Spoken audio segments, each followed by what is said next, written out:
From the moment I understood the weakness of my flesh, it disgusted me. I craved the strength and certainty of steel. I aspired to the purity of the blessed machine. Your kind cling to your flesh, as if it will not decay and fail you. One day the crude biomass that you call the temple will wither, and you will beg my kind to save you. But I am already saved. For the machine is immortal.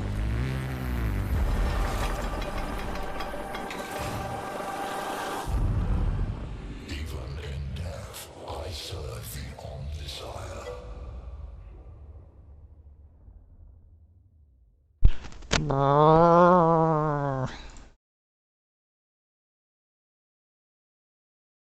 Okay, so yeah, this is gonna be interesting. I have the game installed and ready to go. I guess I wanted to sort of start with a cold open like that, but yeah, I guess before we start, I guess I want to ask if you wanted to have any sort of background into what we're going to be looking at, from what little I do know, or maybe if you prefer to go in completely blind as to what's going on, that's also cool too. Sure.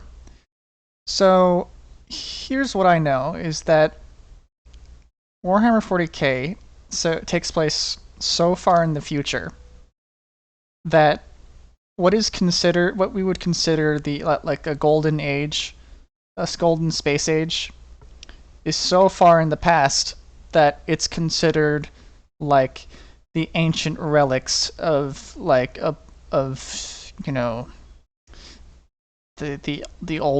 old ones. The technology is, there hasn't been a technological development in at least 10,000 years, because now there's these people called tech priests who closely guard all knowledge about technology, because apparently what happened to the old civilization was so destructive when they developed their own knowledge brought them down, I guess, and that's created this galaxy-wide civilization that's completely terrified of technology, to the point where they've created an entire religion around it.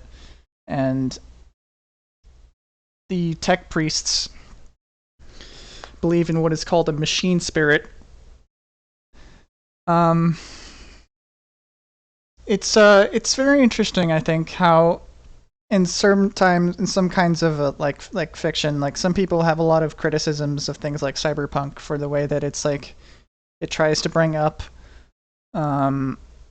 like transhumanism and like, you know, cybernetics as some sort of moral question. Would you replace parts of your body? And I've seen people complain, well, of course I would, blah blah blah. This is stupid. I think what makes this interesting is that this is so far removed from that debate in the first place, because the entire this is good,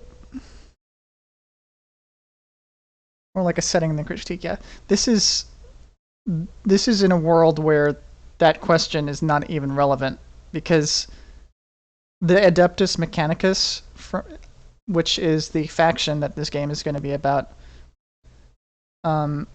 which is almost sort of its own sort of, they associate with the Imperium, which is like the Imperium of Man, is where you have your Space Marines and your Gothic hive cities, and those are the humans, really. They're Magus. I'm not sure. I have no idea. I guess you're reading that from the thing on his face. I saw someone say that there is a person inside that skull. That they've just kind of replaced every other part of their body with cybernetics because they believe that the machines are more pure than other things. But yeah, the Mechanicum. Magus did nothing wrong. I see. Well, the Mechanicum is, I think, is personally the most interesting looking faction that I've seen so far. They are primarily based on Mars, which has been turned into basically this giant factory, whereas Earth is like this giant industrial cathedral. The Imperium, I'm sure you've probably already figured out by now, is this basically the Imperium of Man, which I guess was what one point was maybe something more, you know, something you'd aspire to in, you know, your science fiction golden age, devolved into this fascistic, theocratic, like, state of terror. Yeah. But the Adeptus Mechanicus kind of goes on its own, does its own thing, because they have basically their own religion. And the only reason there's an alliance between the Mechanicum and the Imperium is out of necessity, because the Imperium wouldn't be able to do anything without the technology that the Mechanicum still has. So yeah, it is pretty dark, but I think that's kind of what makes it interesting. Like, this kind of sets the ground for interesting stories, I think. Like, it makes me kind of wonder what life is like for a regular person in this kind of world. Like, how would you go about your life, and what kind of dreams might these kind of people have if you're living in like a hive city and you're in the bottom of society and you have dreams of like uprising against this sort of impossibly gigantic empire that is constantly at war with things like Tyranids, which are like xenomorphs times a million, and orcs, who are like mushroom boys from Mad Max, who can fucking change things with their mind. Maybe dreaming of seeing a real plant in your life, yeah.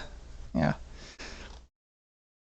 Though apparently there's like, you know, so many worlds, maybe some of these worlds probably have a lot of plants. And then there's Eldar, which are like basically elves, and the Tau, who are like the closest thing there is to good people. Like, these are like blue alien men who have this obsession with something called the greater good. I'll spare you the rest of the details, but I guess now is a good time as any to just jump right in.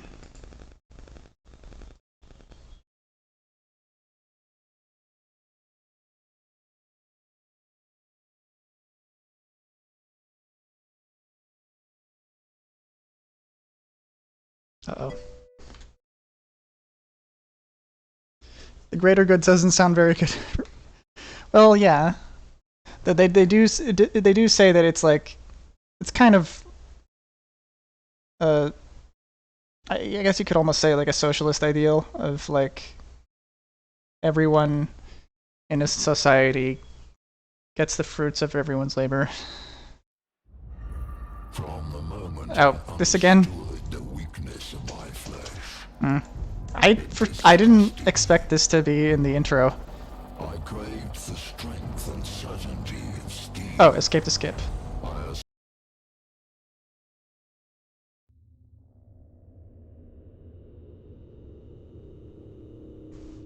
Alright, let's see. It was the intro, yes. Oh yeah, I mean...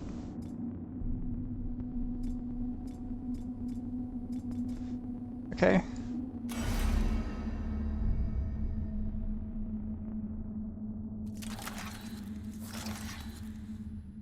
So Necrons. So what kind of interesting to me about Necrons is that so if you're a society of which is mostly made of metal, like the Mechanicus, what do you have to fear about like a zombie plague? You know, what do you have to fear about a biological terror? Well, the Necrons are fucking living metal zombies.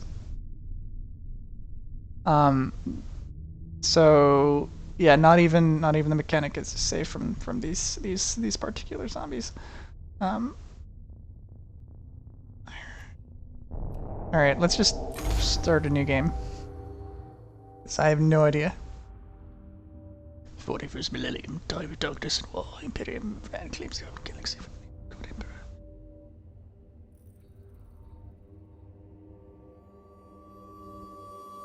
Alongside the... I thought I'd have to, like, hurry up and catch up. I guess I have time to read. The Imperium of Man claims the whole galaxy in the name of the God Emperor. It fights an endless war against Xenos from without, heretics from within, the supernatural horrors from beyond. Alongside the Imperium's war fleets serve the Adeptus Mechanicus. They are the tech priests of Mars, reclaimers, guardians, reclaimers of humanity's technology, ever searching for remnants of knowledge from man's glorious past, exploring the depths of galaxies for worlds long lost to mankind. In the name of their machine god, they manufacture the Imperial war machines within gigantic foundries known as Forge Worlds. Gradually, the tech priests and the Adeptus Mechanicus shed their human weaknesses, replacing their limbs and organs with machinery that is both stronger and spiritually pure. Their leaders, the inscrutable Magi, protect the Forge Worlds and explore the furthest corners of the galaxy with their cohorts, Skitari troops. It is a time of warfare, tragedy, and portent of doom. Across the benign galaxy, the Adeptus Mechanicus have one of mankind's last defenses against a new dark age, or perhaps they will be the ones to hasten its dawn.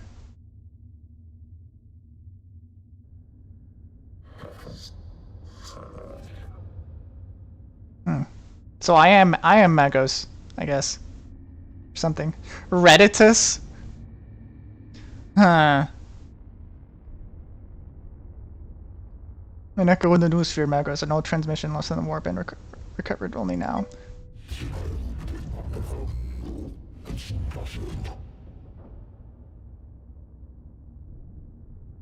Is it worth our attention?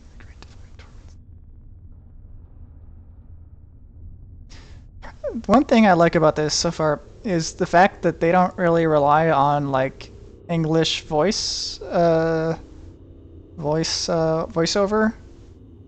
I've always thought that sometimes it kind of takes you out of it to have a recognizable language in your fantasy world, but maybe that's just me. Also, I'm not sure if I'm going to be reading everything because I think this is kind of a text-heavy game.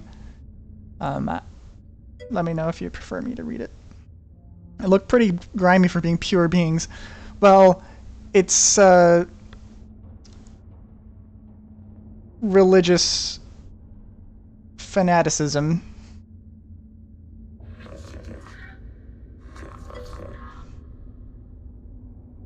Okay.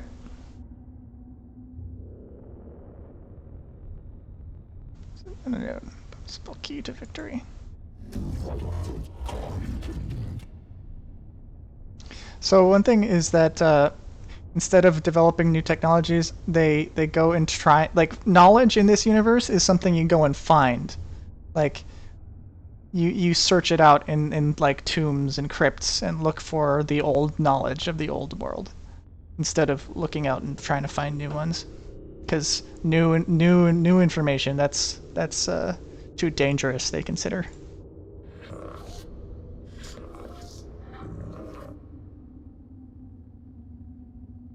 Transmissions. Silva Tenebris, part of the Emissus Solaris, within Ultima Segmentum.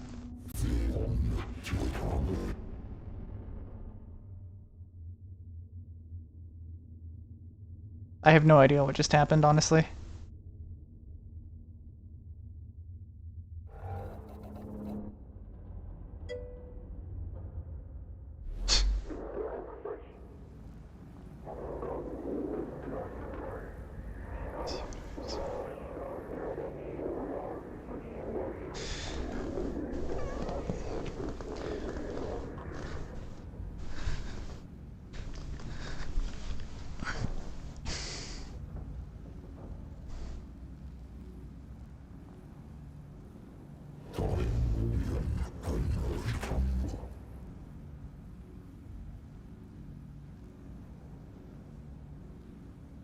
Silva Tenebris.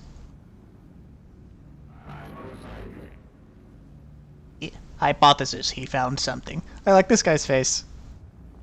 Maybe it's a girl, I don't know.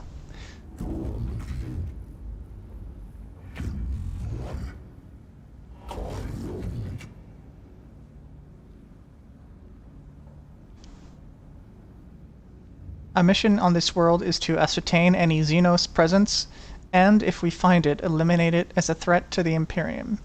The opening of the Great Divide means we can call on no additional support from Forge Worlds. We must achieve this with the troops and resources we bring with us.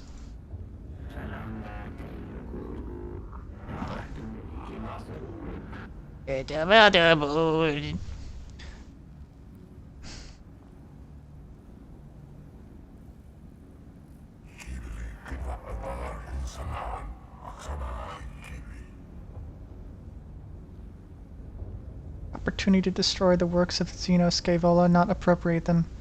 Themyscirian Manuscripts, verse 619. Let the enemy build, let it be made asunder, for it is us, for to us it will be as a house of sand and knives. Magi, we are approaching the target coordinates. Also, this is I feel it fit to point out, this is, I think, what they call a servo skull, which is what happens when you die. They fit your skull with some machinery so that you can serve the Imperium even after death.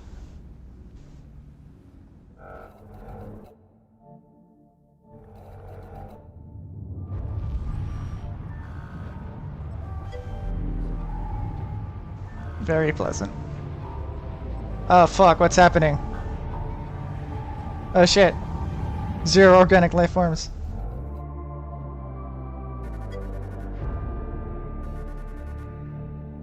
And not like internal damnation. Oh, this music's great.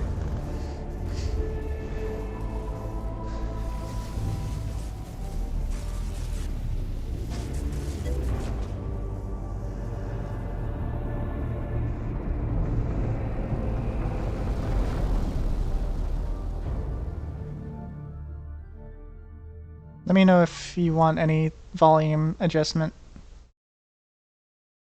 It's hard for me to tell how it sounds on your end.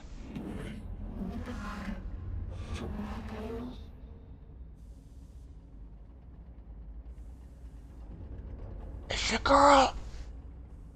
There she is, temperate climate, atmosphere standard, breathable. My Skitarii troops should be able to operate down there without trouble.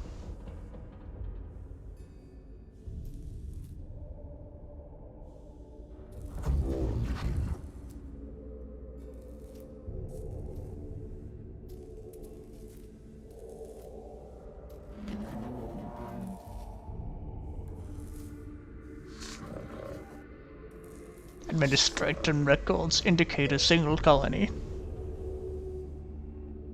But, I guess he didn't miss much.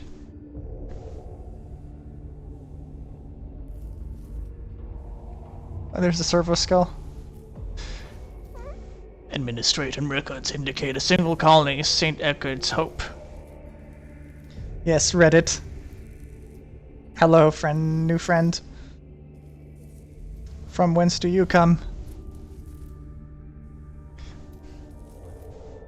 Yeah, I wonder if that was intentional, the whole Reddit thing.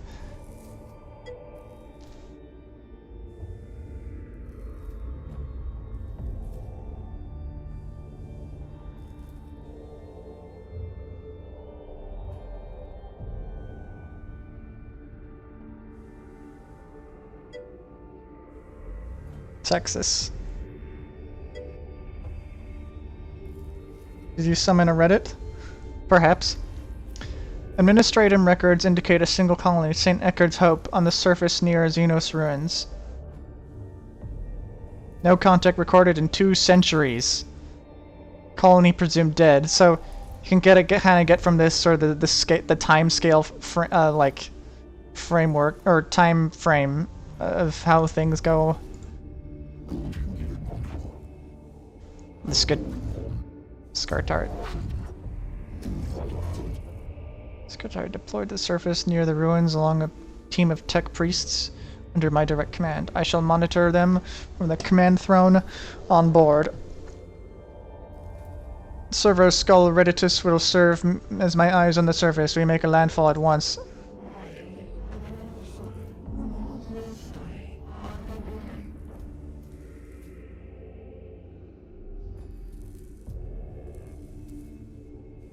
Set up command post.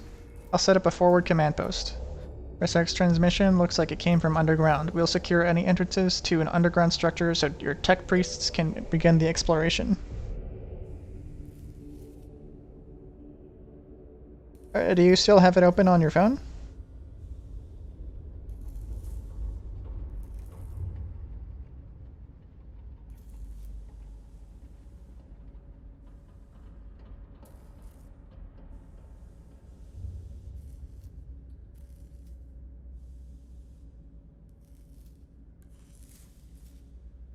Do you want me to hold off until you figure that out?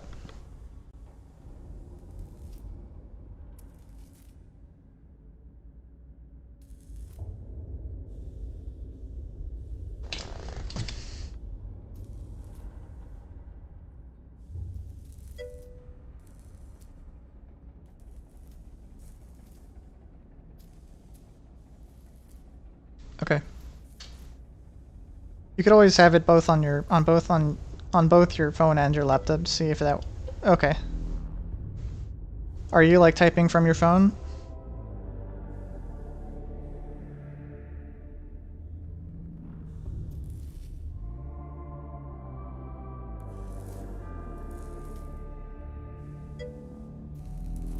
Okay.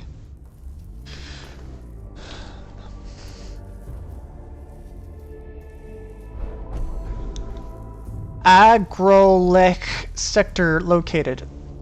This tumor reeks of stale, dusty antiquity.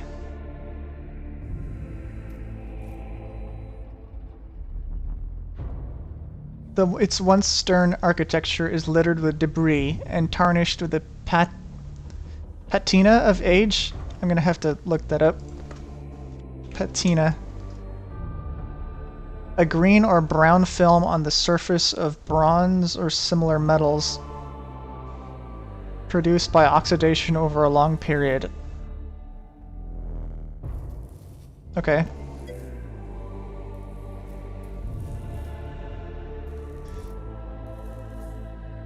Patina of age. Here there are here and there fissures in the structure cast feeble light over cracked and tarnished metal. The tomb was once brutalist and oppressive, as if designed to crush the spirits of inhabitants. It is no less intimidating now, but instead of evoking merciless, guiding intelligence, it speaks only of decline and death. This place seems abandoned at first glance, but as the exploratory troops move through its hushed corridors, the ancient dust stirs, and something long dead begins to take on a facsimile of life. Going by our fragmentary information, it looks like a buried tomb structure. Then the sword of the Omnissiah is ready to fall. We deploy immediately. That's secrets of this world.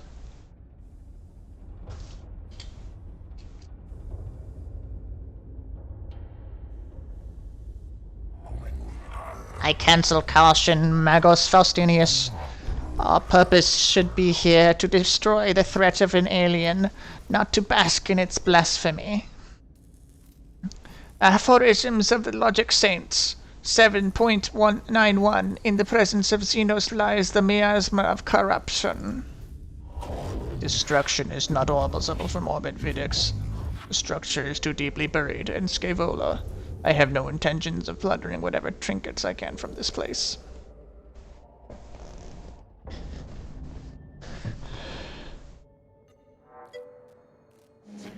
Explorator of Tech Priests is inside the tomb and ready to proceed, Magos.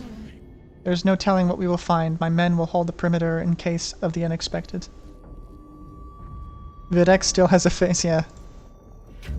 It would follow to commit our whole manpower to the unknown.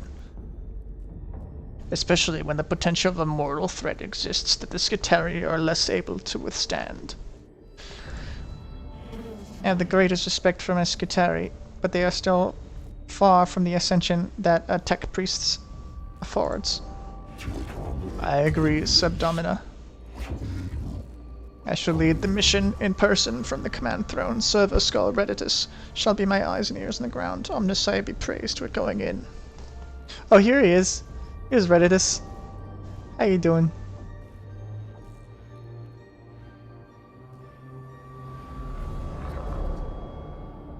The Adeptus Mechanicus are a curious breed, and they explore and interact with machines they do not fully understand.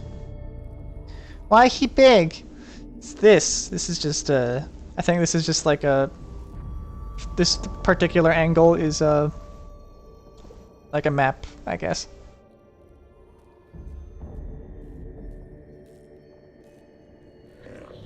Within this tutorial, you'll have to explore the interface to discover what to do. Like a true-track tech priest, you must experiment in order to learn. We'll help you out this one time. Left mouse button, also known as LMB, click on the adjacent moon to move. Validate. Ooh, I can like kick around. Those must be Necrons.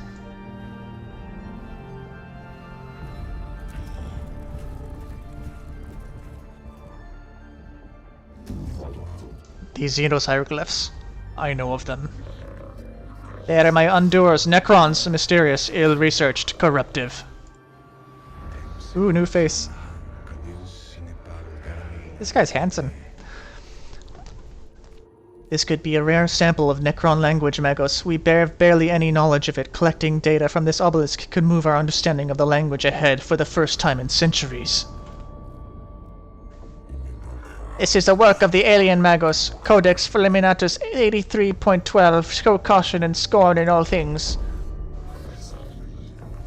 Sometimes tech priests will feed back important information about what they encounter in a room. These situations will require you, our commander, to make decisions. There will be consequences, so choose wisely. So ahead is an obelisk-like object in what can only be described as hieroglyphic symbols. It almost reaches the tall ceiling of the chamber. Destroy the obelisk. It is a monument to the alien and must fall. Check the surrounding chambers for potential dangers. Examine the inscriptions on the obelisk. What do you think we should do? I think I want to kind of scrutinize it, but I want to get your input first. Check it out. We're detecting a massive energy spike from inside the tomb. Something's happening and there's something huge. Noctilith source detected, also known as Blackstone. Request collection immediate.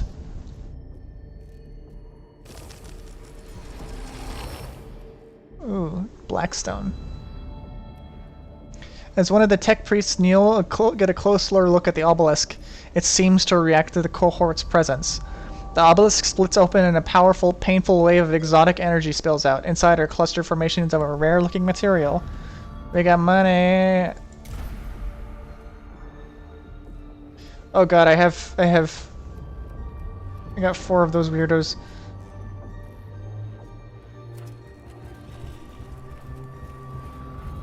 Apprentice Jeremiah and Magos Menarius.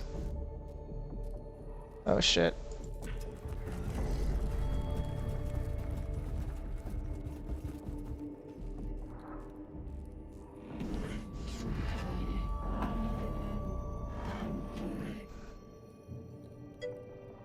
Necrons. Resec did encounter them after all. No wonder he didn't make it off this planet. Every datum says they are as deadly as they are inhuman. Slothful Jeremiah. Slothful. I don't quite get the reference, but I accept. The cohort encounters a resistance in the form of Xenos constructs, not of flesh and blood creatures, but artificial bodies that move with precision and coordination. Follow the established combat engagement protocols. It shall all be done by the book. Exercise extreme caution. Do not charge in too heedlessly, lest the trickery of the alien be our downfall. Crusade. The aggressive stance of the tech priest ensures they will not be outmaneuvered, but risks their running headlong into the fire of the enemy. I think, you know what? Let's do caution. Their slow advance risks granting enemy the opportunity to execute an ambush of the Adeptus Mechanicus force.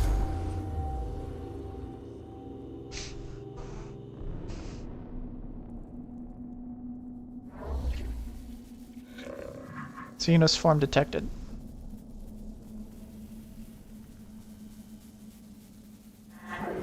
Confirmed. But it is cogitators now function for synthetic forms. I have no idea what the sentence means.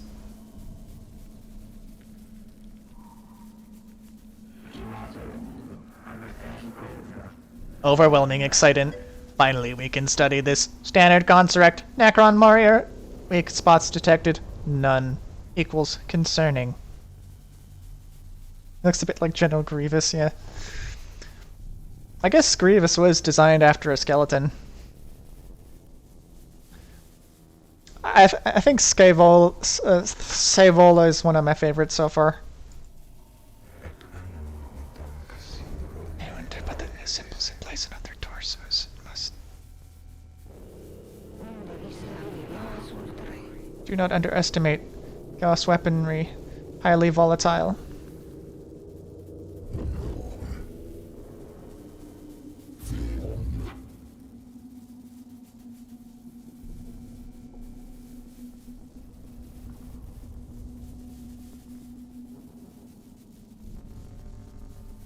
This is true. I've heard our brothers and sisters in Mechanicus have lost their lives trying to solve the mysteries of these Xenos weapons. Approach with caution.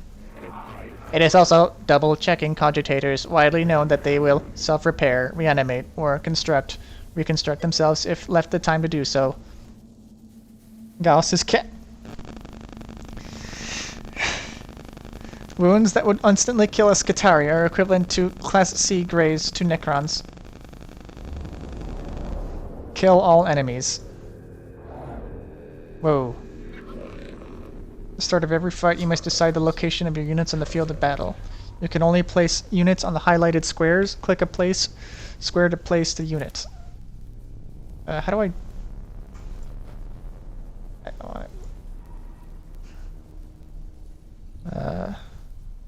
Apprentice Jeremiah went really far ahead.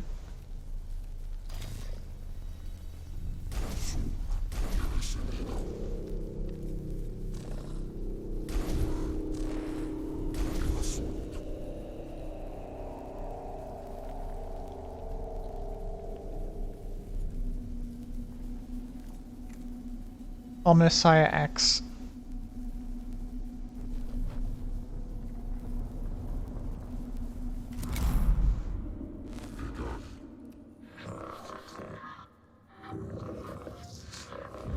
To move a unit, click within the blue outline, surround your unit, confirm movement, decline movement, simply RMB.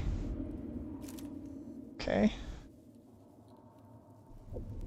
So these cost cognition points.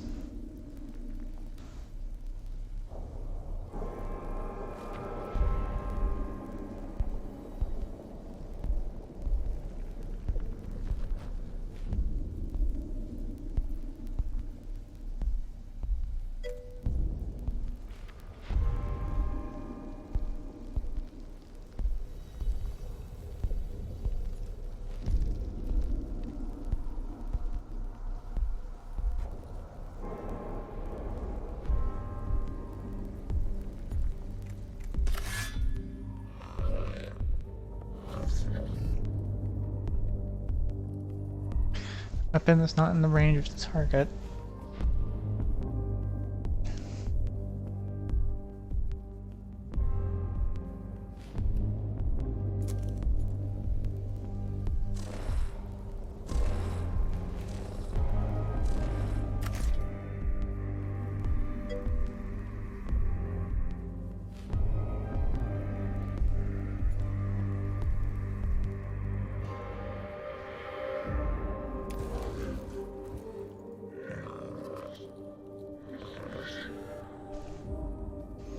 Move your check boost to a cognition point. Presents valuable information tech priests are harvesting.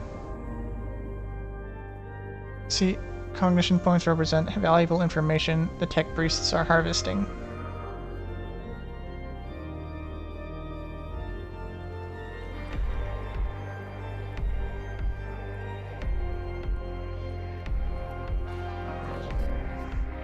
Fastest way, move your tech priest close to the source of CP.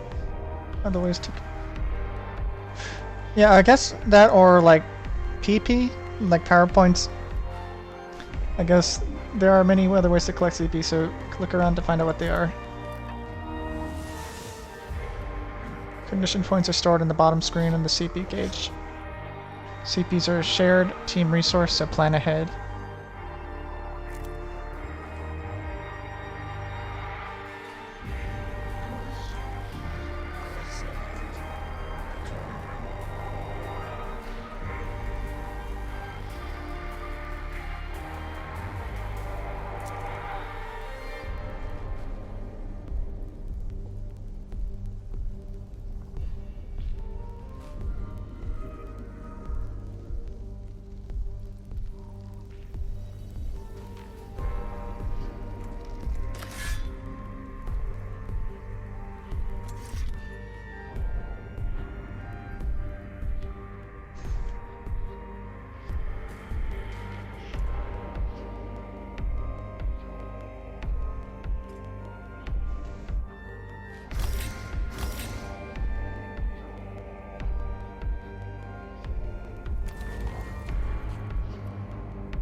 Okay.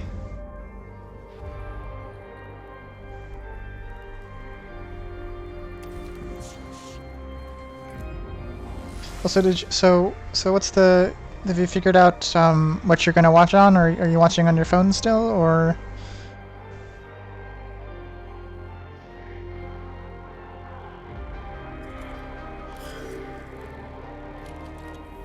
Oh god.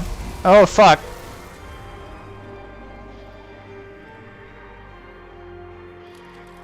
You can't do that. Through pain I find wisdom.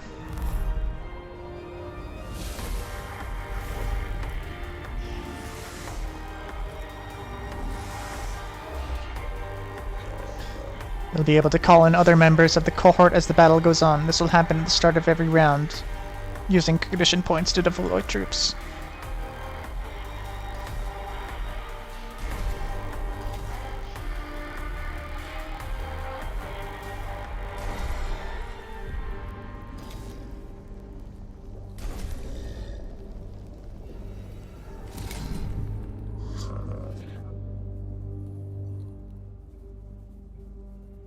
So, check priests and troops. You collecting CP by going to these big pot pillar things, and every turn they seem to replenish. Yeah, or the obelisks. You stand next to the obelisk and then you get CP. Troops are your servants and cannon fodder. They don't have access to many weapons. The skills of tech priests are very useful and should not be overlooked.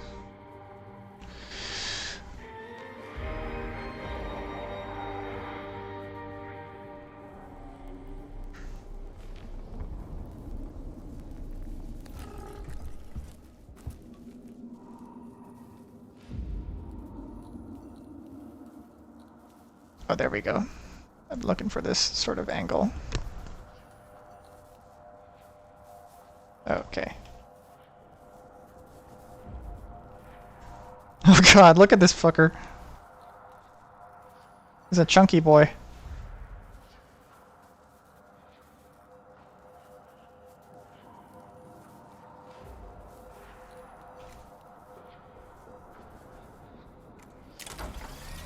Nope, that's not...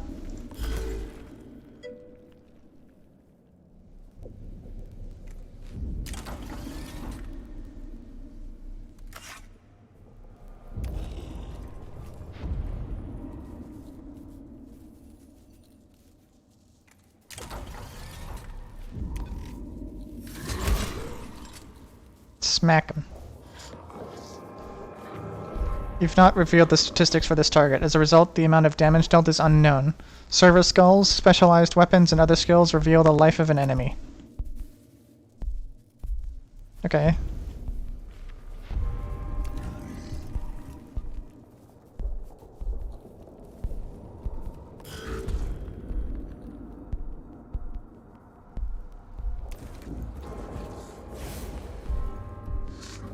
When you enter melee combat in an adjacent square to your enemy, you're unable to use your ranged weapons as they're too dangerous to use at close range.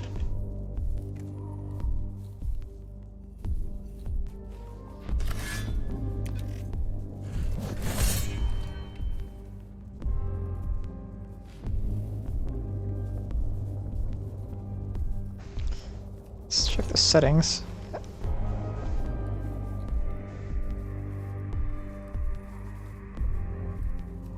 That seems to be maximum.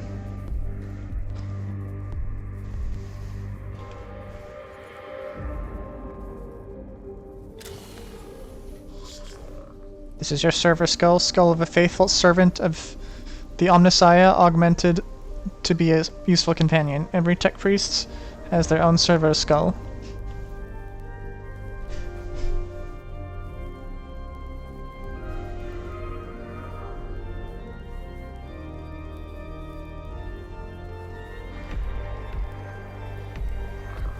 Servo skulls are very helpful in combat and cognition point collection. Select an enemy to find out its battle statistics.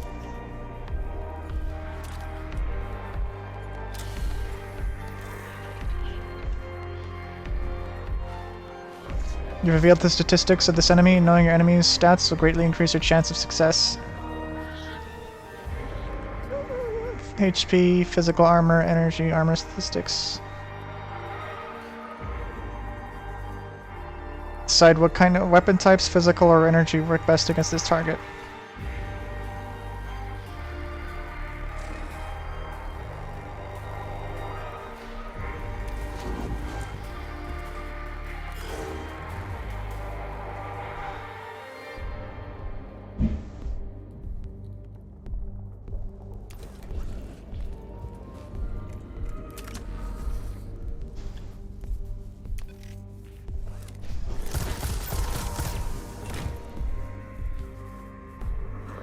Killing Necrons isn't simple. Necrons are made of a self-repairing metal that is able to knit together dismembered limbs and gaping wounds. This is called the reanimation protocol. The Necron is in the reanimation protocol. They're unable to fight, but will return to fighting conditions soon, dealing any amount of damage to a Necron in this protocol state to destroy them indefinitely.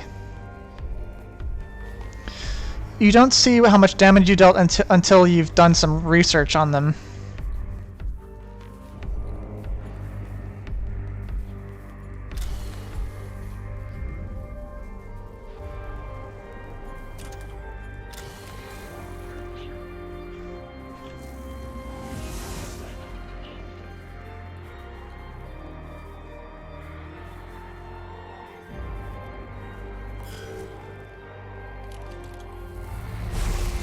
Not the face.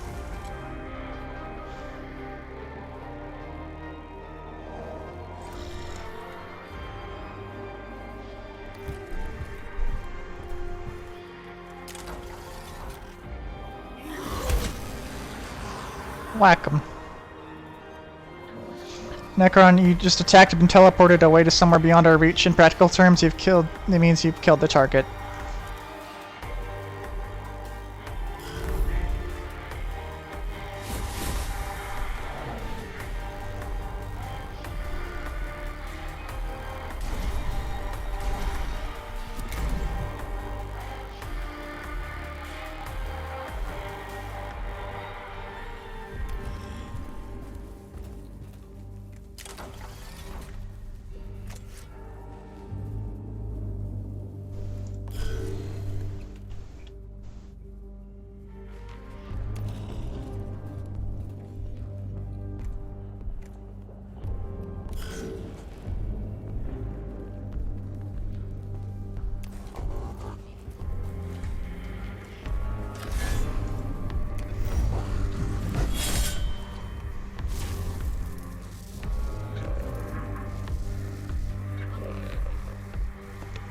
You've used all possible actions for this unit. There's no more can you do this round.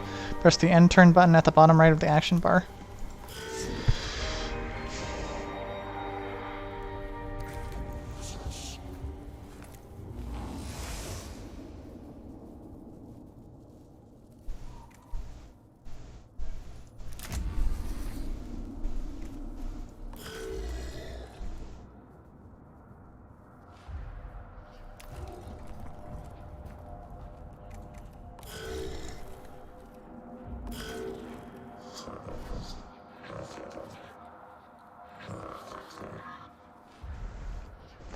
I've just delayed a unit's turn. Delaying a unit's turn will move the unit to the end of the initiative queue. You cannot delay a unit's turn more than once.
Whoa, what?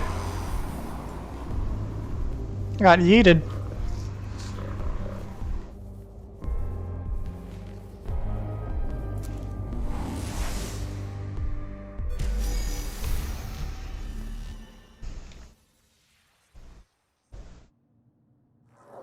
So...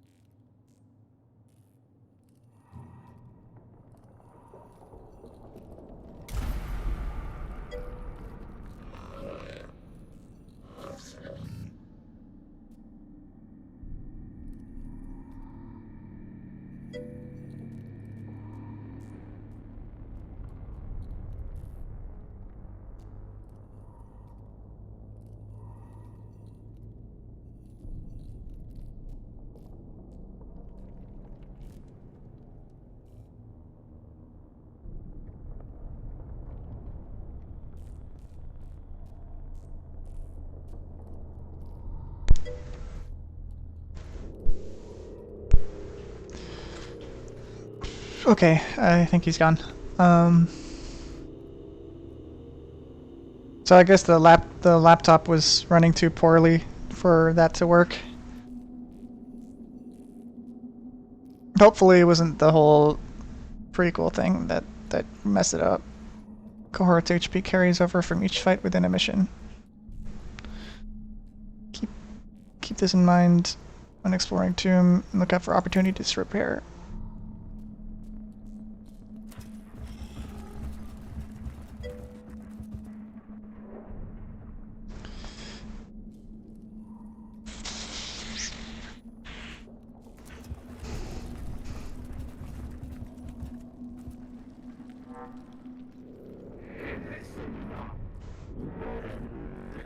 Sarcophagi, coffins, burial places, structural purpose, designation, tomb. Laptop is older than Twitch. Wow.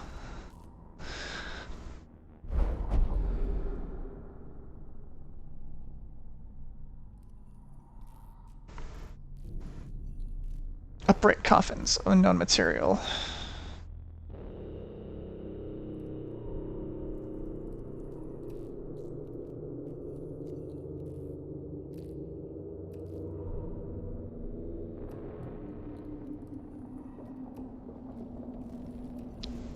Should we ignite, intrigue, or ignore?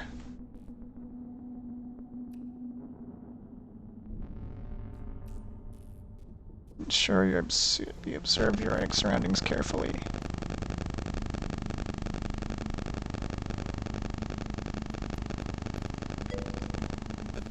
Burn, burn, baby, burn. Tech priests fire on the sarcophagi. These structures prove all but impermeable to normal small arms fire, but the components of the strange Necron materials are stripped away and can be salvaged by the cohort for examination and repurposing.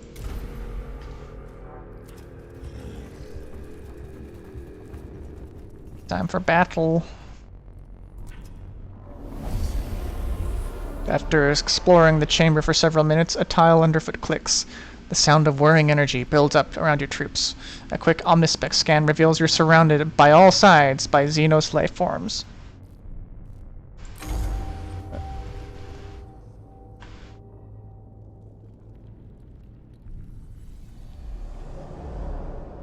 Kill all enemies.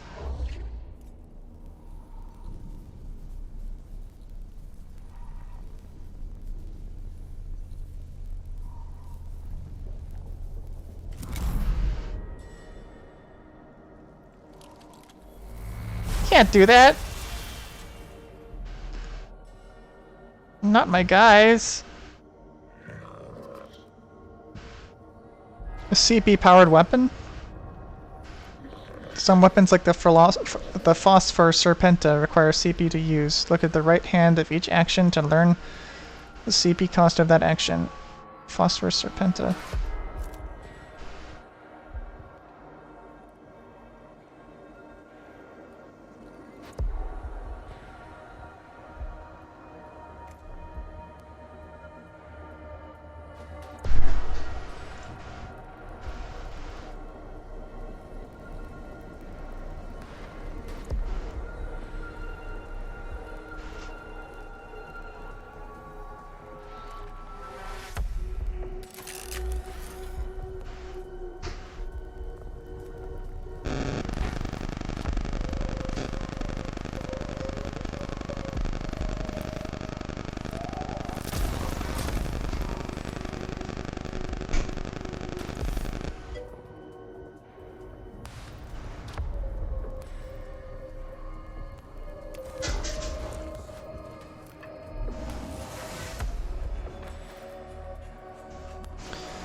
Okay.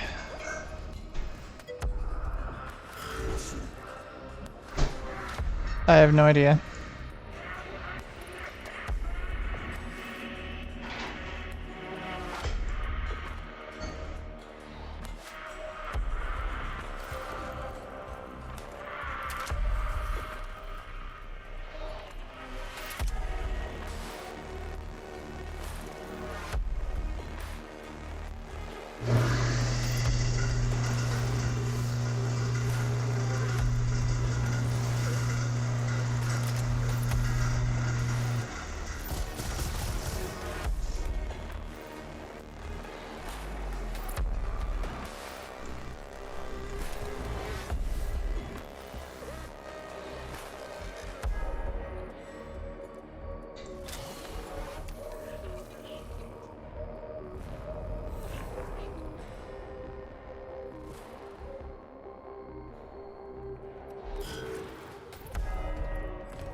CP is these 4 dots here.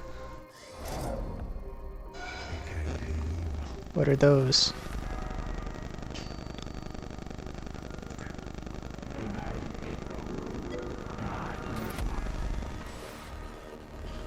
Opportunity equals knowledge gather must obtain required.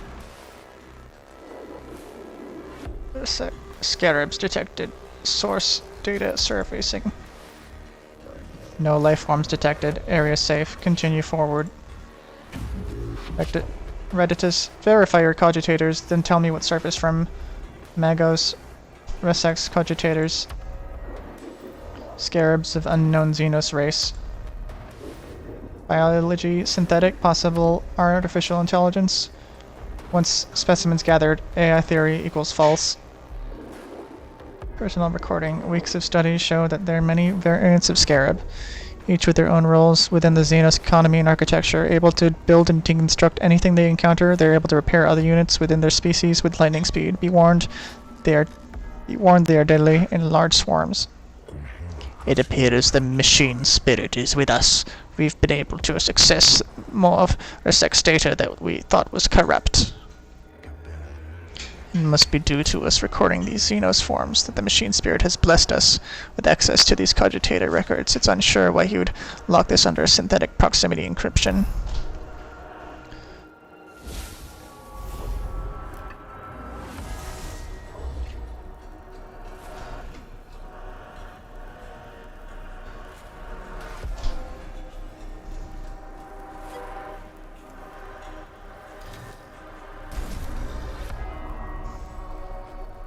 They're using words indeed.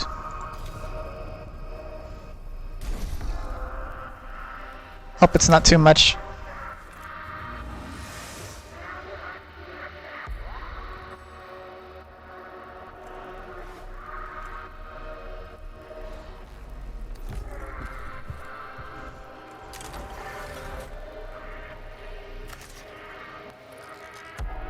Whoops.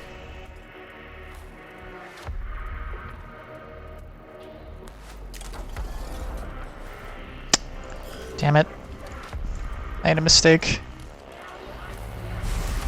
Oh, fuck. Oh, that guy's dead. When servitors are hit in combat, tech priests take an interest. Quickly noting down damage angles, projectile speeds, other useful combat information. This is represented by gain and cognition point. Servitors are very useful to unit in your missions. So we just let him get hit as like... So we just let that guy get hit so that we can get information about it. That's nice.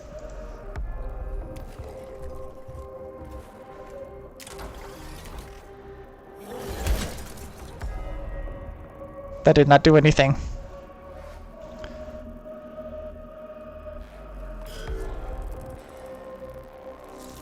Oh no.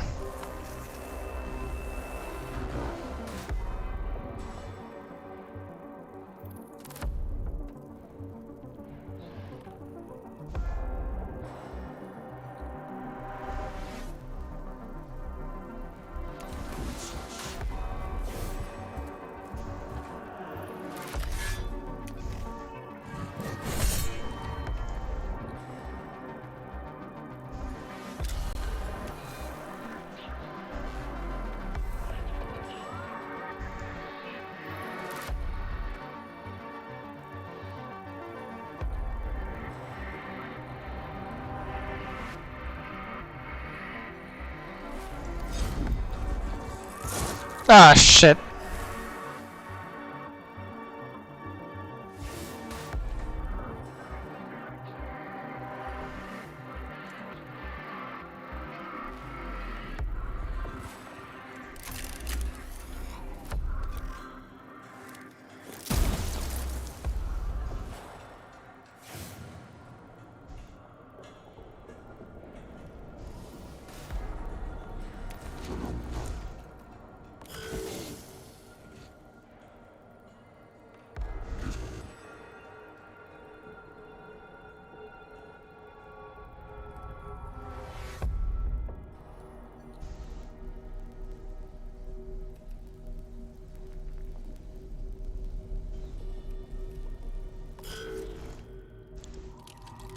Oh no.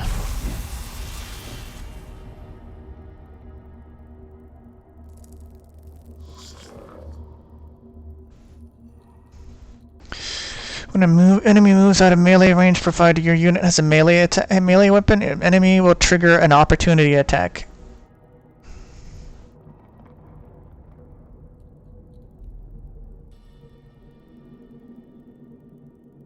When an enemy moves out of melee range.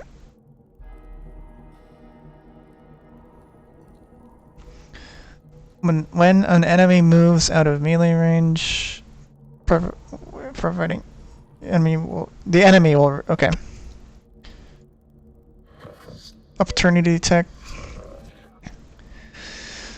I'm not sure. legs fall asleep. Okay. Opportunity attack gives your unit a free melee attack on an enemy. Gives your unit a free melee attack on an enemy. I guess I'll figure it out. I guess so. Each unit can perform one opportunity attack per round. What?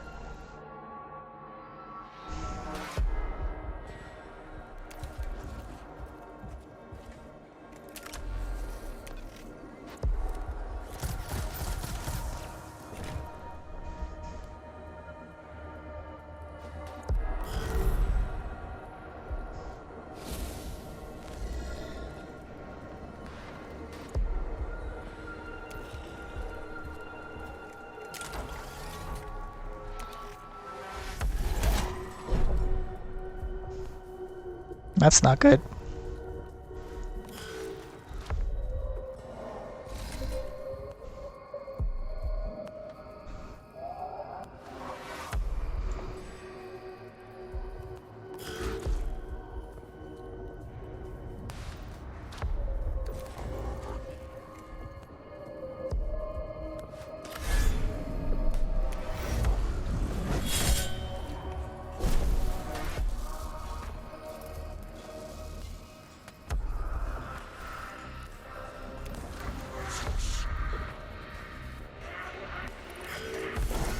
Oh no, not the acid.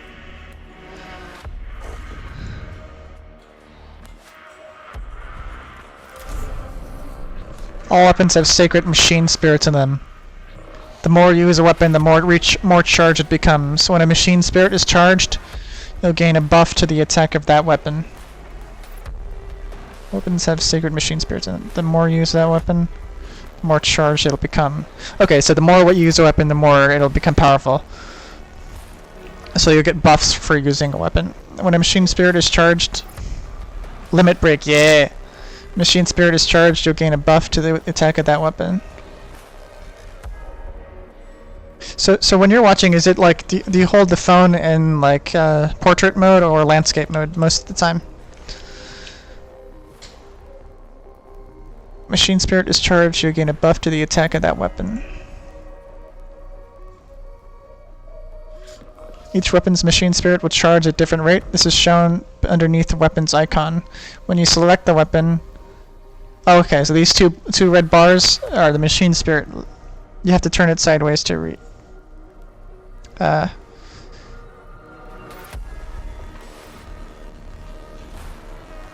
Might be a good idea to, while you're looking on your phone, might perhaps try...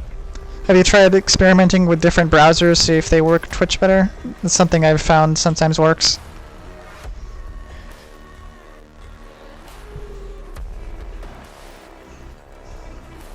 Okay, each weapon's machine spirit will charge at a different rate. This is shown underneath the weapon's icon. When you select the weapon, you'll see the buffs of the machine spirit from the tooltip.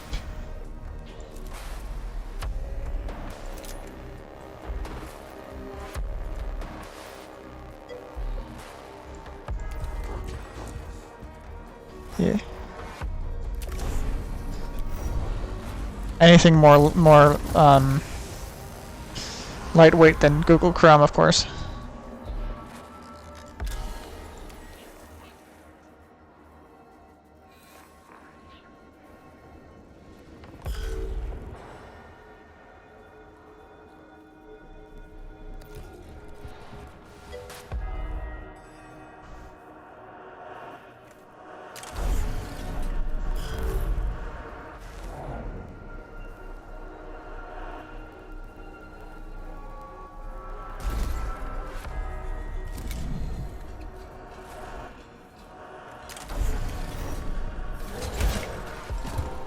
Hell yeah. Yes! Get fucked!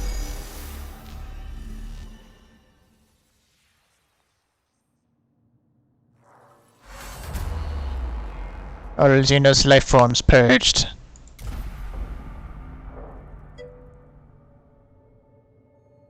Where am I?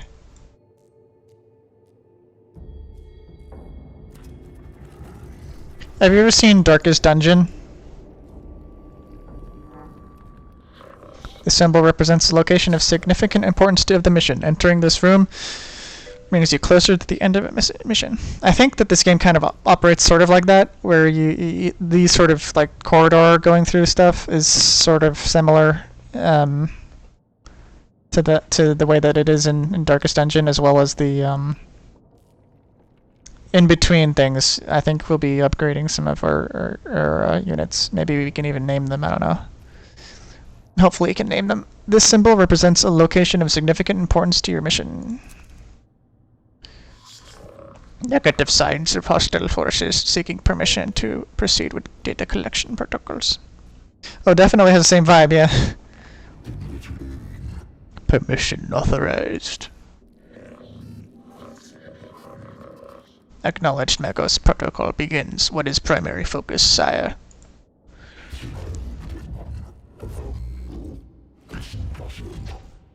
Knowledge of Necron forces.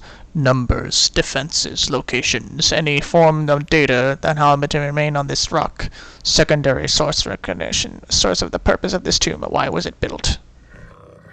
Interface devices all but eroded. There is one device that may hold answers, but Necron data looms are incomprehensible to Imperium Archaeotech. This may take a while.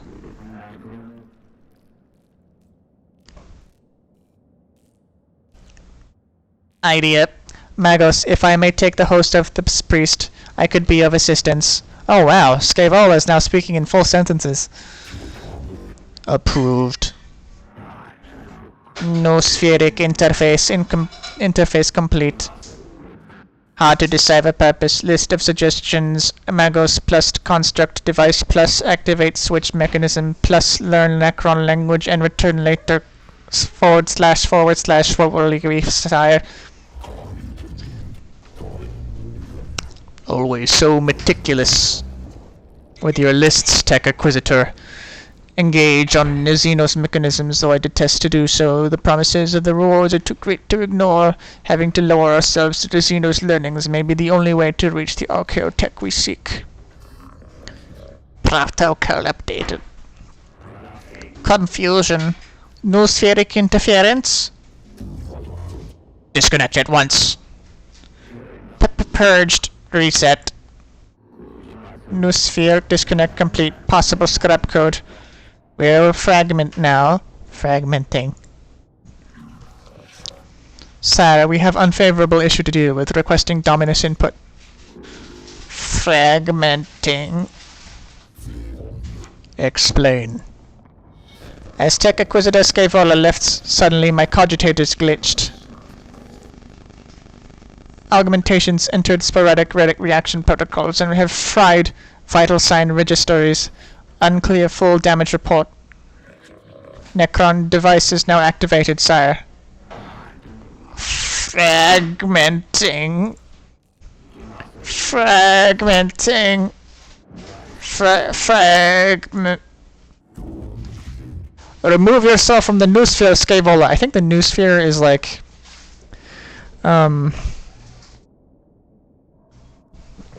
I read somewhere that noosphere is... It refers to like... It's like this old-timey sort of phrase. It means like... so there's like a... There's an atmosphere in the world. There is a... like a biosphere. You know, there's a geosphere, you know, those kind of things. Like, and then there's the noosphere, which is like the. So, it's this. Here, let me. I have a thing. So there's geosphere, molecules, biosphere, cells, atmosphere, and then noosphere, which is thought.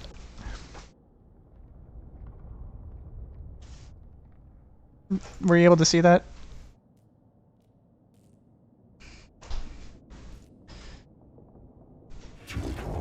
What is this report? The tomb is waking, sire. Reports from Skitari cohorts across the planet. It's their chat client. Yep, it's their fucking their pester chum. Reports from Skitari cohorts across the planet note that the tremors vex their locals. We've lost contact with the Skitari that was covering the entrance to this tomb. We can hear the noise of approaching forces. Improve protection protocols, load weapons, and ready for what is to come. We must face the Xenos. I wake with the turning of aeons. Stars yet to burn, life yet to blossom. Is it truly time?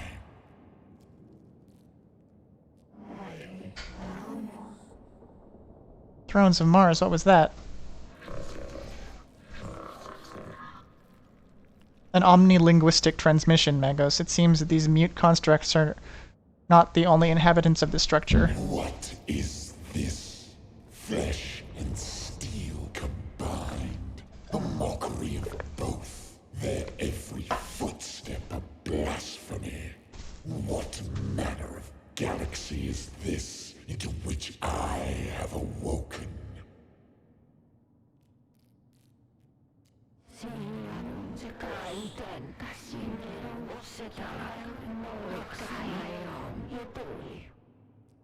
Principal Xeno warform sighted. Exotic energy signatures past sensor range.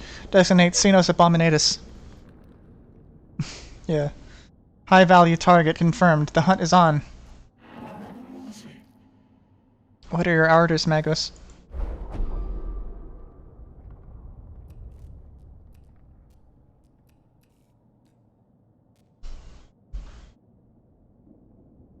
Cohort reaches a large chamber beneath the first layers of the Xenos ruins. Bridges stretch from balancing platforms, barely holding themselves together while rubble falls from the walkways like breadcrumbs, escaping into the abyss below. Annihilate the Xenos filth with righteous fury. Contain the Xenos and return it to Sastus Metallicon intact so that it can be vivisected and studied. Fall back, get the tick priests out of there. Kinda wanna fall back. What do you think? Stand ground, annihilate the Xenos, capture, contain them, fall back, fall back. I'm a little scared of this guy. Okay. I concur, Magos. But I fear this foe will not give us leave to depart. Insects. This galaxy is infested with vermin. I like the idea that it's in English because it's omnilinguistic, because so it's like it's almost kind of breaking the fourth wall. I don't know.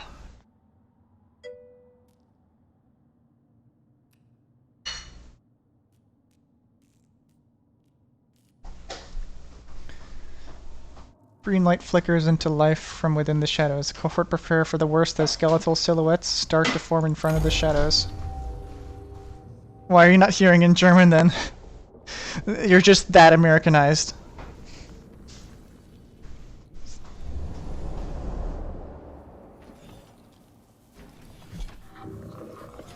This is the final battle of the tutorial. Apply what you have learned so far, strive to obtain victory. The 41st millennium is a brutal place. You knew this would happen. You may lose this battle, but not the war. In Mechanicus, there are many alternate paths to discover. Oh, wow, God, this is a really big level. What the hell?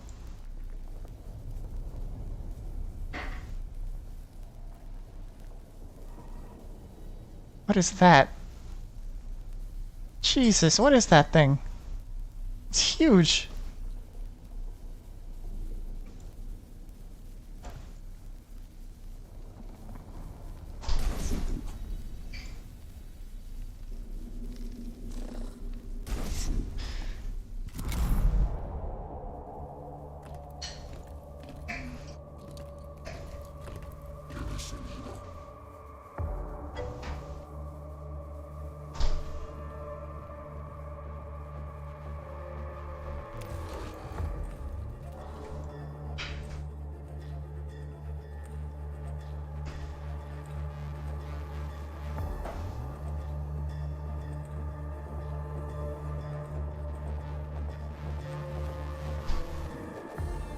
What are the red constructions? The red one, I think, that's the enemies.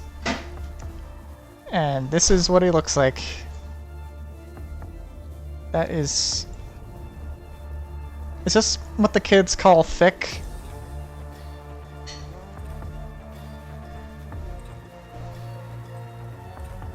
That is one... Yep. It's like that one... I don't know if you've ever seen the movie called Robots? Scarab Centaur.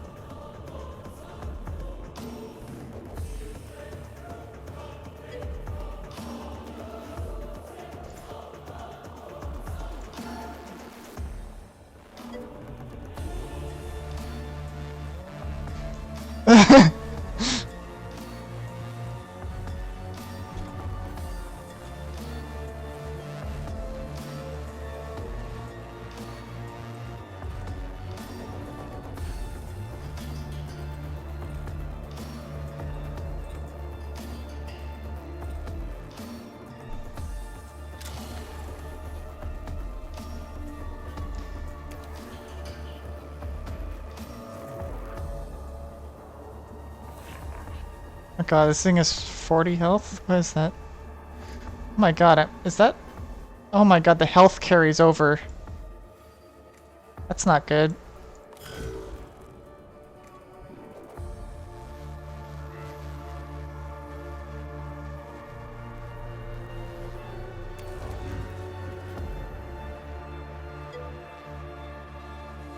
I don't know. I'm assuming there's like some sort of healing units later on.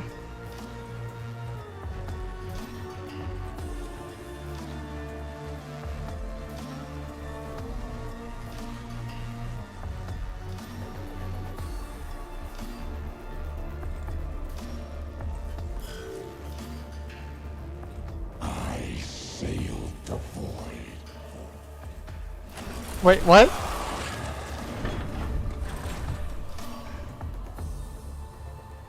Oh god. I have the ability to go back and see what that was. 1 second.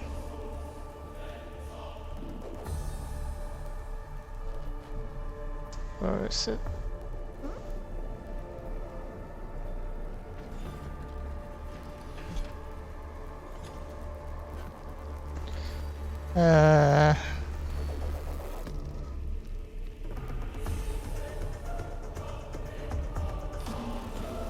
I sailed the void for 1,000 years. I fought the war in heaven. What can you do to strike fear in one such as I? Okay. Good point, buddy. Okay. I fought with the goblins.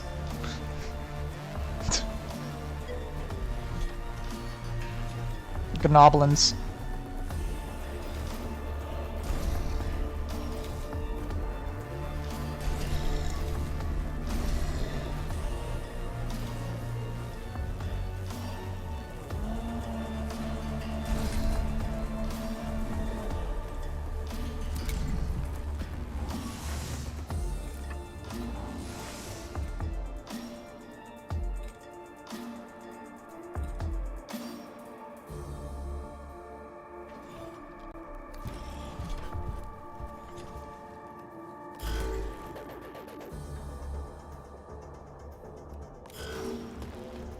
Oh, Jesus.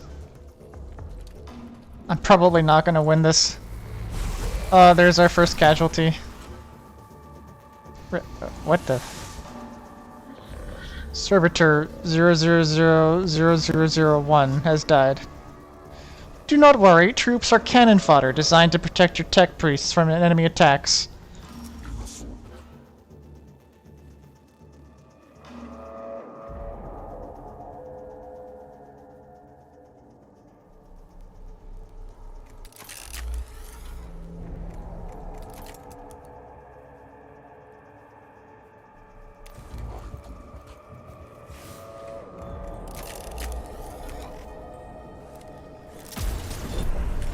Damage absorbed? Oh, Jesus.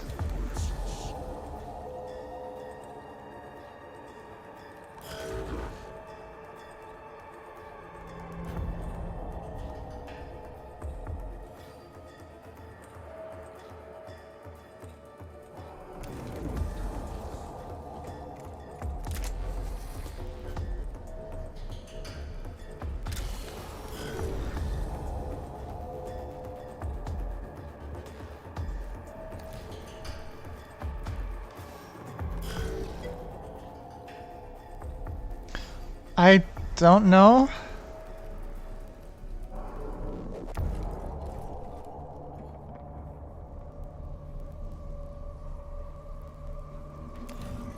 I guess I'm just bad at it. How dare these wretched things stand before the void admiral of society?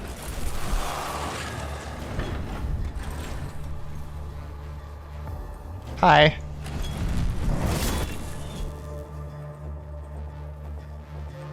Bye.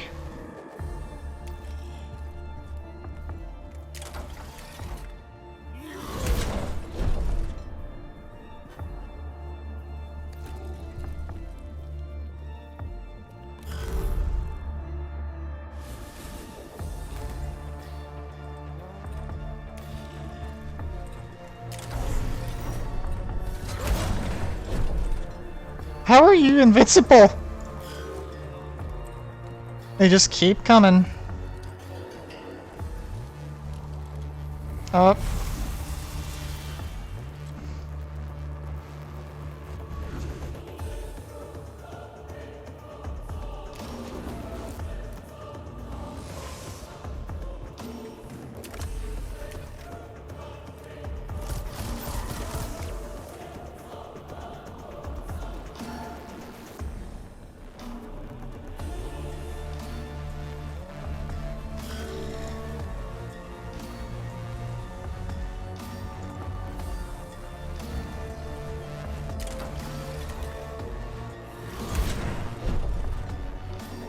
Jesus.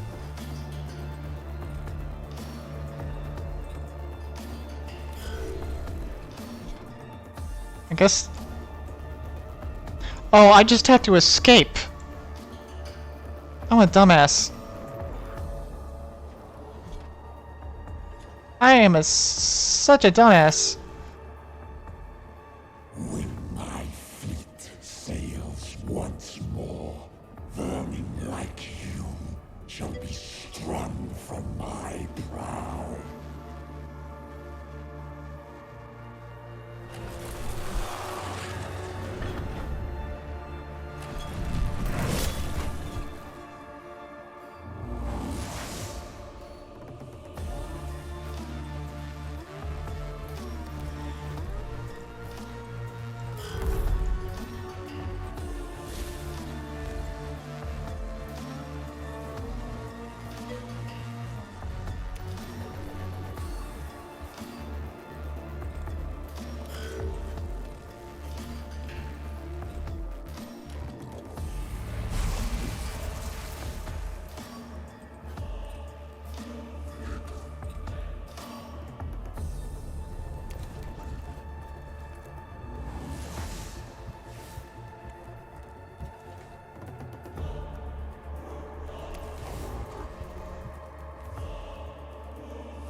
So close, yet so far.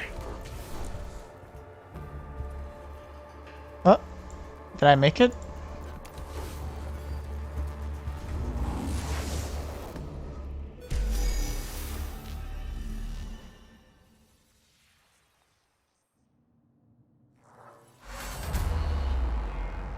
Well, one of us made it.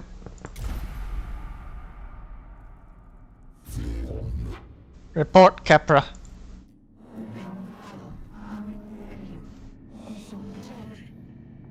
Well, we got the squad out alive, Magos. That has to count as a victory under the circumstances. The cohort is, if you're asking about cohort, that means our group, or Our gang. Our squad.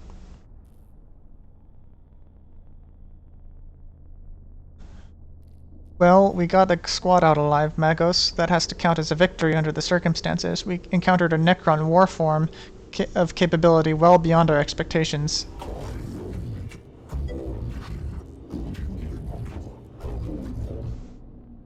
Who made it out? Tech Priest number 1. I forgot his name. Yes, I do not need to hold my emotional engrams. However, one battle won is not a success. We will eventually face losses on this mission. When this happens, we must press on beyond our failures to reach success. I hope it was Jeremiah. Who is this Jeremiah you keep talking about? And there's something else. The reanimation. The Necrons. The Necrons are waking up. It started when Resek stumbled on our tomb, but our arrival is accelerating the process. The obelisk may have been a form of intruder alarm, and now the sarcophagi in the tomb are starting to open. Then we no longer enjoy the luxury of time. Whatever we do on Silva Tenebris must be done before the Necron is awakened completely. We do not even know yet how far the tomb complex extends. We are under the gun then. Omnissiah preserve us, for duty is ever easy. Slothful Jeremiahs from that Tumblr post about Amish memes. Okay, I have to look this up. Slothful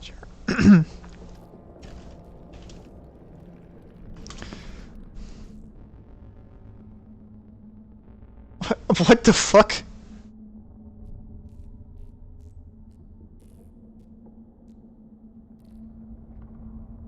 Imagine what shitposting game in the Amish country is like. Father Amos, rise and shine, brethren, it is time till the earth, and do good deeds in the eyes of the Lord, slothful Jeremiah.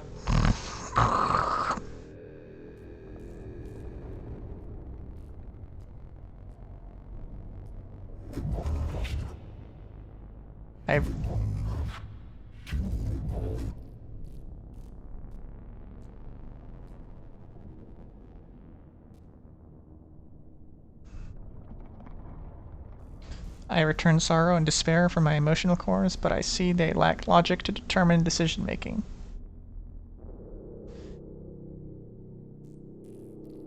Instead, I choose to quarantine them and adjust our approach. Worldly, the Omnissiah teaches us that when one method fails, another must be sought until all are exhausted. Then what are your orders, Mechanicus? The Skitarii will explore the tomb chamber and maintain a foothold. My tech priests will be deployed to achieve crucial objectives and respond to crises. Time may be a factor, but our mission can only be achieved through the thoroughness of a full deployment. I shall mobilize the Skitarii immediately, Mechanicus. Opportunity detected. These are forms of Necrons. Rarely observed. Potential of ++++ intelligence on Necrons stated to some total of human knowledge. Imperative. Focus on acquiring artifacts, intelligence data from...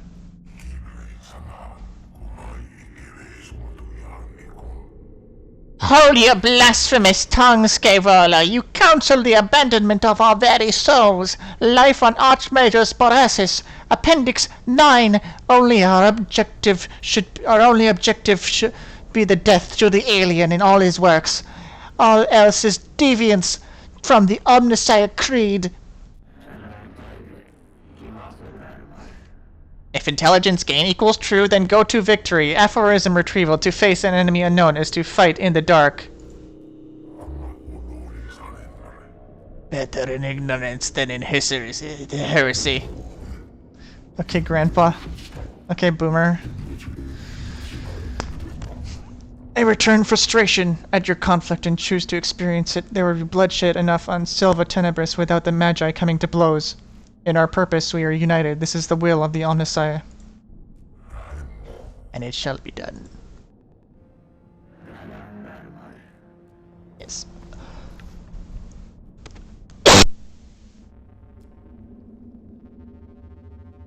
Sorry.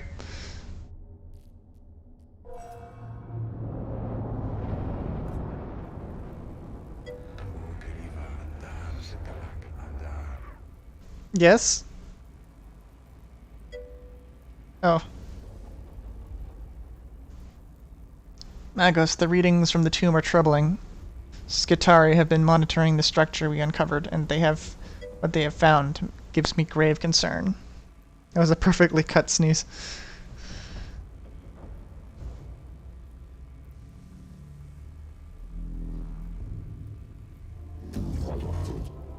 Explain, Ozonobiologist.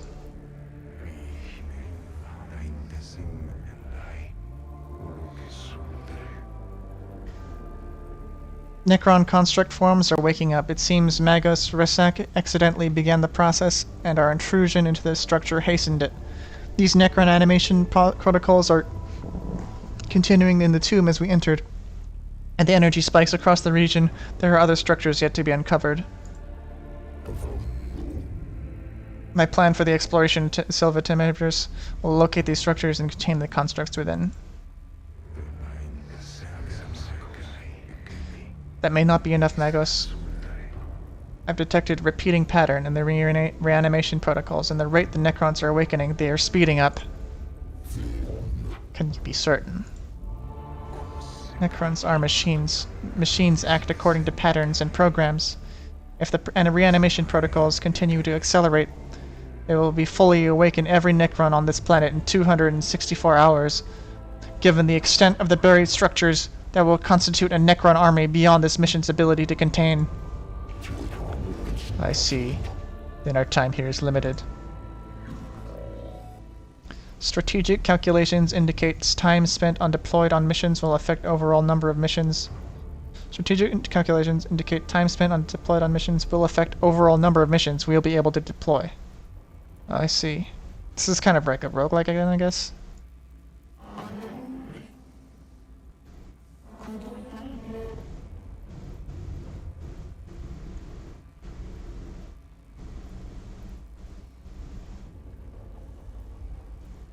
I'm able to move the camera around.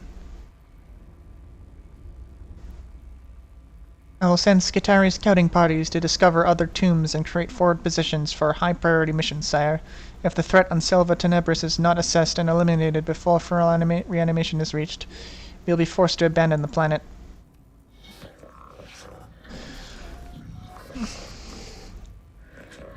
So this is the Necron awakening meter. Try to gather as much information and tech before reaching 100. I fear they are right.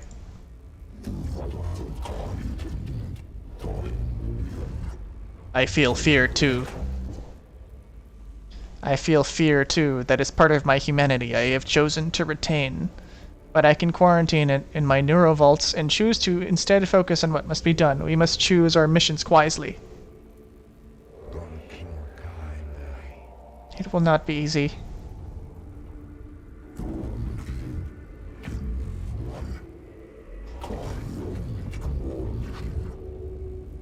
Omnissiah did not send us here to do anything easy. The threat to humanity present on this world will be eliminated, or we shall not leave. Thus the equation is balanced. It is the will of the machine god. Acropris. Why would you keep fear of all things? The tomb is bathed in a sickly green light that serves not to illuminate, but only to make the shadows deeper. Every surface seems connected via filaments of alien light. The design here speaks of Xenos tech heresy, forbidden knowledge, and a structure as alive and aware as anything inhabiting it. Early exploratory readings indicate the walls are made of substances not known to the rituals of metallurgy. Abstract designs carved into this substance suggest unknown regions of space. Mapped according to some alien understanding, the weight of such blasphemy slows the steps of first troops to enter here. The heresies of knowledge are deadly enough, but it seems unlikely they are only dangerous here. Welcome to the Sestus Metallicon, an Mechanicus class warship. This class of ship is one of the largest in the Imperium, and is only afforded to the Adeptus Mechanicus. From here, you'll be able to customize your tech priests and prepare for missions ahead. You can select the missions from the character portraits on the left side of the screen. Before we go on a mission, you should inspect and equip your tech priests. However, head over to a cohort tab. Ooh.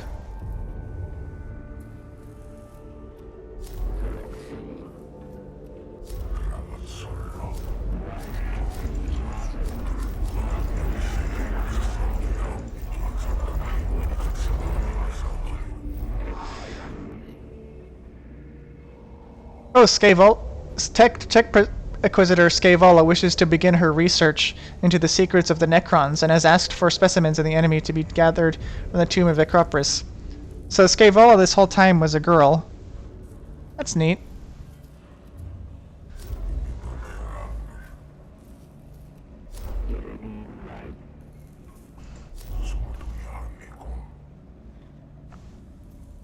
Lector Dogmatus Videx has requested deployment of Sensor Servitor to fumigate the tomb of Agrolek to cleanse the spiritual corruption.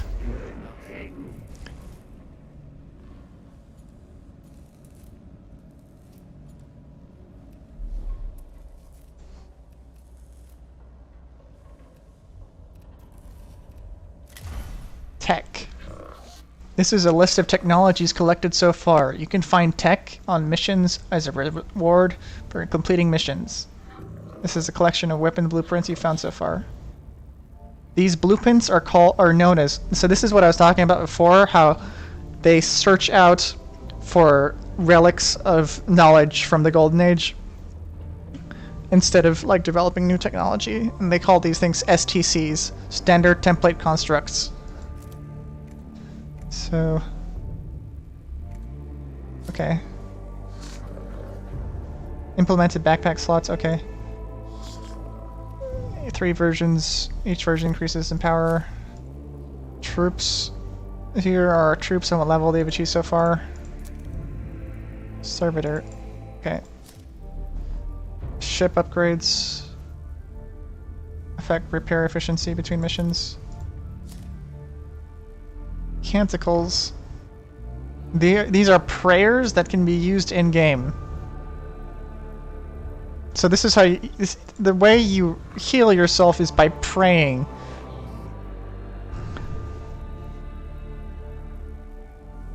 Once the quest for it can... There's pirate music on the Twitch main page.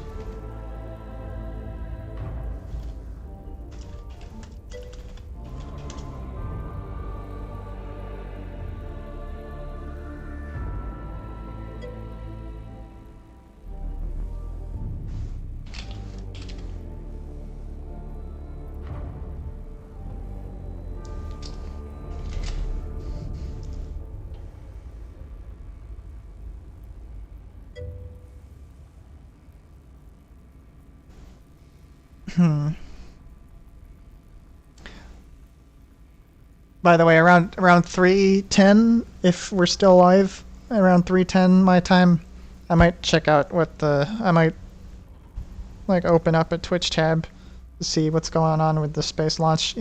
Even though I'm not too fond of it, I might as well see what's happening live. All right. Since that's happening today.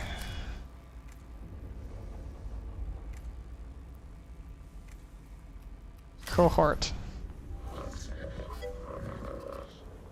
There's the first spacecraft launched from American soil to the International Space Station since 2010. Unfortunately, it's related to SpaceX, but you know, it's the first. It's manned craft, so it's I think the first one of those like reusable rockets. So I guess that's kind of interesting. So welcome to cohort quarters. Here you can see all the available tech priest and troops currently unlocked.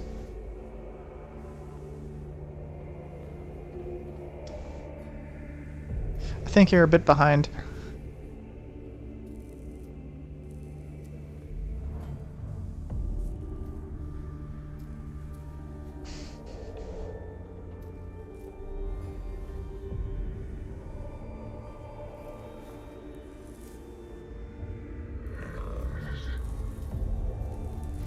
troop units are shown at the top of the screen. Here you can see skills. Meep. Top of the screen, here you can see skills each troop has available, statistics each unit. Tech priests shown in bottom 6 slots. Left mouse button, tech priest to begin customization. Oh, it is Jeremiah. Manarius. How did you survive that? Welcome to Tech Priest customization screen. There are many ways to customize a tech priest. You can change their weapons, body augments, backpack, etc. You can upgrade your tech priests. Head to the disciplines button near the tech priest portrait now. Yeah.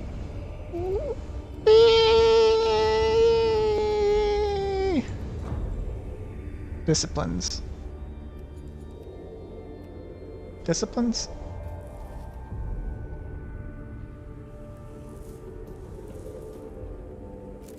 Oh, we can rename them.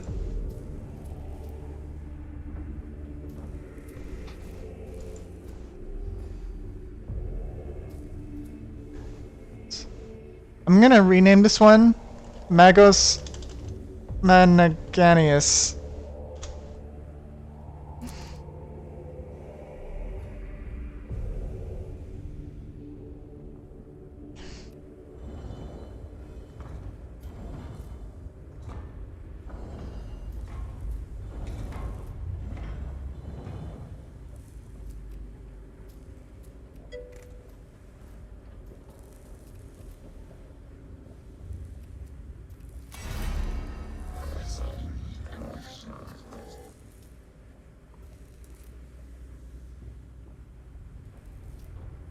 This is the discipline screen. From here you can upgrade your tech priest using Blackstone. Each discipline is focused on a different playstyle. Select one of the skills from one of the 6 discipline skill trees now.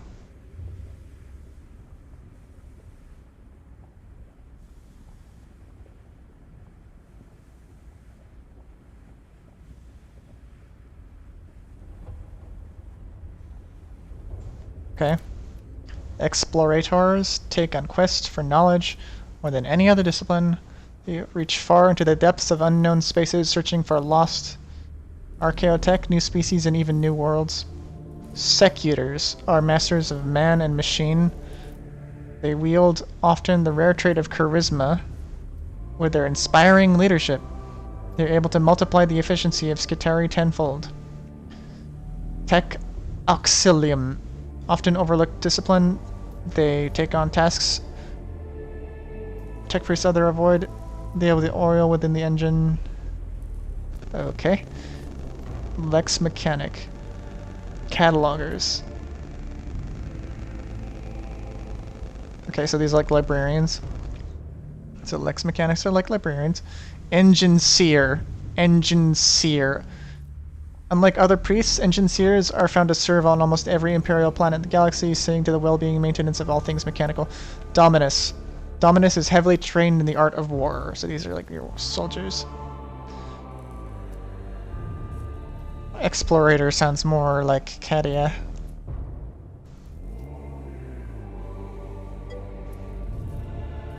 Oh, cool. Were you able to figure out we're able to figure out like what kind of browser works?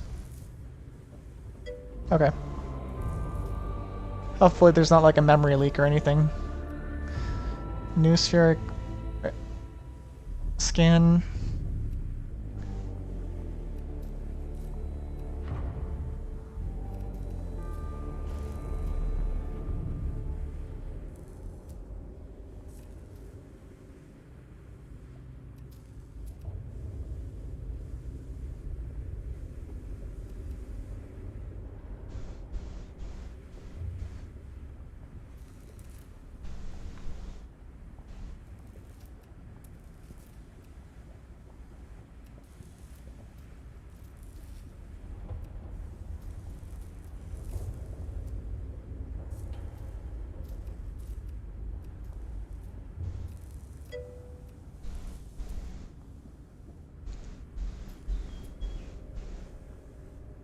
Well, I guess it's like what happens when it's like something slowly over time gets worse with a computer. Like,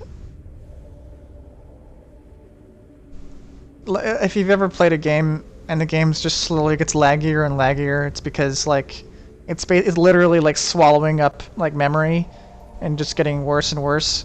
And the only way to fix it is like to restart.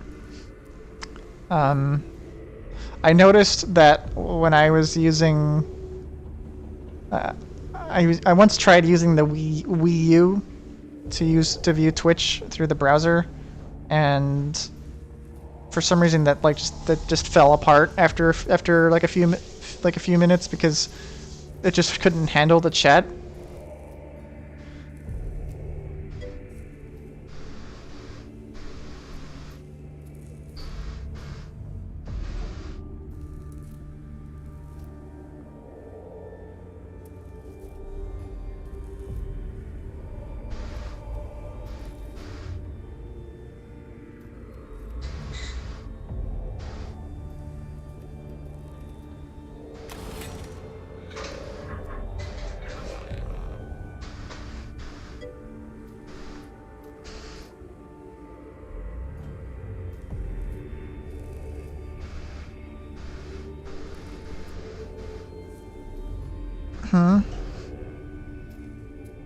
In order to upgrade, you must have enough Blackstone. When you rank up, you'll gain augment slots, skills, and body parts. You'll gain body parts. Yes.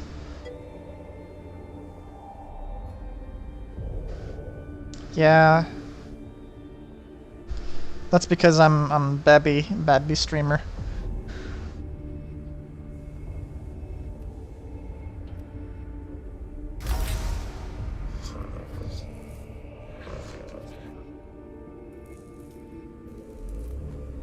Having a diverse team is advised. However, the choice is all yours. Tech priests can be multidisciplined, meaning they can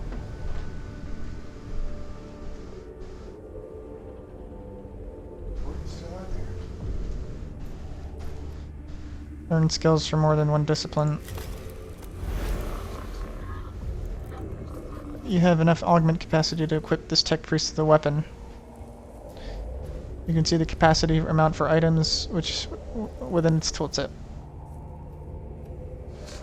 Drag a weapon on the slot using LMB. You'll use the capacity slots. Power Axe, Phosphor Blast Pistol.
Is it really bad?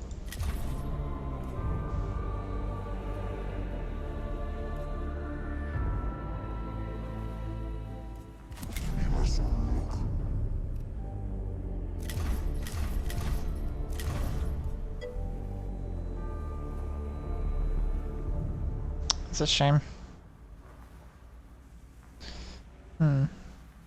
Maybe if you tried popping it out? I don't know.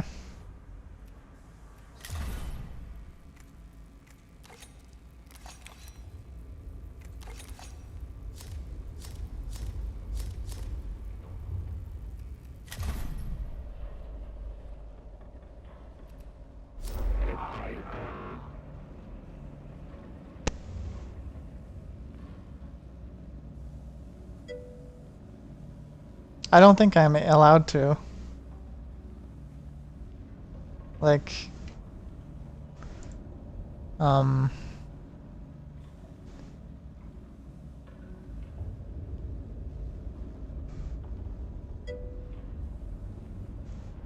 like, like I can't, like, I don't have the, yeah, I think so.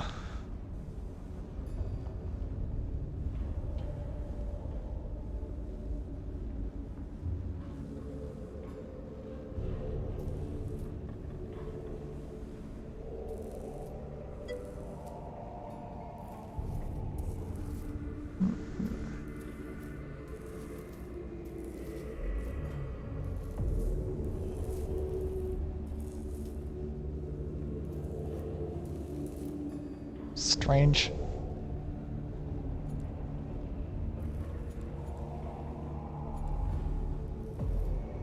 So we got two STC fragments.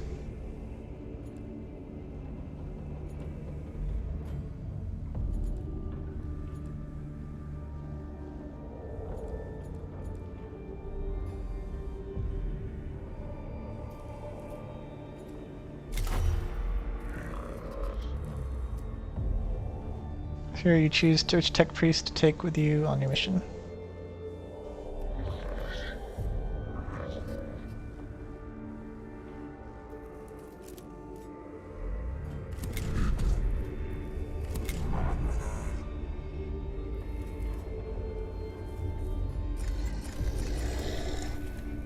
These guys don't even speak. What is a canticle?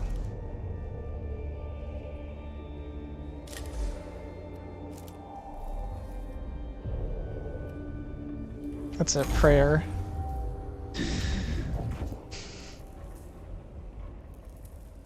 Tech Inquisitor Scaevola, I asked you on this mission because of your experience surveilling alien artifacts and organisms. And so the heretics of Styges 8 can plunder this world for our secrets. Your assertion is false. If objection concerns offense, go to different mission. Scaevola ain't got no time for your shit.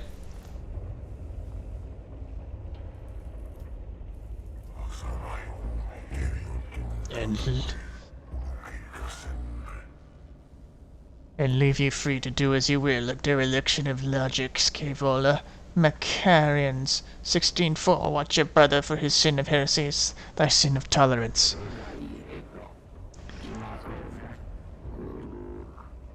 Silverton adverse evaluation commences, plus wonders, plus opportunities, plus secrets. Rare chance for discovery intelligence on Xenos must not fail to exploit. The logic of your enthusiasm eludes me, Tech Inquisitor. My emotional core is return only peril to our mission personnel and the threat of our awakening Xenos. Therefore, I am on this mission. My role: gather intelligence, seek truth, return to comprehension. Return to human comprehension. Dictates of Mars retrieval. Gather knowledge for good of all. And how will you go about that, Scaevola? Field operations in person, suboptimal. Sending tech priests. Instead, optimal. First objective: gather field specimens for study. Location: Tomb of Icropus. Commence immediately.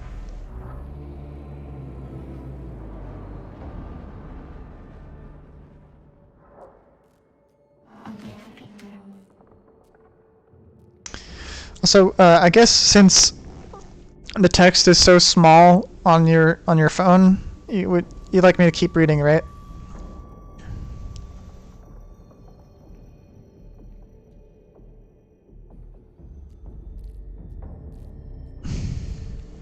From the reports of Tomb of Incropris, there should be plenty of samples in there for you to collect, Mechos, of course. But first, you'll have to kill them. Okay. My talents equals dissection after the fact. I leave the location, identification, execution to your tech priests, Magos.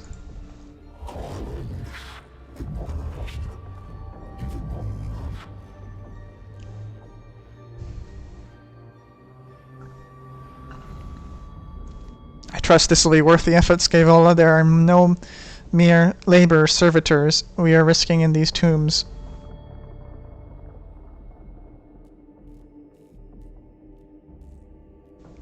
These are men and women, fellow devotees of the cult Mechanicus.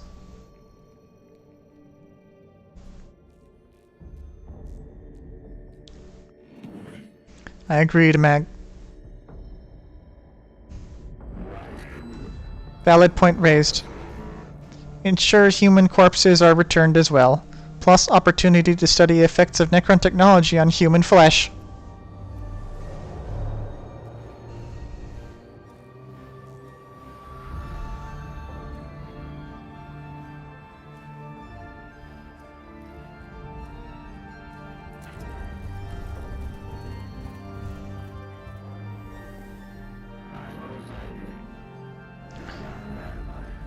Opportunity detected. Necron combat tactics, weaponry, capabilities eliminated. Study required. The chamber shows signs of having been the scene of a brutal gunfight. 2 Skitari lie dead, with marks from Gauss blasts all over the walls. Extrapolate. Expropriate. Salvage what gear you can from the dead. After all, it's a waste to leave it behind.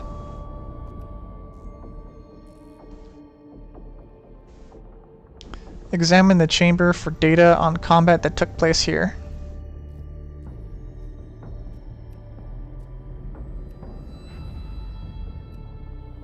Say a prayer for the fallen Skitari. This cult Mechanicus exhorts its soldiers to memorialize their losses. Let's eulogize.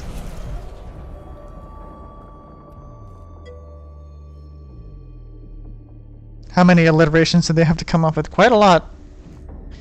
The cohort pauses only to speak passages of the cult Mechanicus' scriptures, asking for the proper passage of the dead to join the supreme intelligence of the Omnissiah, the machine god. Their determination is bolstered, but they gain little practical benefit. Necron initiative decreased.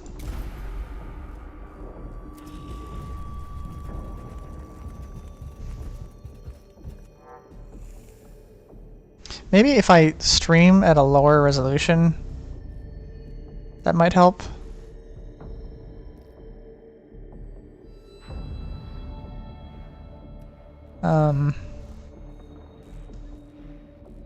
Let me try that.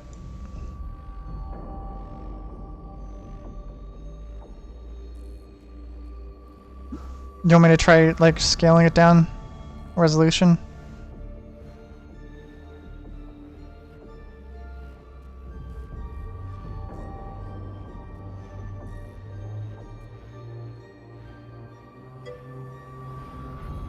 Maybe. I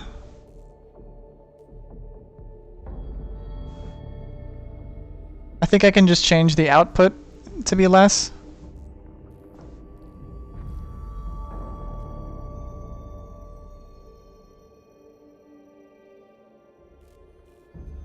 Right now it's set to it's set to 1920 by 1080. So if I could maybe turn that down to 720p, that might help.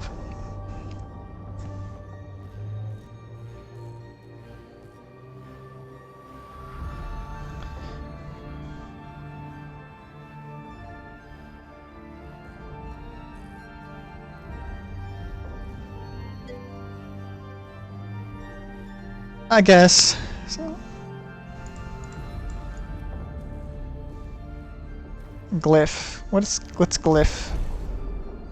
A single port designed for Necron Canoptek creature exudes from the device. What is this? Okay. That was weird.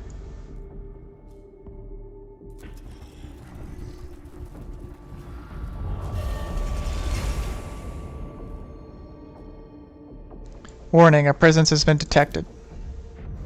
The Necrons are awaking in response to our presence within the tomb. As you travel through each tomb, defense systems start activating. This increases the difficulty of the mission. The longer you spend in a tomb, the harder the mission becomes. Exploring tomb is without reward. Isn't without reward. There are unknown amounts of lost knowledge to be found in those willing to dig deeper.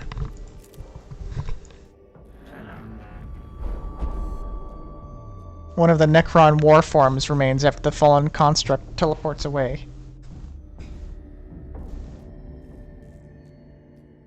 It fades in and out of reality as if about to disappear.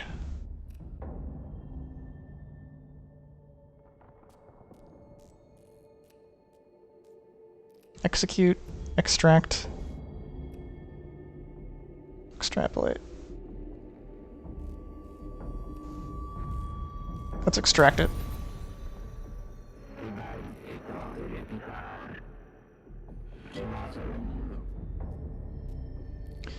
Shame was anticipating commencement of dismantling dissection experiment or dismemberment of a captive Xenos construct. Necrons possess failsafe internal teleporters. Activate upon destruction. Indeed, Tech Inquisitor. I believe we could have concluded that without such risk to my tech priests. One of the cohort takes the Necron by arm to drag it towards the tomb entrance. The Necron's teleportation procedure is then completed and it vanishes, apart from the arm the trooper was holding. There is not much compared to the entire Necron construct, but the arm is taken back for study. I thought that was the tech priest's arm for a second.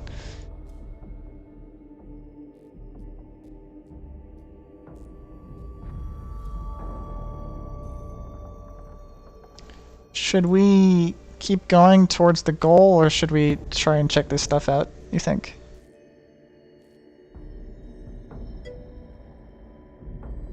Nothing that can't be replaced. Yeah.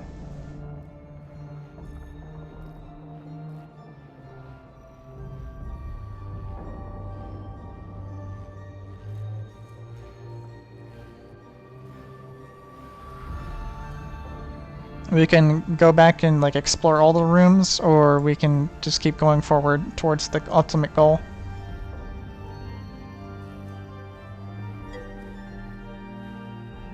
I think I'm gonna play it safe.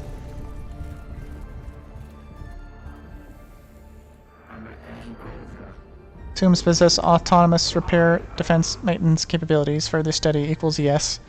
I have some collected for me, Faustinius.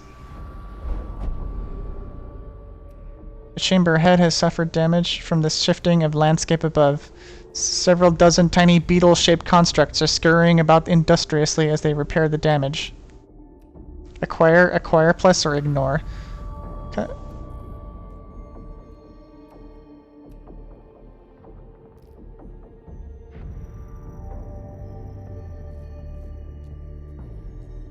Let's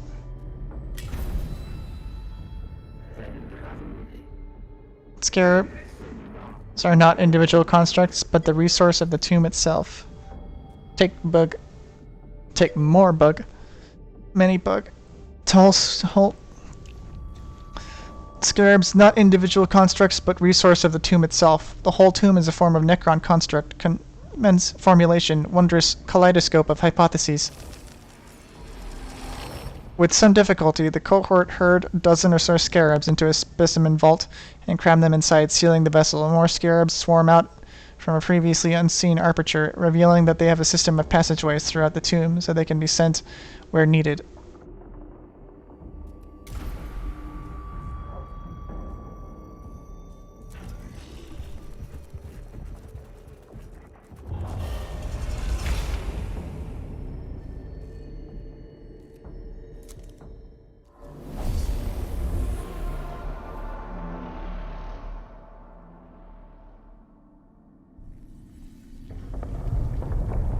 Oh, wow.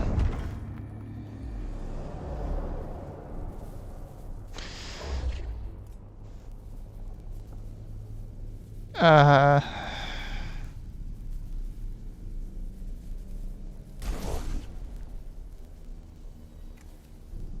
Jeremiah goes there. Mechanicus. Manigan. Manigan goes there.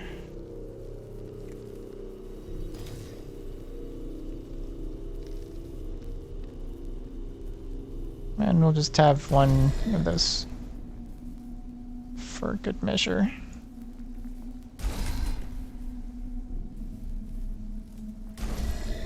Actually, Manigan, you can go here.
Oh, I can use my servitor to get cognition points. Interesting.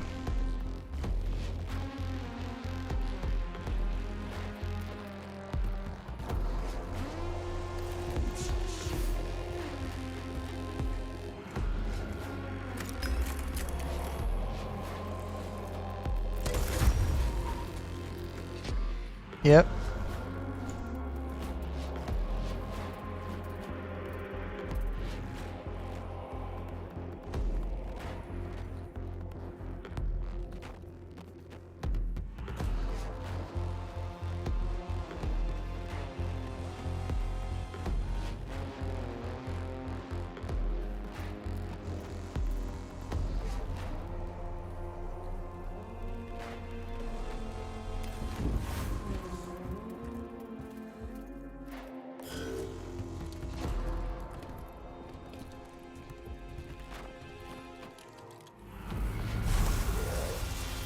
Oh, jeez.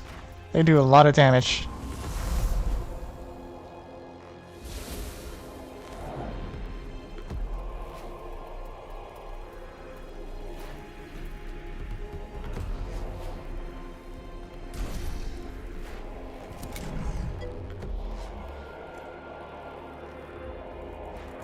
Yeah.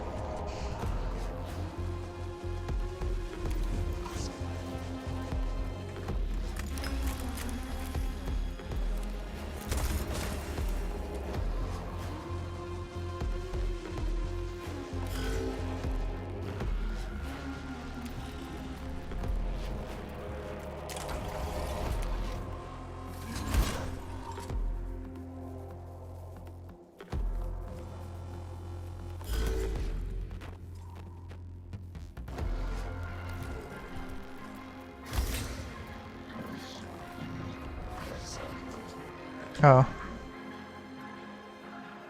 Once per mission. Okay.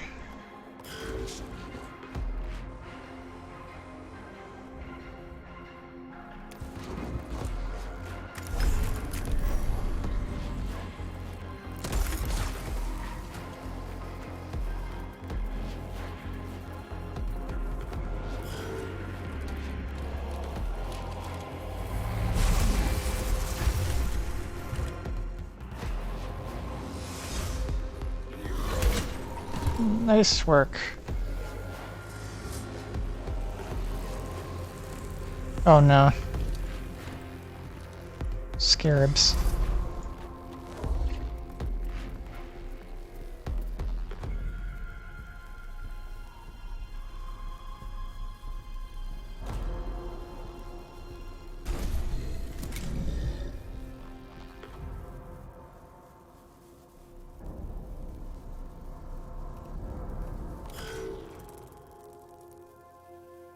Up. Rest in peace. Don't like how they just kind of pop out of existence.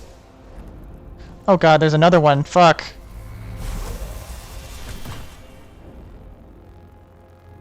Another one bites the dust.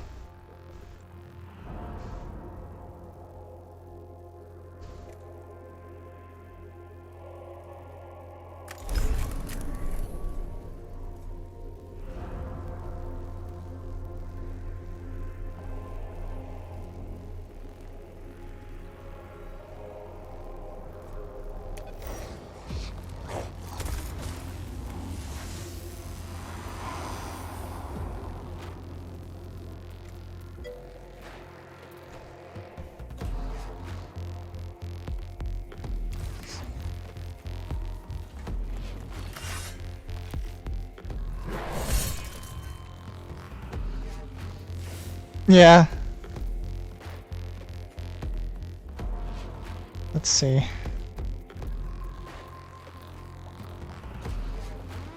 Let's go back here.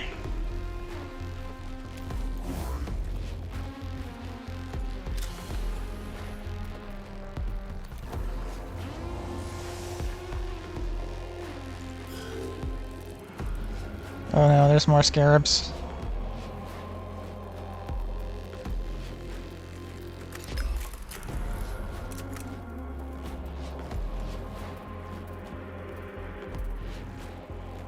Uh...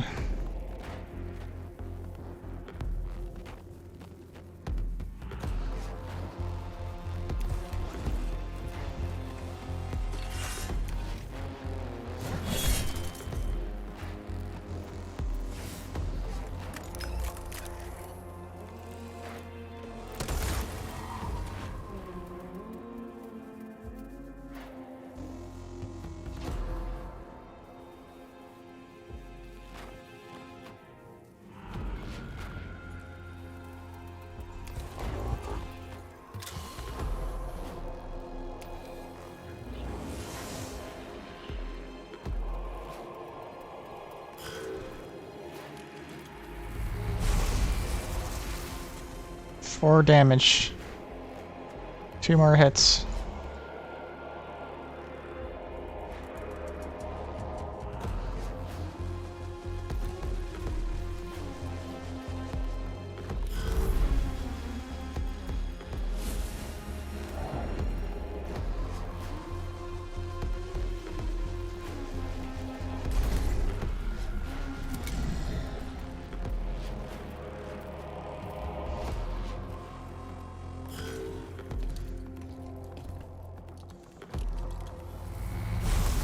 How can you hit that?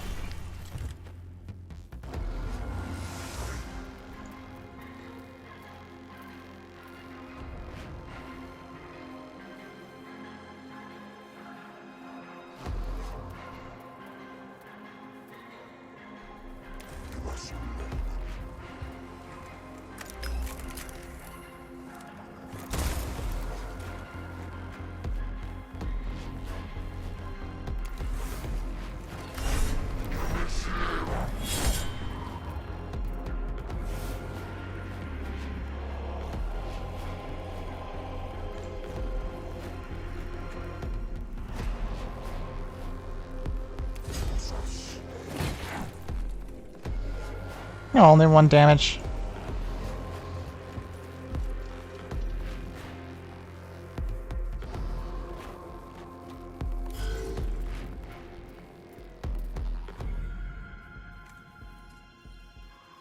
Uh...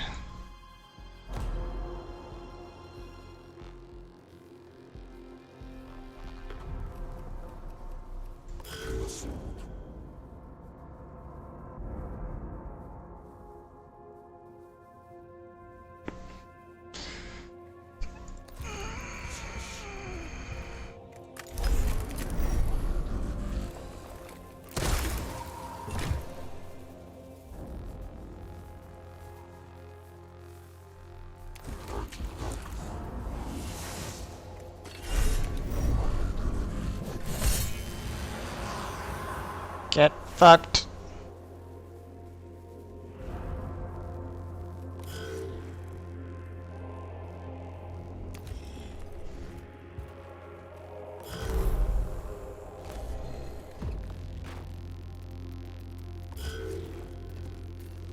Oh no.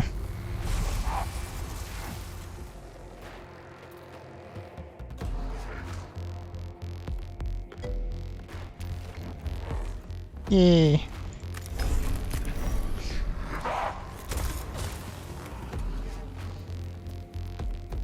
I'm glad it's still comprehensible through the tiny screen.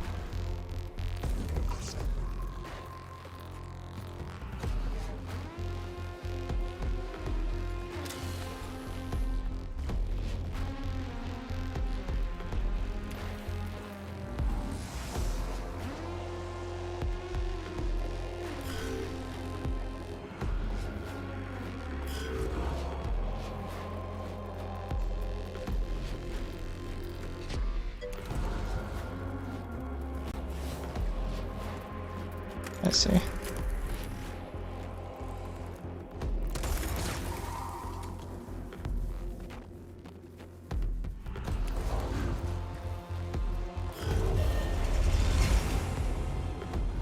Necrons reanimate 1 turn faster.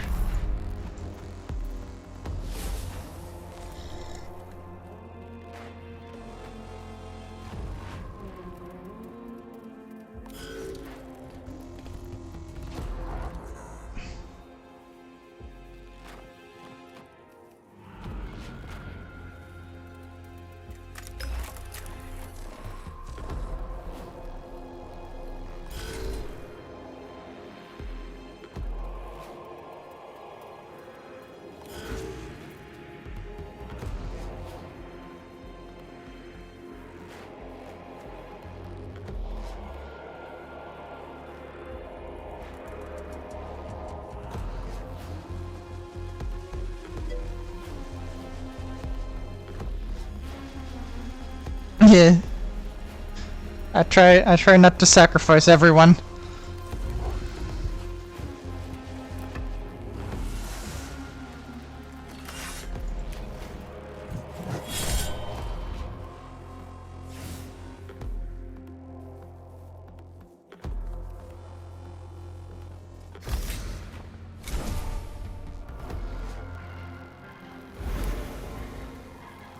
They prayed.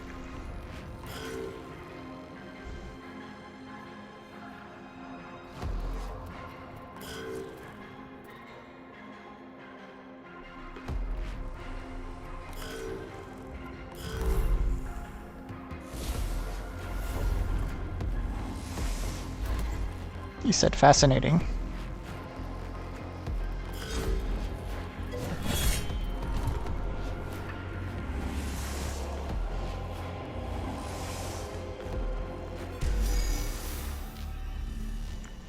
Once per mission. Or, well, I mean, we're at the end of the both, so. Circumstances evaluation.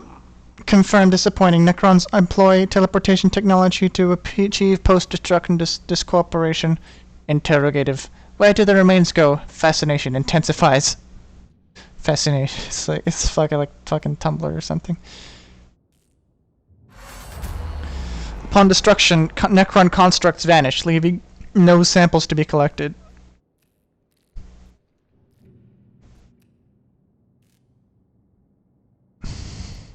Let's analyze. Hoping for any components that might be missed by the teleportation effects. What's this? Awakening increased by 1 of... Cohort is slowed down by the search, giving the enemy a chance to respond to their location. However, they uncover several samples of technology of uncertain purpose that might contain valuable materials. Mission complete. Cohort returns from the tomb, frustrated by lack of physical samples of Necron constructs. However, the data they have gathered on phasing out Necron remains illuminating in itself.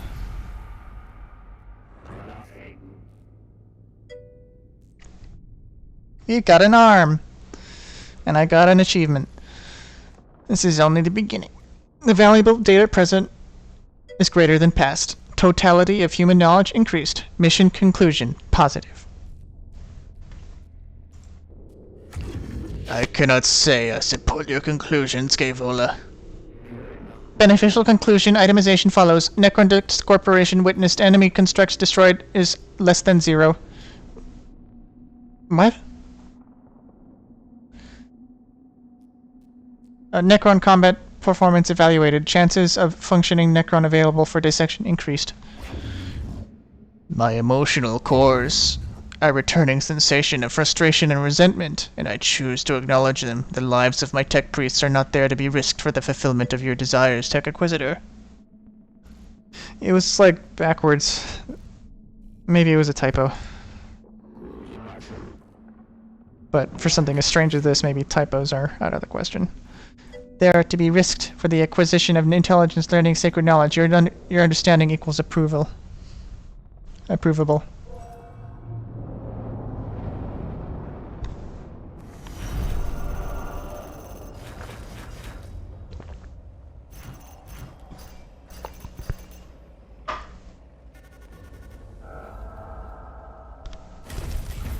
Split. Okay, so I got some new components.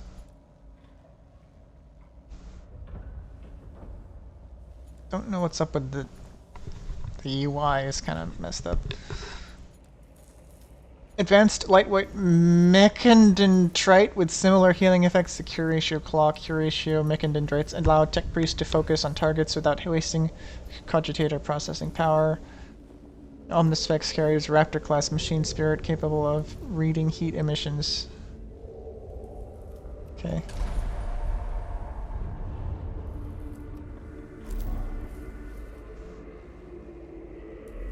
Silver Tenebris must burn. We must not linger. Discovery of Silver Tenebris equals 10.01101 more awaits us. We got some two very different attitudes.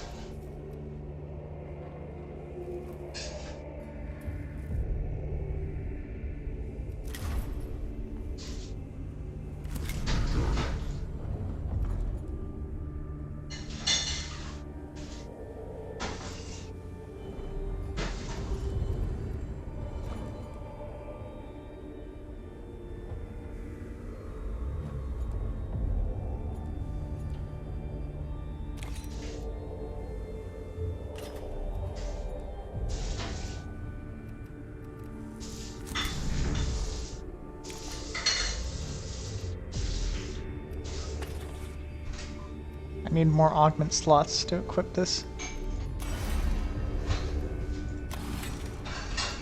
Ooh.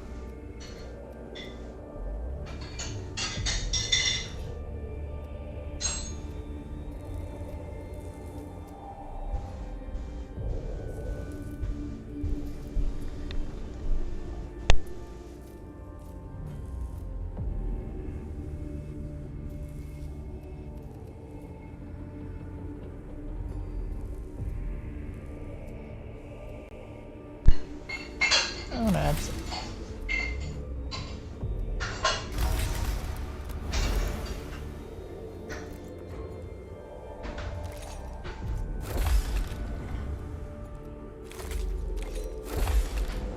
I got some new threads. Oh, hello.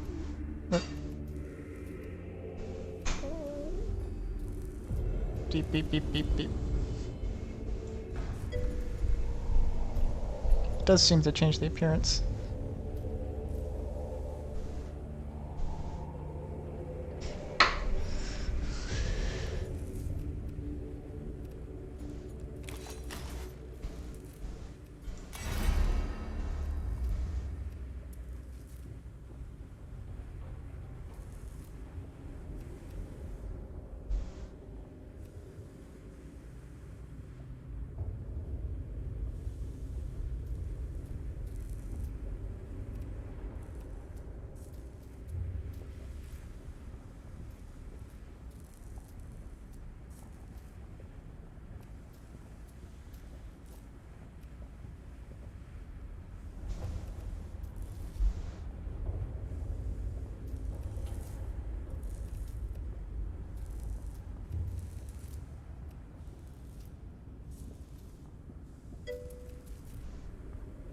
Bliss.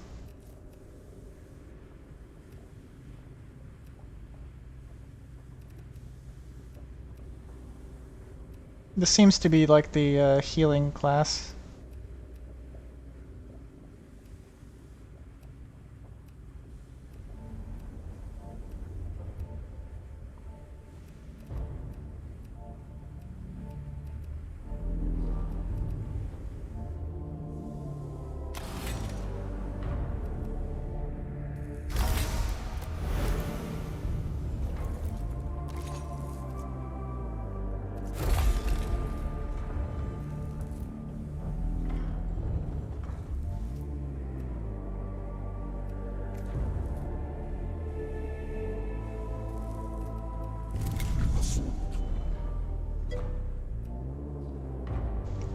More arms.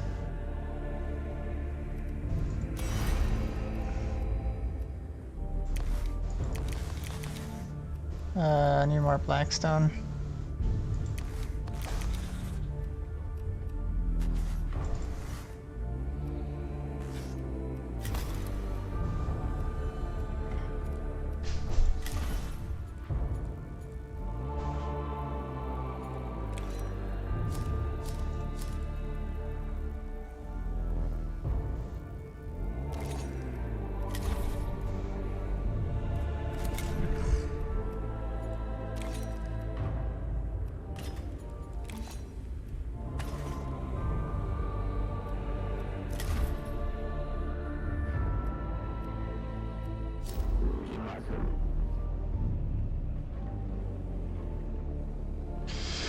Sutari have encountered a destroyer form of Necron that uses anti-gravitational technology and crested a cohort. Okay. Target a troop for its next base attack and gains 1 damage. Mission gauge increased by 1. Okay.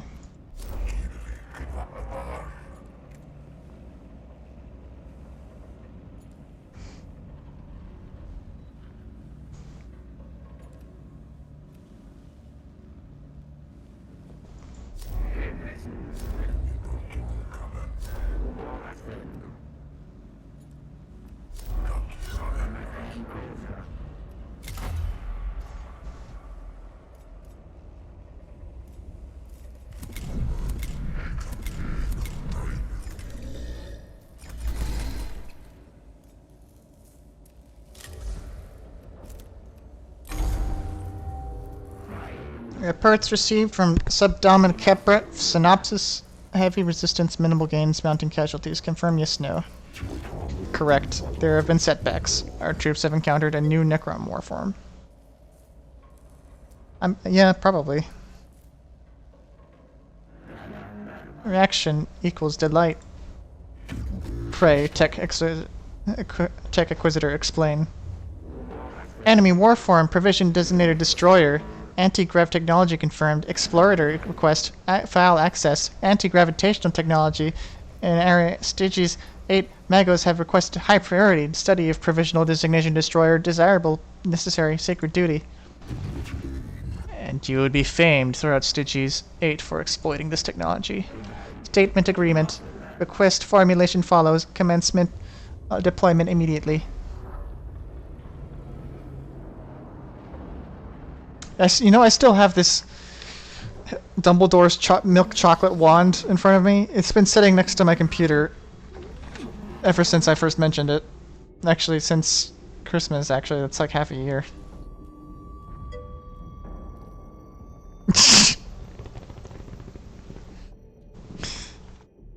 A concentration of Necron destroyers is playing merry hell with their Skitarii units in the tomb of Ecropis. They are highly mobile and heavily armed weapons platforms. Taking them on is extreme and dangerous in the extreme. Plus, reason to observe them. Our troops processing such technology extrapolated to conclusion, greatly increased battlefield effectiveness. When will I eat it? Anyway, I was raised to see that as dangerous. I was raised to see that as dangerous thinking, Magos. Such Put such piety aside from now, Subdama. Is the cohort ready to advance? They are. I have plotted the likely location of destroyer units. They are somewhere within this complex. The fortune of Mars be with you.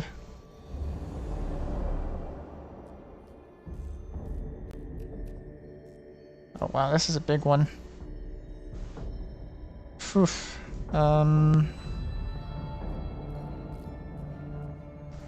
Where should we go?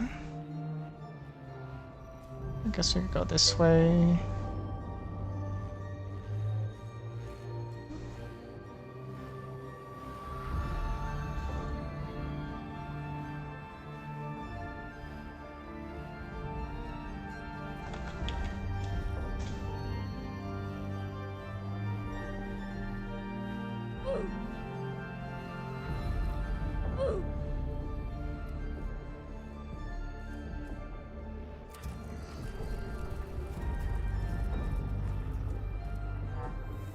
Glyph.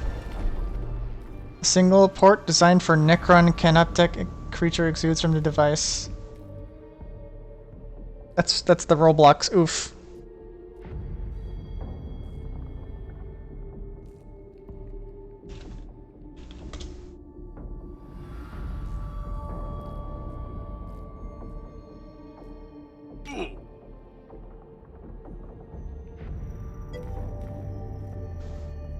And that's another oof.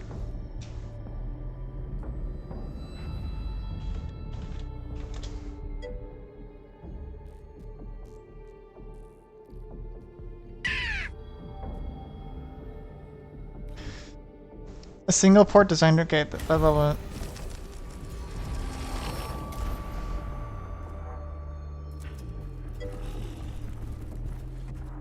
That was Blockland. Lives of the lives of the logic saints. Psalm 61. Even in death, our duty is not complete. A mortally wounded Skitari lies on the floor of this chamber, his torso laid open by Gauss fire. He was evidently caught in a firefight and left behind until his unit fell back. It is likely Skitari were attacked by Necron destroyers. The Skitari might have witnessed the tactics up close. Administer medical assistance to the trooper. Interrogate the trooper for about Necron destroyer combat tactics. Access the trooper's internal cogitators for data recording during firefight. I'm gonna... Oh shit. Though the trooper is badly hurt, quick and dedicated medical intervention by the cohorts. Yeah, is a lot of blood, yes. That's probably why they wear red. The trooper is badly hurt, quick and dedicated medical intervention by the cohort's tech priest stabilizes his vital signs. Though he can yield no intelligence for now, he will eventually fight again. The cohort has lost precious time intervening, but they are provided with a rare example of survival against the odds.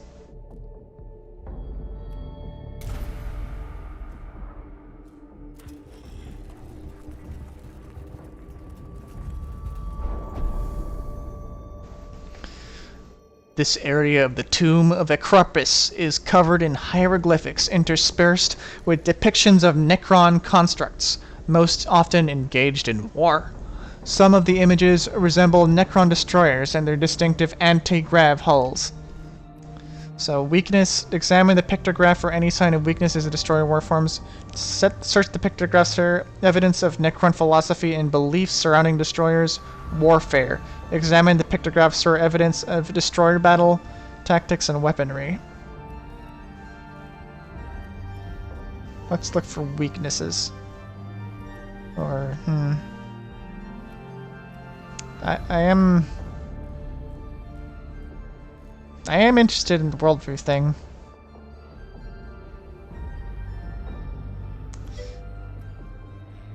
Yeah. Oof.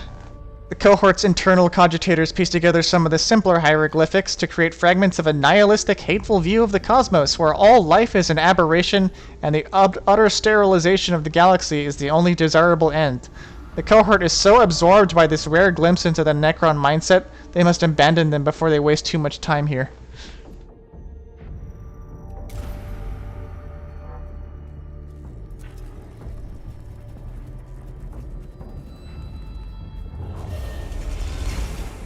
extra Necrons in battle.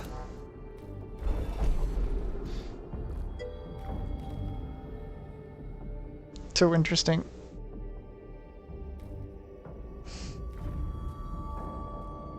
Single port designed for Necron Canoptech. Its creature exudes from the device. I don't understand these glyph things.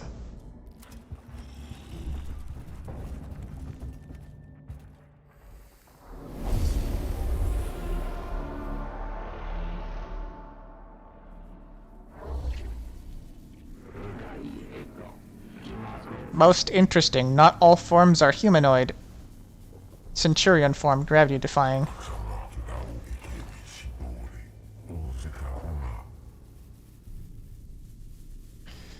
Xenos show that they are more alien than we originally thought. The text of the oiled cog, V12 states, one converge from the standard form, but one must always retain their humanity or be lost to the men of iron and their ways. I do not mean to diverge from the discussion, but what are these iron men? Unclear. This text was logged many millennia ago. There's no other reference to them in my cogitators. Keep focused, brothers. We have a new enemy afoot, and we must ensure they do not surprise us with new trickeries. Be alert and focus. Kill or destroy targets.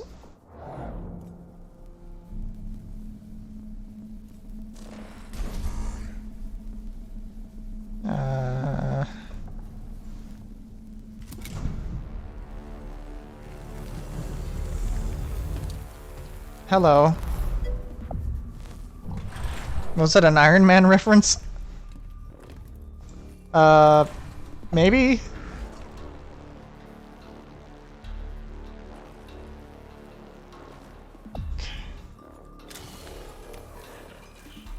$18 damage. Ugh. Okay.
Oh my god.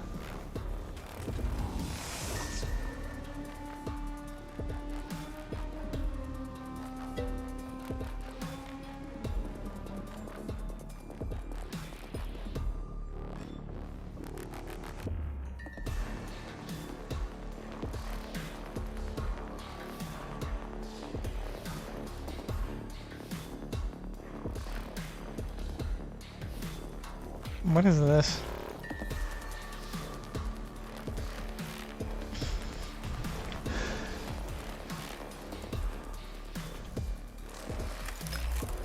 Whoops.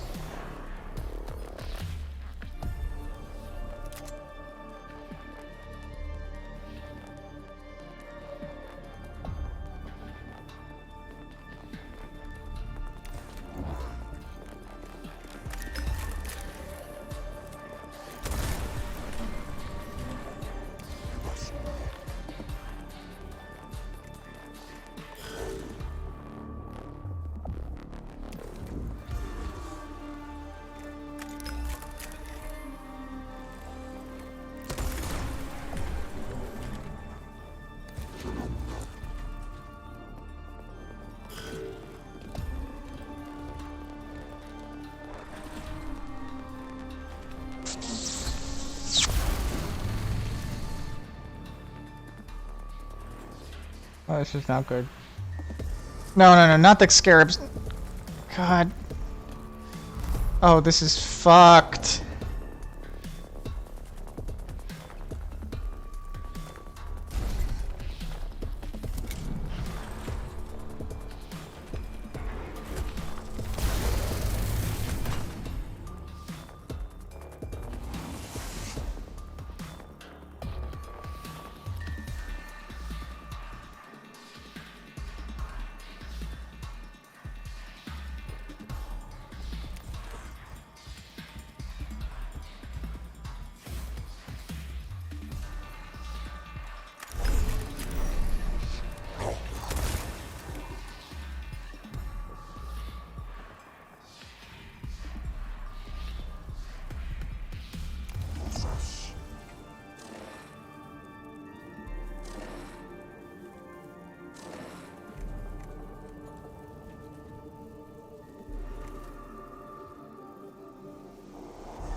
Oh, jeez.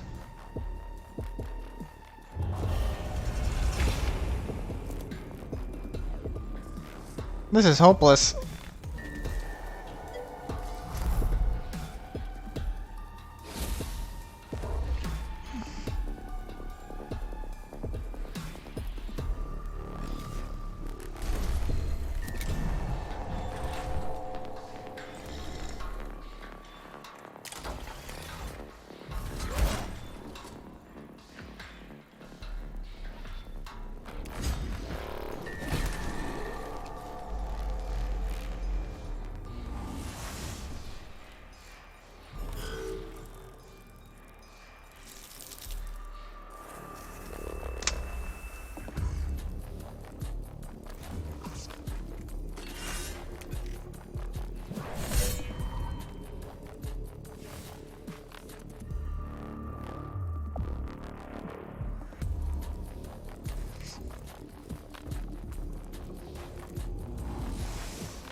What?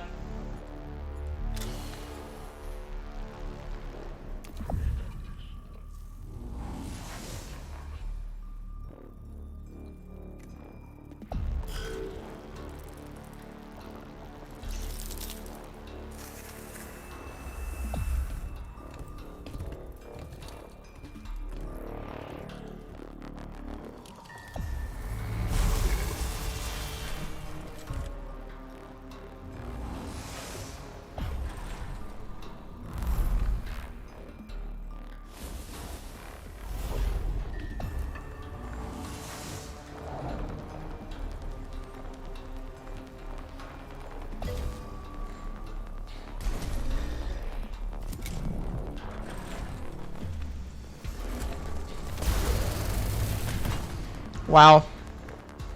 Okay.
You can't... No, that's not fair.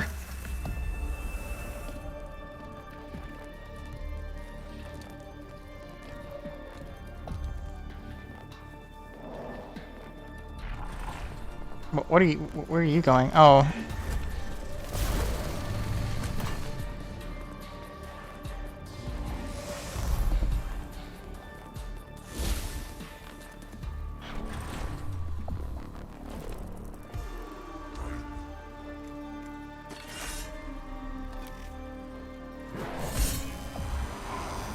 Well, I killed one enemy.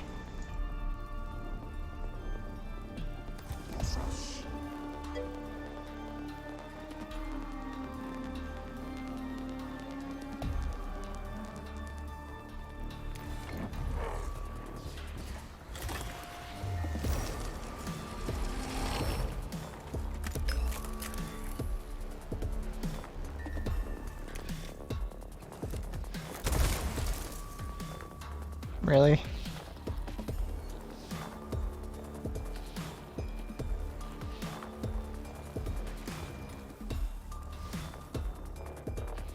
And this is normal difficulty. At least the big one can't, yeah. That's true, they can't fit through there.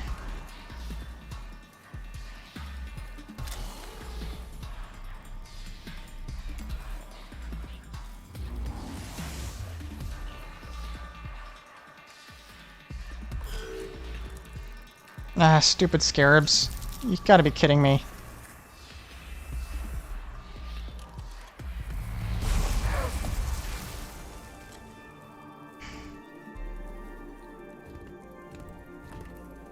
Two against one. Maybe it can follow me. What are you doing? How? What?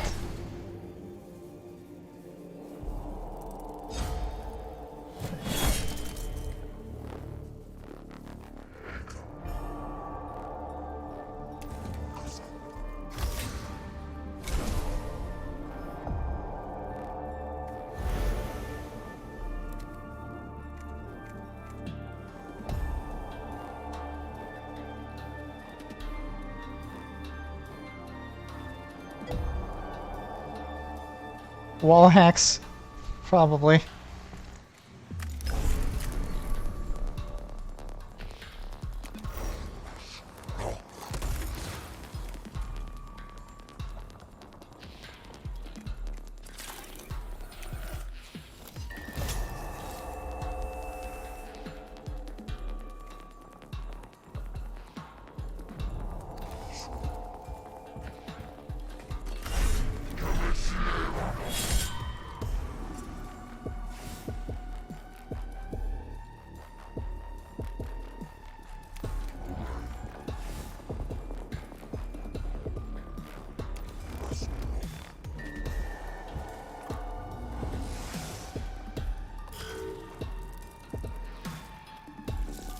He's gonna be fully healed by the end of this.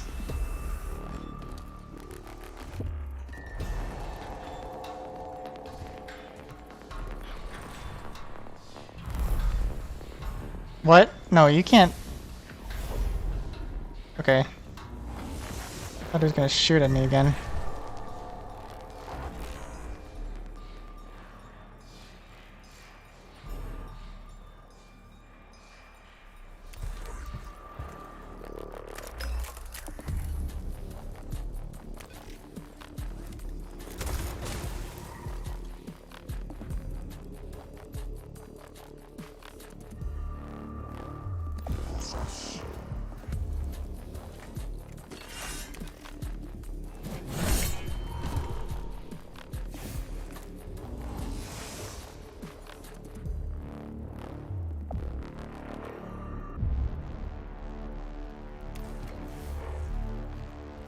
Wait, oh.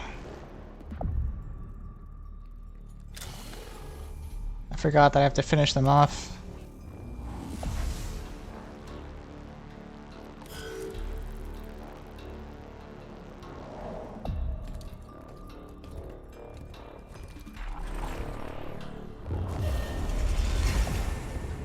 Okay.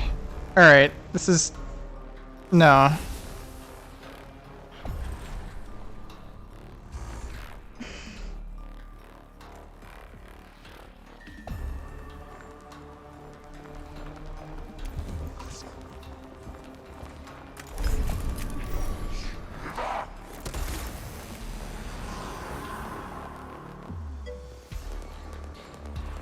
I didn't see any more, but that's what it said. I don't really know what the deal is with this thing. It seems like I can attack it.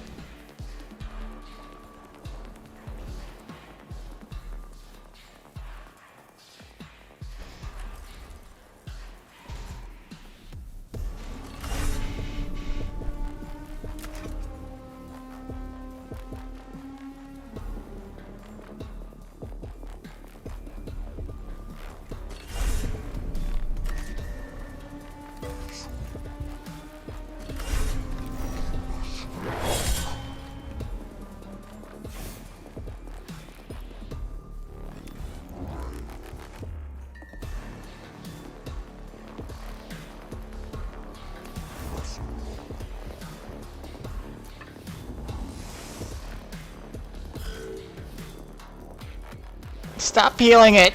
Yeah!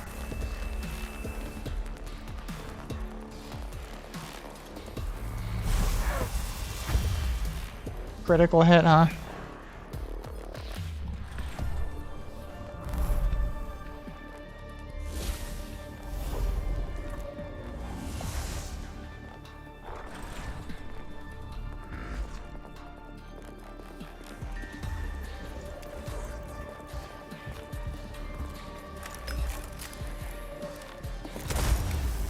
There! Fuck you, piece of shit, fucker.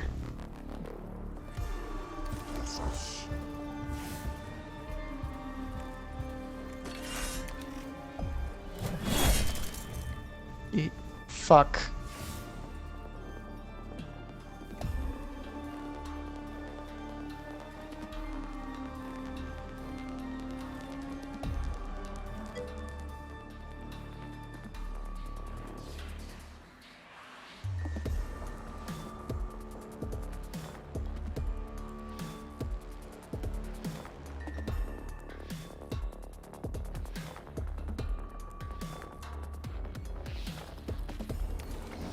Hopefully this is far away enough.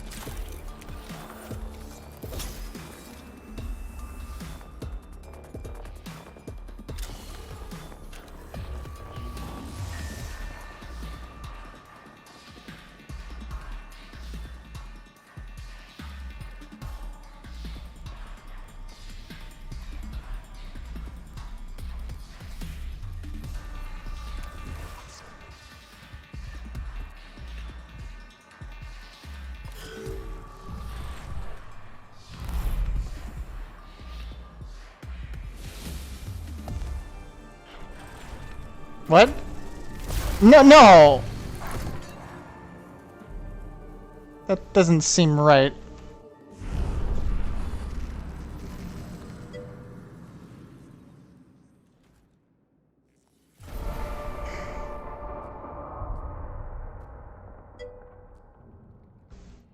Yeah, that didn't make any sense. Overwhelming strength of the Necrons of the Tomb of Acrophorus proves too much for the cohort. The very destroyers are here. They are here to study, lend their firepower to Necron Forest if mission is abandoned at full fusillade of heavy gauss fire.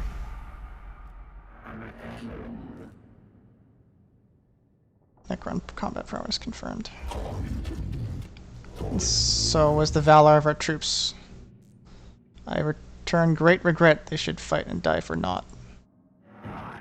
Naught equals false. Valuable battlefield data acquired. Aphorism retrieval. In defeat there is opportunity. As much as I scour my emotional cords, I cannot find such solace among the deaths of those under my command, Scaevola.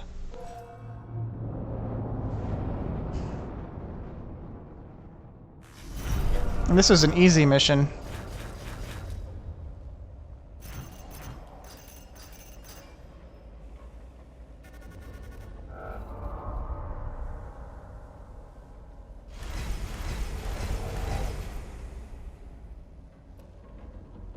It collected my mouse clicks.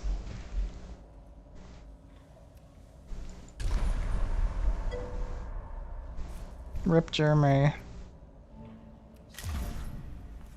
Wait, he's back.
New face.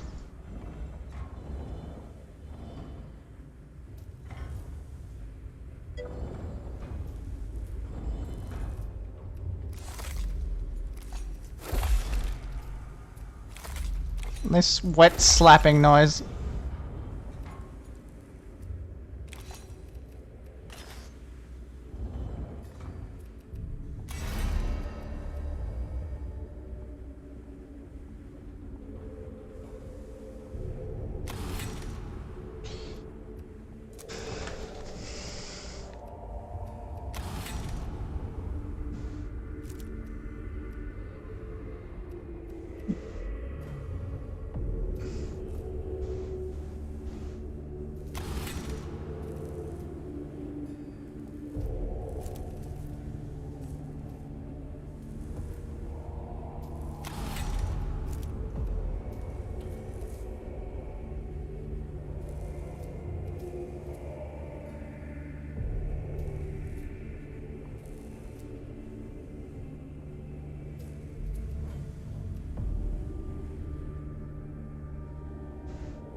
Backpack.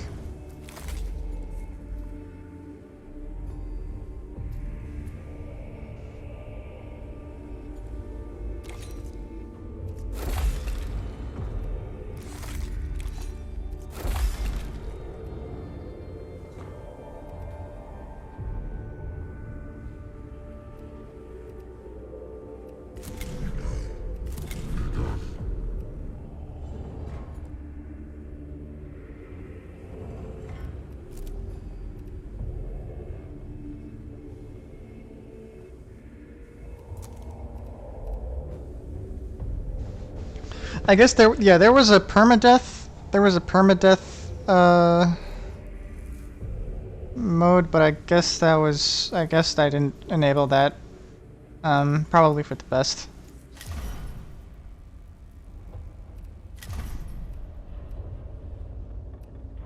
Should we pay Grandpa a visit? Lector Dogmatis Vidix?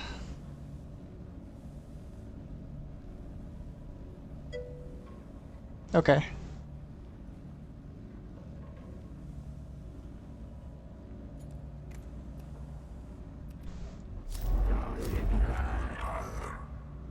Okay. Just double check if there's anything else I can do.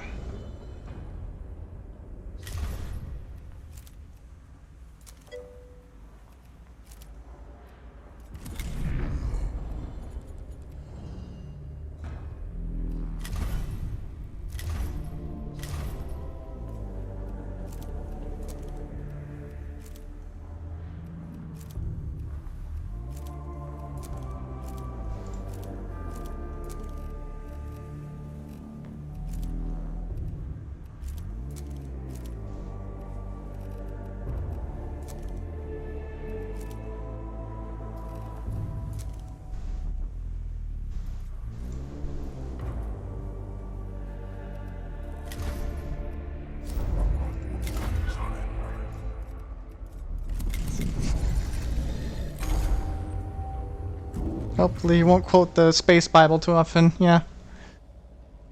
I called you here, Lector Dogmatis Videx, because your knowledge of spiritual matters and the cult Mechanicus will be crucial in dealing with any moral threats on Silva Tenebris. I have 5,543,021 works of scripture stored for rapid context topical retrieval. There is no obstacle beyond my capacity to counsel you on. Unnecessary use of cogitative power, waste of resources, videx, insufficient use. Go to Augmetic Bay for improvements.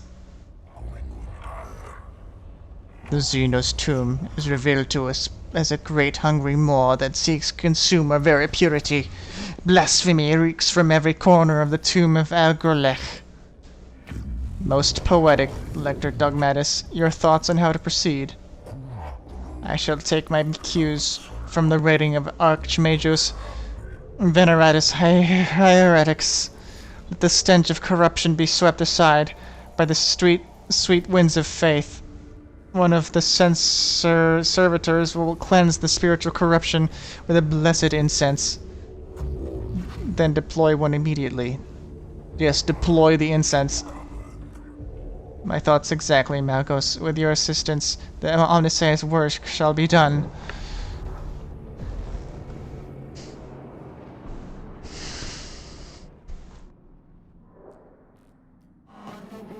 The censor servitor is deployed at the tomb entrance, Magus. Light a candle. Eat a candle. I am ready to send it on its way.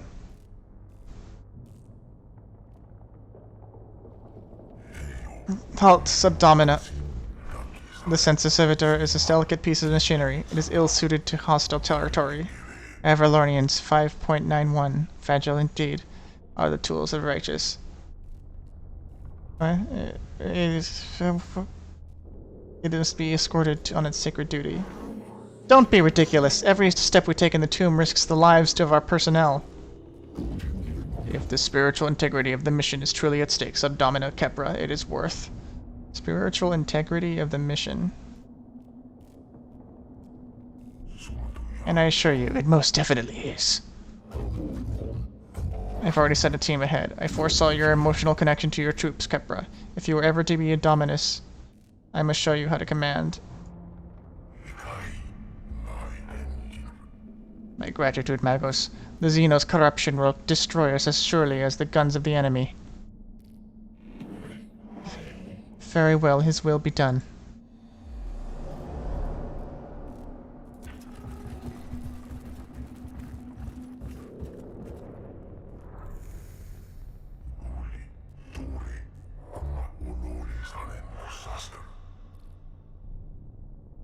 This is no good, Magos. No good at all. The Xenos' corruption takes the physical form of this murky fog. Can anything be done?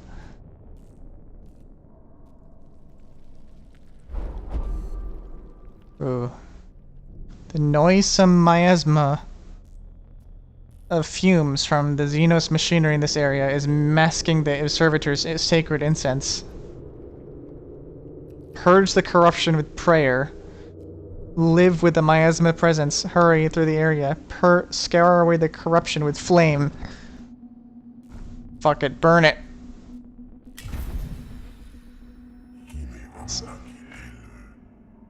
Saying of Archmagus Cortico, verse 58. Prayer has power, but I cannot deny fire does too.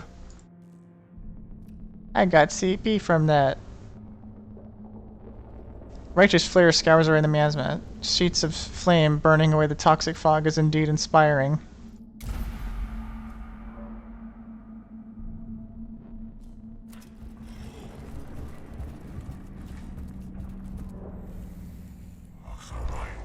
Menials shall be ritually chastised for this maintenance failure. It is imperative to get the servitor functioning again quickly. Neo-Dogmatics 71.90. If his will be done, let it be done quickly. Menials be ritually chastised for this maintenance.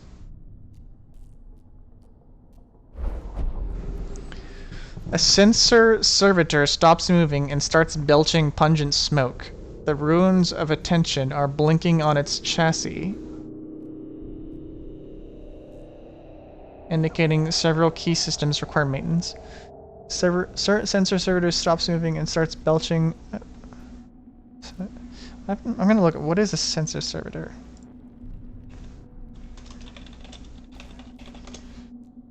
It's oh,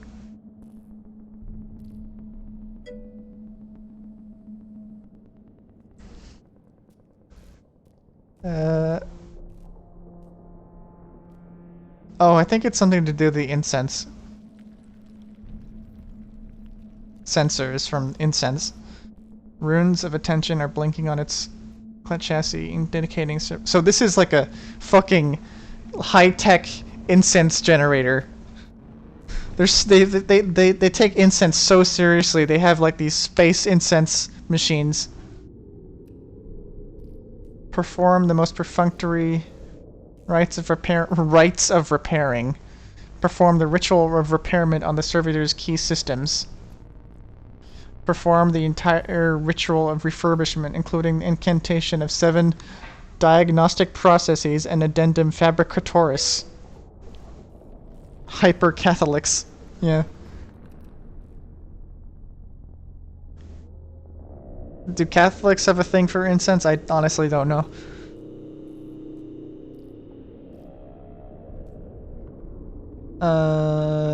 Perform the most perfunctory... Yeah, why did that... Servitor is given a sprinkling of sanctified machine oil and an application of holy mastics and continues to smolder but is functional again. And I got damage from that. Yeah, mirror?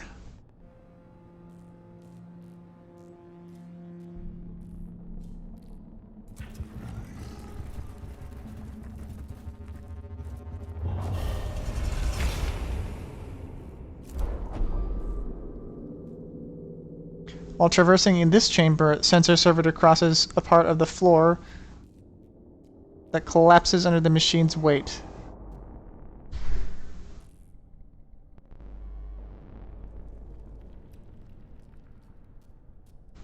The servitor is trapped at the bottom of the shaft of machinery and pipework and must be extricated. Mechanics. Fashion a system of pulleys and ropes to haul the machine out of the hole. Exhort servitor to overload its magnetic levitation circuits. Climb into the hole and haul out the servo mandatory. Mag. Ow. Cohort pronounce the command phases that activate the servitor's rarely used temperamental maglev units. The servitor reaches the lip of the hole and is being dragged the rest of the way out. When a loud bang and belching of acrid black smoke, a key component burns out violently. The servitor is saved from its predicament, but at a cost to its structural integrity.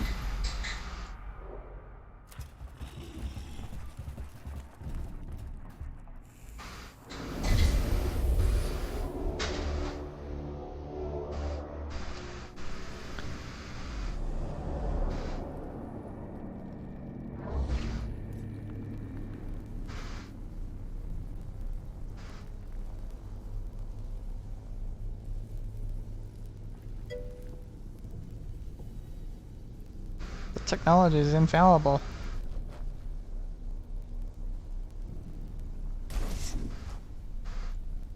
So what is this? That's a teleporter. Probably.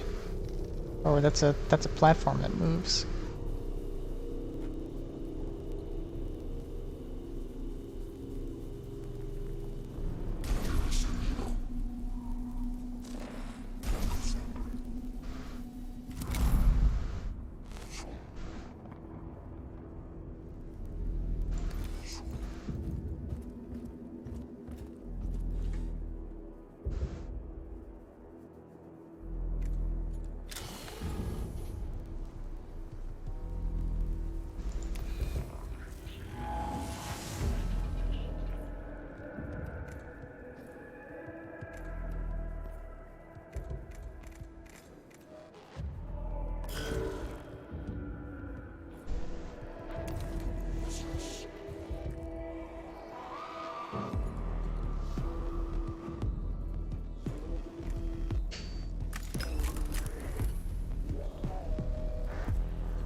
I'm an idiot.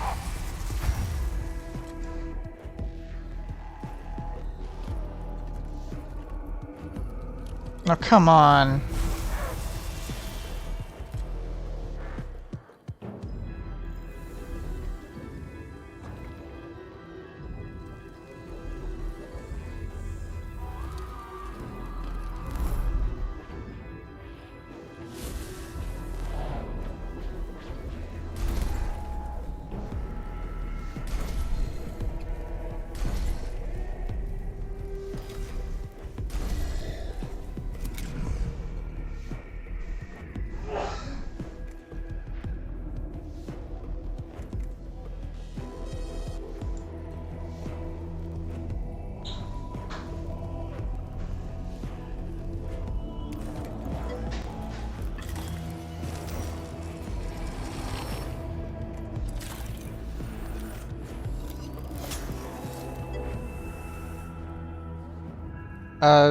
Someone in the room. I don't know if I heard sneezing or something.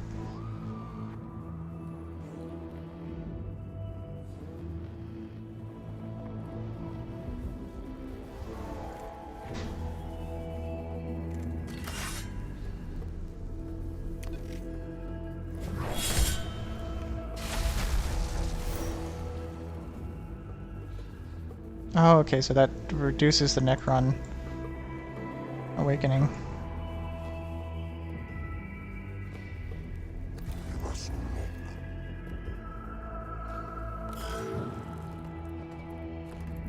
No, come on. No.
Absorbed, of course.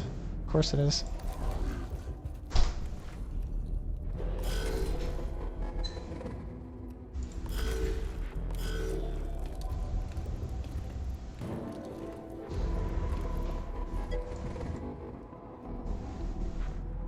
No, it's not too far away. It's just...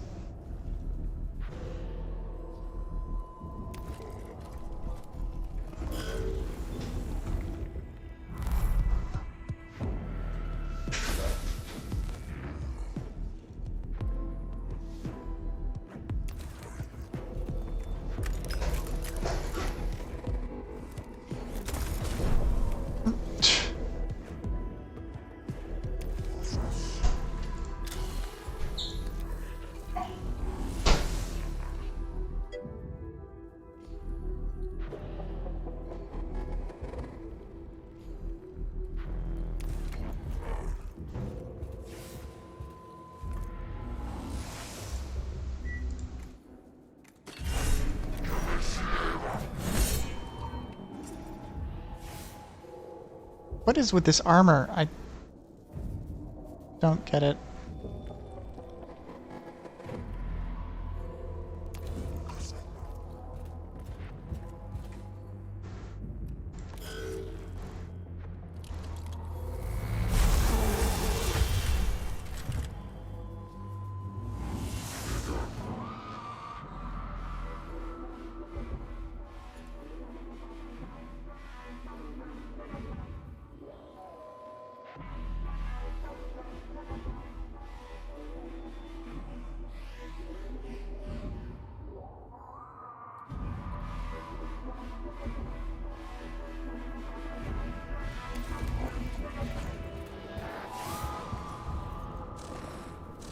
What?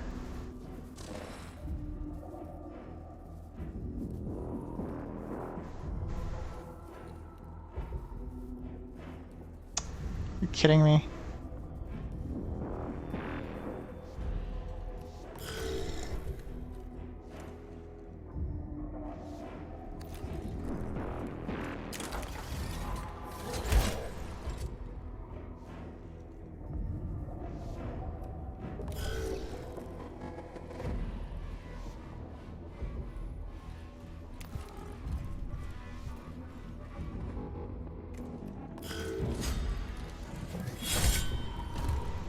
Oh, nice.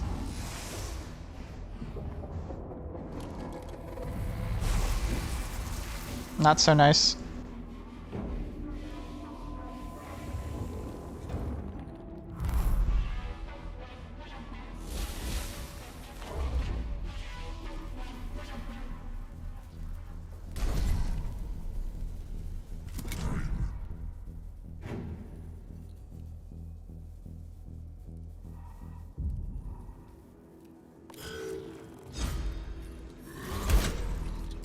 Yeah, get fucked. Okay.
Almost.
Five, wow.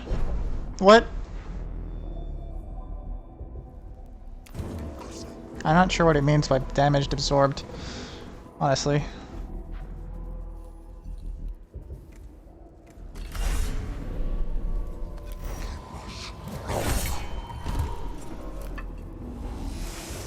It looks like he put his hand on the Necron's shoulder.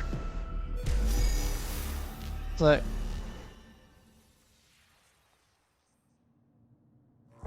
There.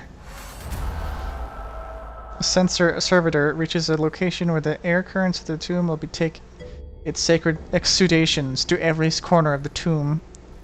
It's alright, buddy. The cohort guards it until its incense is fully deployed and can escort it back to the tomb entrance. The sensor servitor has been delivered to the depths of the tomb, Lector Dogmatus. Its sacred incense is now permeates all areas of the structure. A positive outcome, Magos. It is right and proper you see as I do the dangers posed by the corruptive influence of the Xenos. It remains to be seen if the tomb is rendered to be less dangerous for our troops. At the very least, the place is less malodorous. I trust you to continue to consider the alien with hatred and disdain they deserve, Magos. As we explore this world, remember the words of binary hierarch Gethsmore. The weak in mind will seek to understand the Xenos. The strong in mind will destroy them and bless their ignorance. Okay, boomer. We made the place smell nice. Great.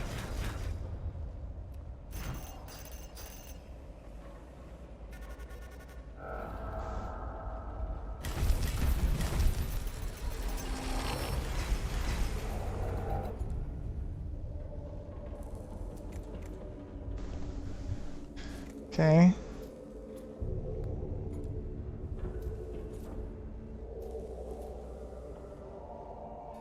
%. New canticle unlocked. I think canticle, I think that comes from like recanting a prayer. Complete one mission without using canticle. Cant of the craft. Oh, I guess these are kind of like achievements. The next pentacle. Pentacle. I have no idea what pentacle means. Next physical attack will deal 3+ physical damage. Though they flee and cower from us, the unrighteous shall find nowhere beyond our reach.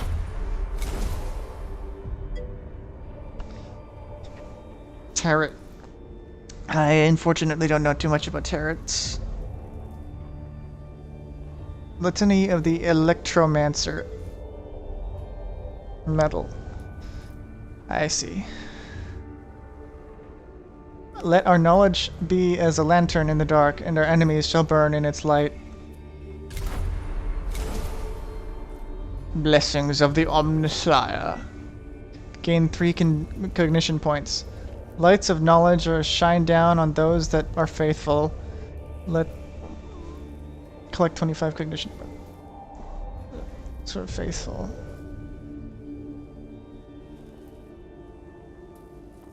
Those that are not feel the wrath. Let those that are not feel the wrath of our intellect. Okay, Rick and Morty. How many of these have I unlocked? Jesus Christ. Stride across the stars, spread the word.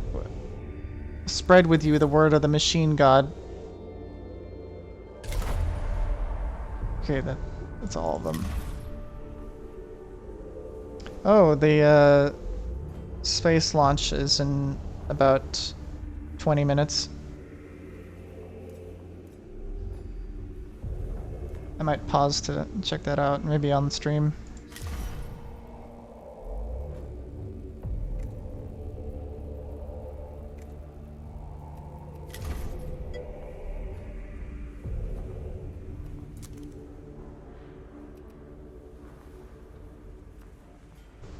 It was, what time did it say? Launch time 3:22 Eastern time. That's in exactly 19 minutes.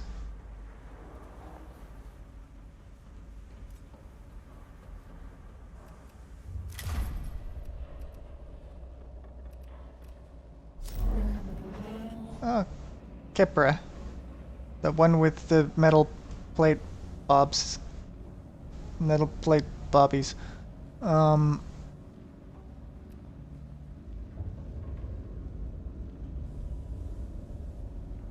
That's not her entire personality. I'm being reductive.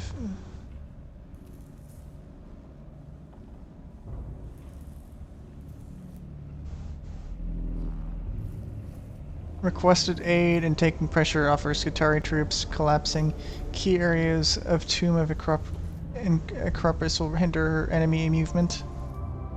But the metal bombs are there. Yes. Enemy movement and stop them from overwhelming the Skitarii. Let's see if I can unlock some stuff.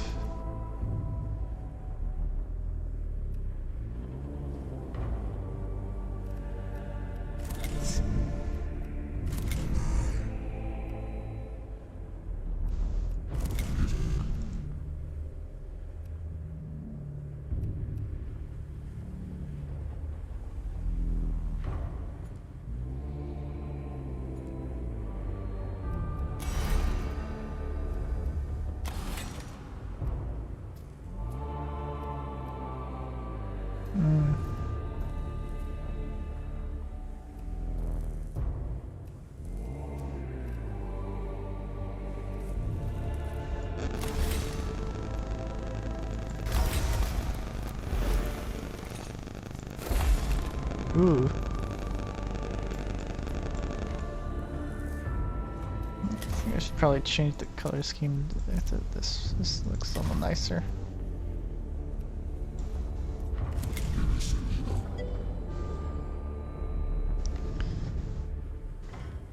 Not sure what.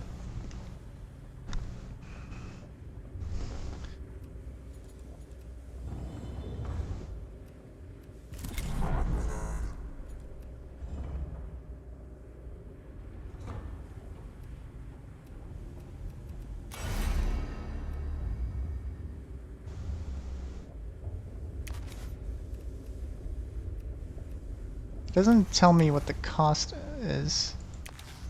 Oh, unlock previous skills.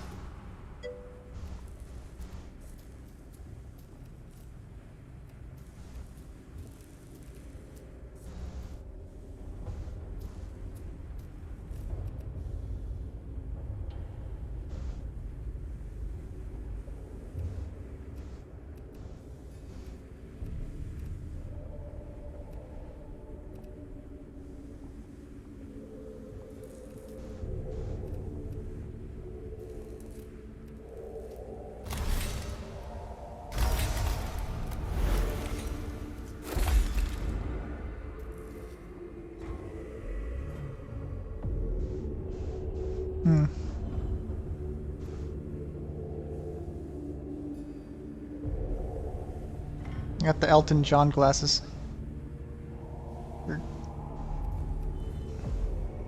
I guess it's more like Lennon glasses. New head is kind of ugly.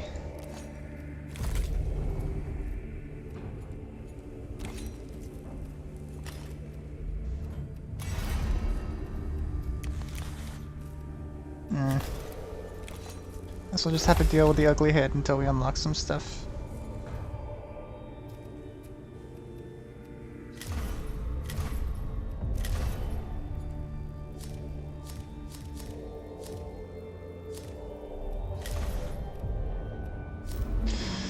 Alright, Kepra, let's go. Maybe. Can I move this?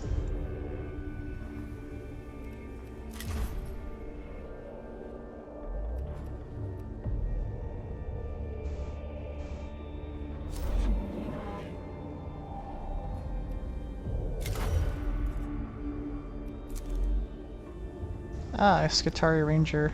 Additional Tech Priest. Skitarii Vanguard.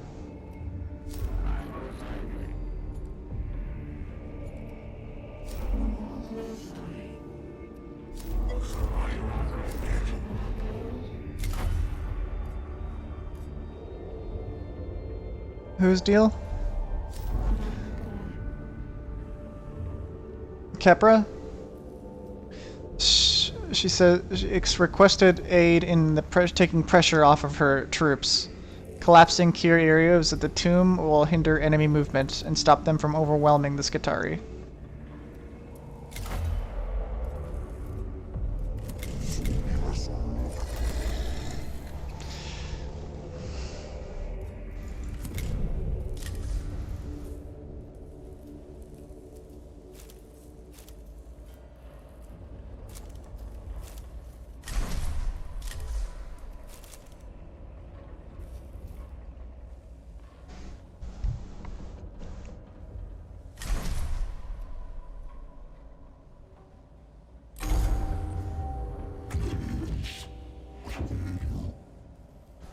Alright,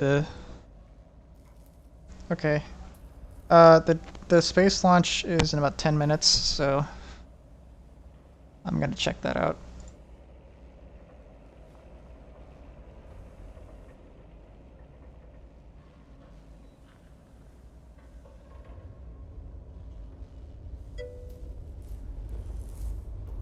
Minus 10 minutes when they talk to the crew.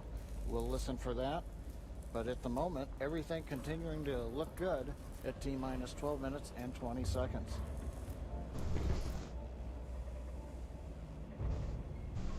Getting real close now, John. It's only a little over 12 minutes away. Just a reminder for everybody, it's about a 9-minute ride uphill. We'll have some dueling boxes going on as that first stage is going to be coming home while the second stage is carrying Bob and Doug into orbit. But obviously, we'll be keeping an eye on our astronauts the whole way uphill. Some of the calls that you'll be hearing, as there will be what we call performance calls over the Dragon to ground the entire way uphill. And you'll just hear some of the SpaceX engineers calling out trajectories and booster performance. So we're always looking for that word nominal. I know that's one of John's favorite words. That's one of mine too. I should probably tell my friends. As much as possible up on the way uphill. You might also hear some number and letter combinations, and those correspond to the different abort zones that Bob and Doug are in during their flight uphill. There's 1A and 1B, which signify that they're on the first stage. Those carry them from there in the Cape all the way up to about the very top of North Carolina. And then we'll have 2A through 2E or 2 Echo, and that will be on the second stage. And that goes from North Carolina all the way up to about the tip of Newfoundland, so in the northern Atlantic. And then there is a zone of the northern Atlantic that we're going to avoid. And so you should hear the call out be something similar to forward to Shannon. And that just refers to Shannon, Ireland, which they'll be going off the coast of Ireland at the later stages of the second stage if they have to abort. So just prepping you now for some of those calls. You're hopefully going to hear that word nominal a whole lot on the way uphill. 10.5 minutes. Things are pretty quiet. As John I said, it'll pick up right at about 10 minutes. We'll wait for the crew just to confirm that their displays are in order. The crew is already strapped in and reported that they are go for launch. And we'll continue to watch the fuel gauges tick up on the Falcon 9 vehicle until fueling cuts off at just about 2 minutes prior to launch. Dragon, SpaceX, confirmed displays are configured for launch. SpaceX Dragon displays are configured for launch. Copy. Bob, Doug, on behalf of the entire SpaceX team, it's been a huge honor to help you get ready for today's historic mission. Know that we're with you, have an amazing flight, and enjoy those views of our beautiful planet.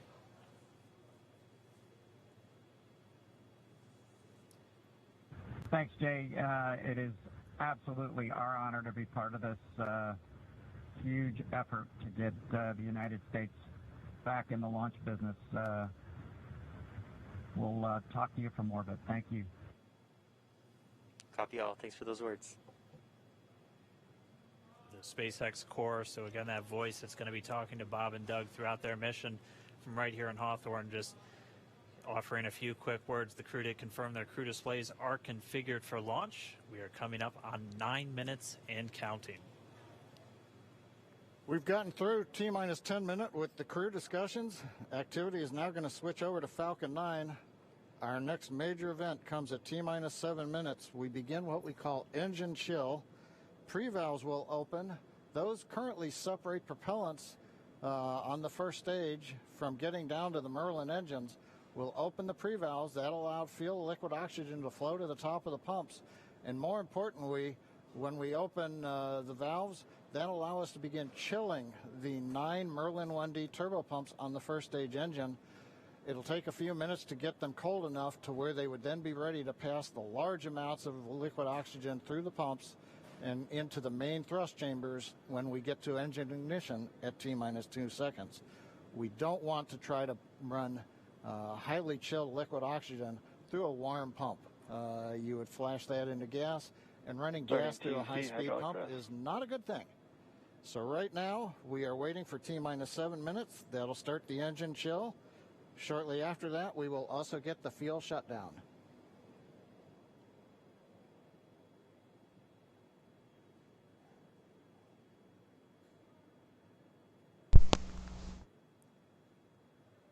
listening to the SpaceX launch director in the background there.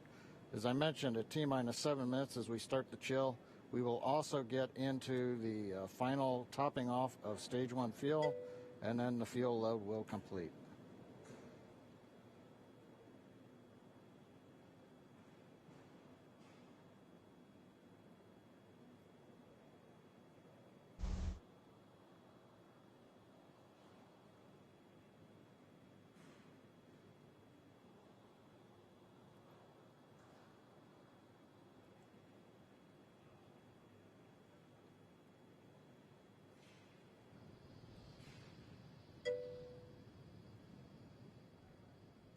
Stage 1 and Stage 2 engine chill has started. Alright, you can hear me probably. We've heard the call out. Stage 1 engine chill has started. That's gone up to the crew so that they've got situational awareness. As I mentioned, the pre-valves are open. And now we are topping off first stage fuel, getting ready to finish the fuel load. Liquid oxygen load on first and second Engine stage hydraulics at pressure. will continue until the last 3 to 2 minutes of the countdown.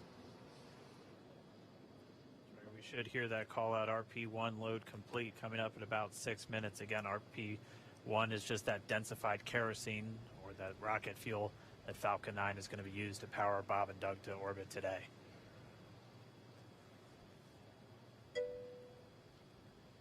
Bob and Doug. And Stage 1 fuel is both out. I can see if I can find their exact names. Right on time. That call out indicates that the fuel loading on the first stage is complete. Draining back the lines now, so first stage and second stage fuel are complete. Liquid oxygen loading is continuing on both stages. You can see on the view on the left side of the monitor the condensation, the cold gas wrapped around the stages as the tank skins are chilled by the densified liquid oxygen, picking up the humidity. Bob Benkin and Douglas Hurley. It looks like at this moment we're a little more than 90% full on the oxidizer on the first stage, ticking up towards that 80% mark on the second stage. We'll be counting down all the way till about 2 or 3 minutes, as John and I just said, until everything is loaded Falcon in 9 Falcon heaters 9. closing out.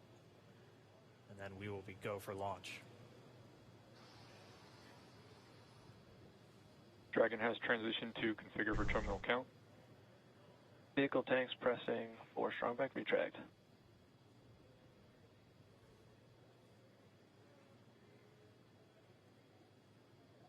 We're pressurizing the Falcon 9 tanks. We're going to open the clamp arm around the second stage and begin to retract the strongback. We'll move back about I heard 2 someone say degrees. shit. That'll get us to the liftoff position. At liftoff, the strongback will then recline about 45 Strongback degrees retract has away. started. A little scary. Stage 2 RP1 bleed. Launch director called Yeah, out. The 420, strongback funny retract has number. Started on the left. You'll see it go back just a couple of degrees. Stage 1 RP1 bleed. Apparently this is some ejector safety, so like I think if something goes wrong they can get ejected. We are just 4 That's what I minutes heard. away from liftoff. Again, at this moment, Bob and Doug are really just laser focused on those displays. They have insight. Might be wrong, directly though. into I'm not Dragon entirely and Falcon 9. They're able to see where their fuel loading is at. Maybe Everything's it's progressing like down with the count. AFTS final setup started. I don't know. 3.5 minutes from launch. And the strongback is now reclining away from the Falcon 9.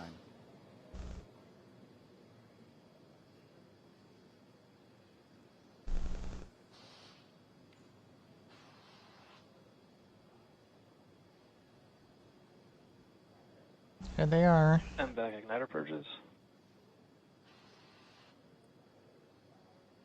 3 minutes. I'll go bleed. Dragon has transitioned to terminal count and is on Those internal count. nostrils. Stage 1 locks load close out. They say the best Okay. Technology we're at has T-minus 2 basis in minutes, 42 nature. seconds. Stage 1 LOX load is closed out. Stage 2 will continue to load for about another half a minute or so. Once we get the completion of Stage 2 LOX loading, we have to vent down the line, so you'll see another large white cloud coming off of the strongback. That'll be normal. That'll happen Vehicle around is transitioning to T internal minus power. 1 minute and 40 seconds. We're going on Yeah. internal power now. Just a few seconds away from the Stage 2 LOX load being complete. It's been almost 9 years since we've been in this position. A lot of work done by thousands of people to get to this point. All our eyes focused on 2 now. Uh-oh.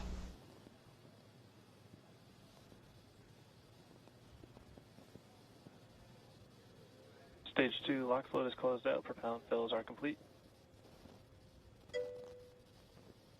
Yeah. Dragon is in auto idle. Florida is a very LOX moist load place. complete.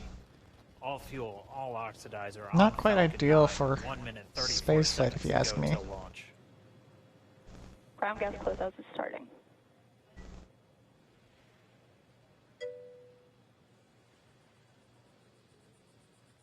Moist.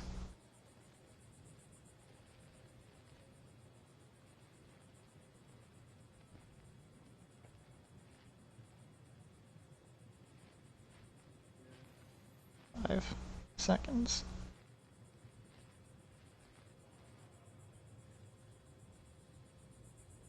Falcon 9 is in startup. Dragon is in countdown.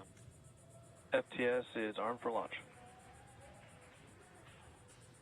Under a minute now, the FTS, the flight termination Thumbs up. system, has been armed.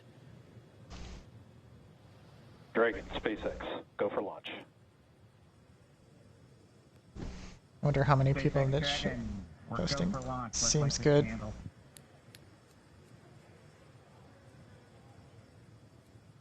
T-minus 30 seconds.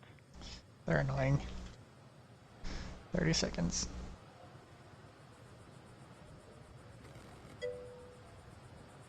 Yep.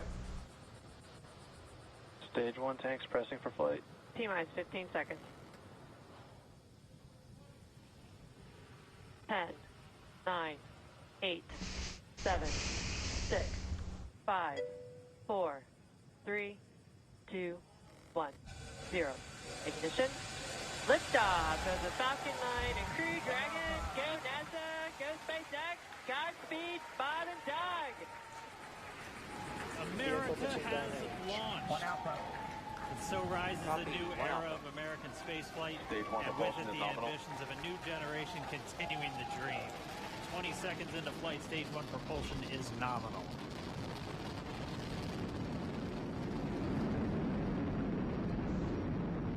T plus 30 seconds into this historic mission. Flying crew on board Dragon and Falcon 9, and look at them go. Falcon power telemetry nominal. M1D throttle down. We're throttling down to get ready for the period of maximum dynamic pressure.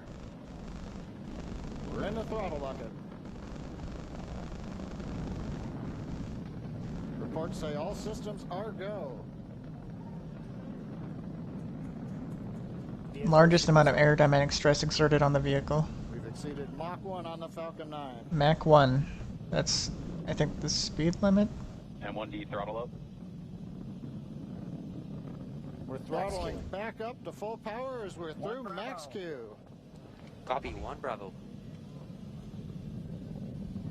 And we heard that 1 Bravo call out. That's just the second abort zone that they're in. They'll continue to be on this until the first stage has done its job and they switch over to the second. At this point, Bob and Doug pulling about 2.3 Gs, 2.3 times the Earth's gravity, already moving at over 1,500 miles per hour.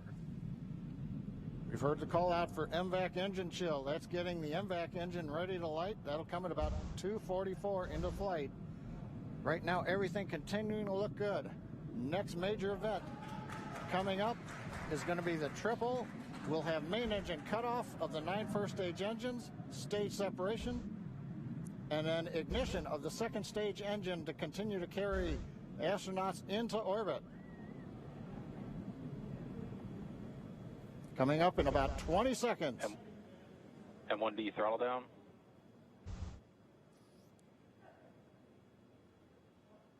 We heard we're throttling down the Merlin engines on the first stage. Oh wow. Let's see the clouds. And we have Miko. Miko. 2 Alpha. Main engine Falcon cut 3 off. Separation confirmed. Copy 2 Alpha. MVAC ignition.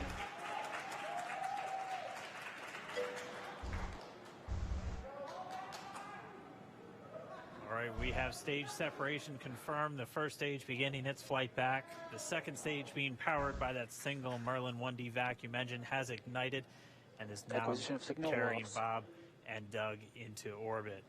So they're going to continue under the power of this second Stage 2 stage, propulsion is nominal. which will cut off at SECO, or second engine cut off at about 8 minutes and 44 seconds into today's flight. So a little over 5 minutes to go still on this second stage. You heard the call out to Alpha, so they're now in the longest abort zone that carries them all the way from about North Carolina up the eastern seaboard, almost to Canada. Things looking good, though, getting good call outs, nominal propulsion on that second stage. Bob and Doug continuing to make their way into orbit. And almost no resistance. Dragon SpaceX nominal trajectory. Acquisition of signal in Bermuda. SpaceX Dragon nominal trajectory. All right, here in nominal trajectory, so Dragon pointed in the right direction, continuing to make their flight uphill. Heard acquisition of signal Bermuda. That's one of the other ground stations that they're using to get telemetry and data back from this spacecraft. Stage 2 propulsion is still nominal. Very pog. Yeah. It's really poggers, Mom!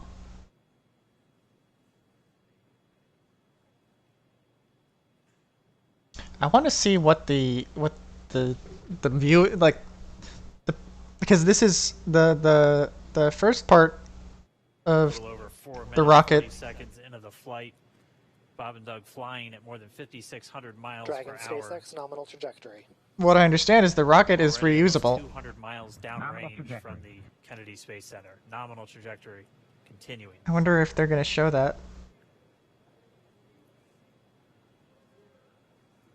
It'd be a shame if they didn't.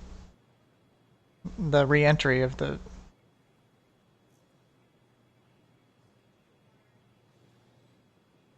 And while they continue, Because that's way more we're gonna impressive view if the you ask first me. stage as well. Yep, on your right screen, you can see that first stage with the grid fins deployed. It's making its way back to I don't attempt know. to land on our drone ship. Of course, I Still Love You today. And we're just about a couple minutes away from the entry what? burn, and that's where Is that the name of the ship? 9 Merlin engines do ignite to help slow the vehicle down as it re-enters back into the Earth's atmosphere. And then after the entry burn will be the landing burn, which is just a single engine Dragon burn. SpaceX nominal trajectory. And you heard Nominal Starting trajectory. chill for entry burn. there's that call out. They are still on a Huh. nominal trajectory on Well, why did she... Dragon. what was the I Still Love You Still Today on thing? second stage, and that's that MVAC engine on second stage on your left screen.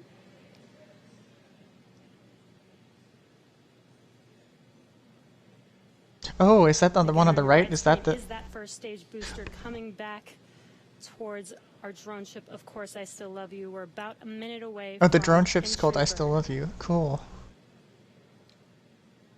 Meanwhile, that second stage continuing to power Dragon into orbit. Again, if you're keeping an eye on that timer, that's going to continue to burn until 8 minutes and 44 seconds into flight. So a little over 2 minutes from now, we'll hear the call out SECO. It'll then be a little Stage under, 2 propulsion or a little is still over, good. A little over 3 minutes until Dragon physically separates from the second stage of the Falcon 9 after the upper Dragon stage gets a SpaceX chance. nominal trajectory. Dragon Tappies nominal trajectory. Continuing to check in with Bob and Doug as they are on a nominal trajectory.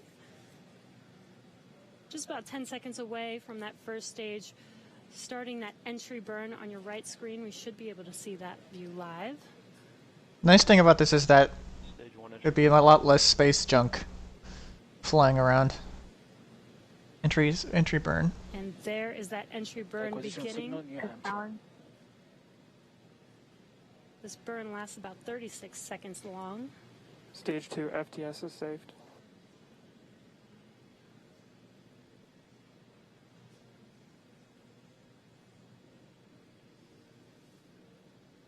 Well, that entry burn continues. We're just about a minute away from SECO. We'll have a number of events all happen in rapid succession.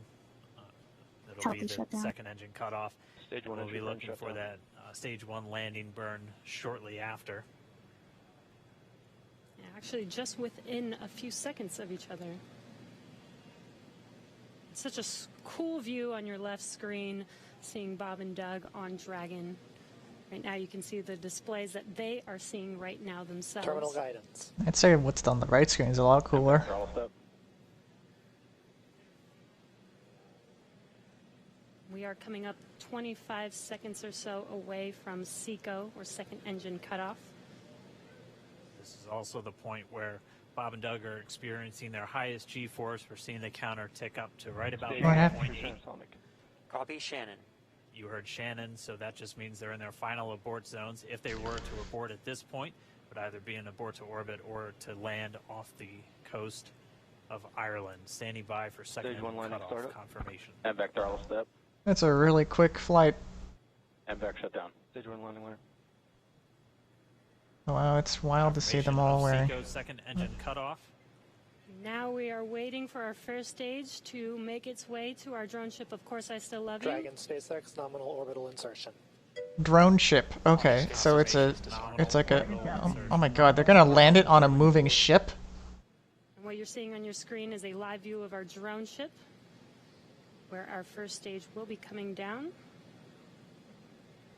Looks like we lost that live view, but we'll wait for confirmation of that landing shortly here. Falcon 9 first stage is successfully landed. And aboard there you can course see. Aw, on we the missed screen, it. Falcon 9 has landed. This is the first. It just, Falcon like, 9 to appeared. carry humans to orbit, so very exciting for us. And as you can see on your right screen, Bob and Doug are still making their way to their targeted orbit. M1D to recovery 1. So exciting today. M1D. It doesn't stop. It does not stop. All right, we did hear again that call out, good orbital insertion, so that means Falcon 9 and Dragon right now exactly where they're supposed to be. M1D to FRC on recovery 1. And it's right at about 12 This minutes is FRC. when Can you Dragon will switch over to separate. ECF9? Looks like we saw a 0G indicator floating around there. I know Bob and Doug owe us a little bit about what exactly that is that they brought up with them.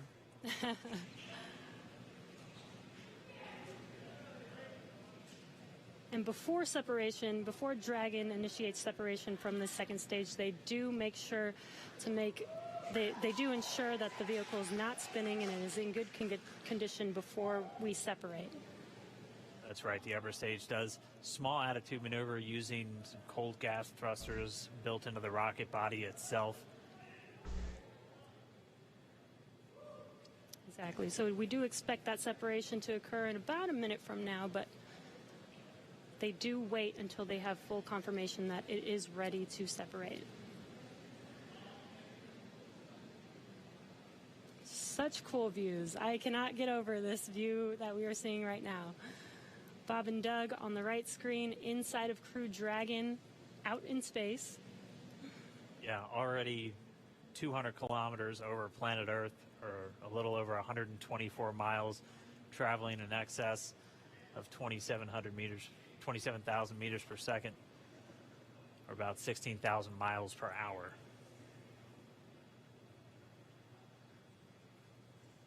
Again, we're just standing by. That separation event should be coming up shortly. Then they'll begin a series of checks on the Draco thrusters that are going to be used to maneuver and then power Dragon on its flight to the International Space Station. Standing by for separation. Expected loss of signal, wallops. It's unfortunate. It sounds like we had an expected LOS loss of signal with one of the ground stations. Waiting for confirmation now of that. Dragon separation confirmed. Dragon separation confirmed. There is a great view right in front of you. They still have Dragon some separating. space junk. And there's that call out. Dragon is now officially making its way to the International Space Station today. Dragon SpaceX, with that separation call, we have a few words for you from our Falcon 9 team. Standing by. Dragon, Chief Engineer on Dragon to Ground. Bob Doug, on behalf of the entire launch team, thanks for flying with Falcon 9 today. We hope you enjoyed the ride and wish you a great mission. It's like a Congratulations to you, airplane. and the team, for the first human ride for Falcon 9, and it was incredible. Appreciate all the hard work, and thanks for the great ride to space. Copy all. Oh, and like, proud of you guys and the rest of the team. Thank you so much for what you've done for us today, putting America back into low Earth orbit from the Florida coast. Copy all. Good luck. Godspeed.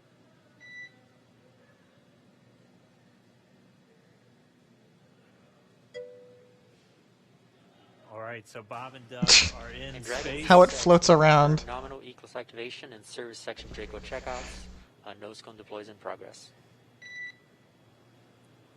Copy all. We're monitoring. I can't tell if you're joking.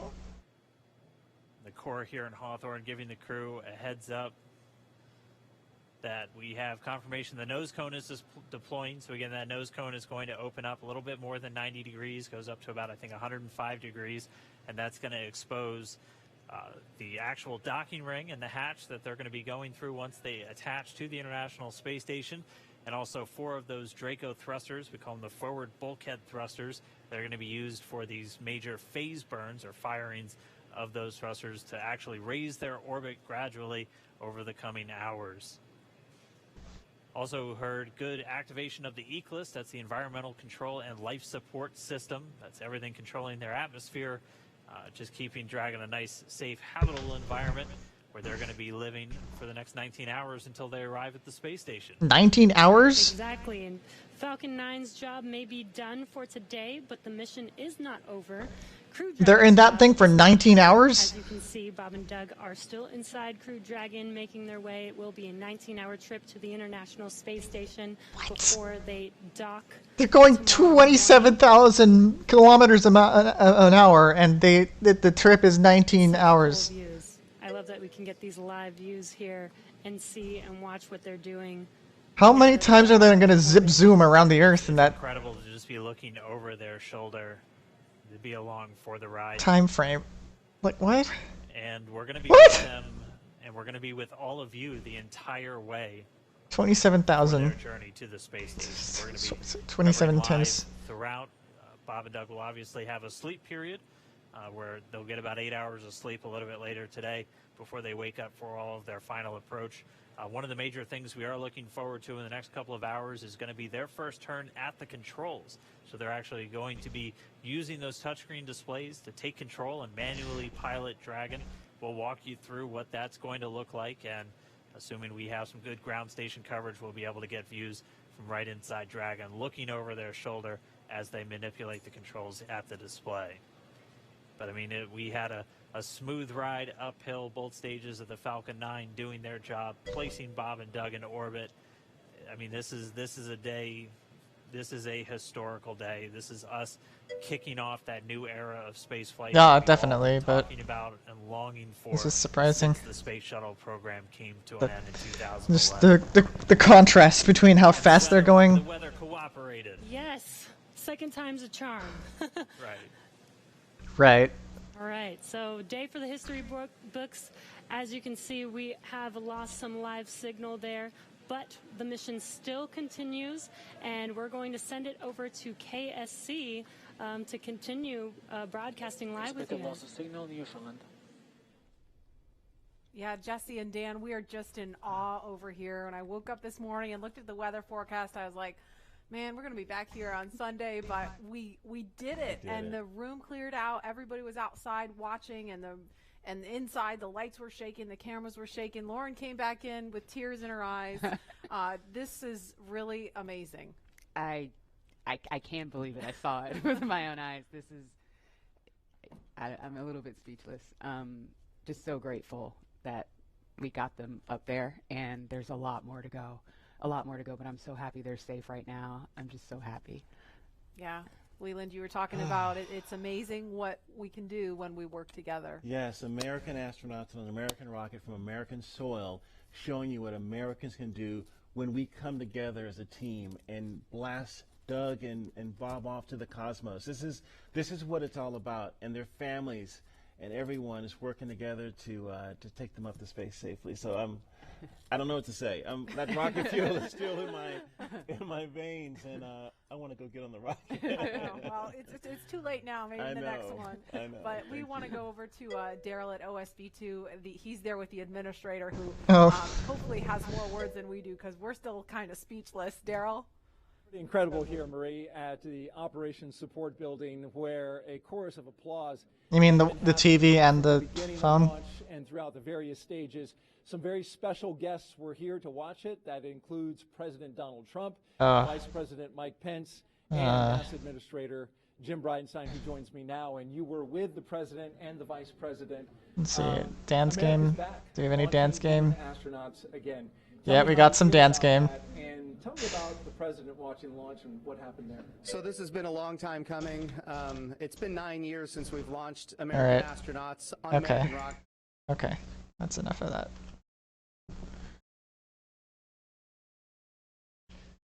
They're on TV talking about the politics around it. Are they? So who's talking? Is it like a German news station or?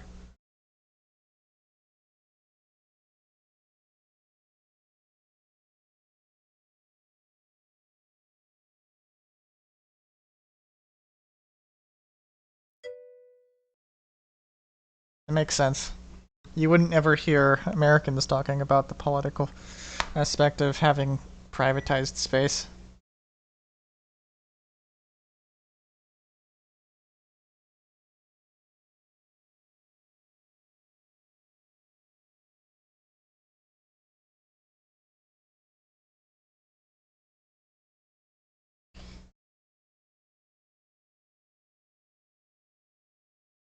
So you still want to tune in more to the news, or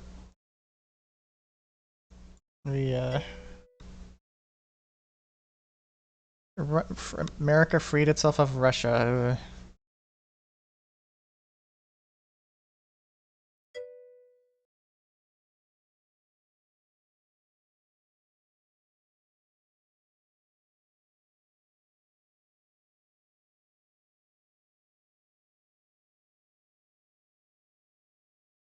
How big is your phone? What model is it? Is that curiosity? They did, but I never really saw that as much of a bad thing.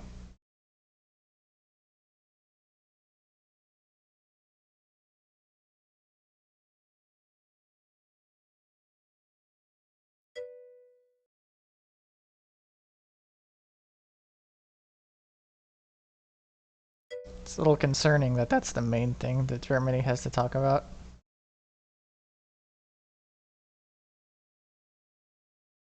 I'm gonna turn the sound back on for Mechanicus.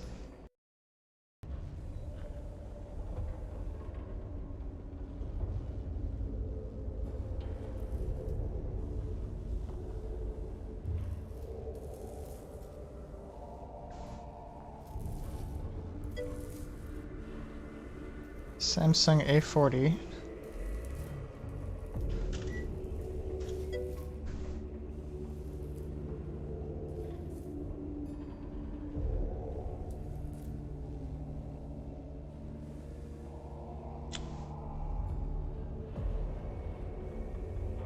I have an S8.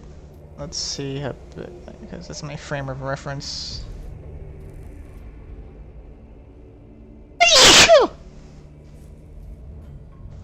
It's a 5.9 inch.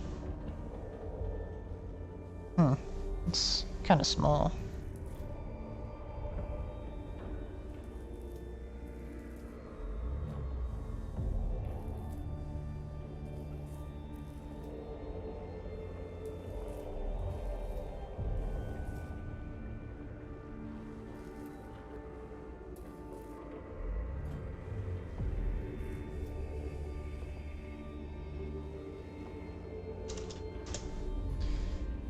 Oh, it's the same size. Well, yeah, me neither, but I'm just trying to judge your ability to see what's going on based off of how big your screen is, just so I have a good idea in my head as to what the experience is.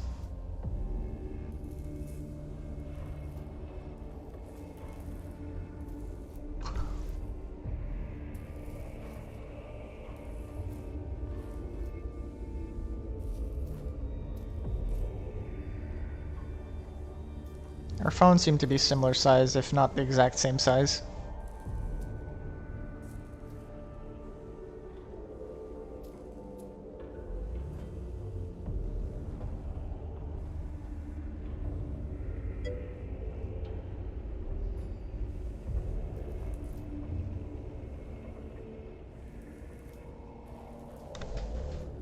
Phones is the same.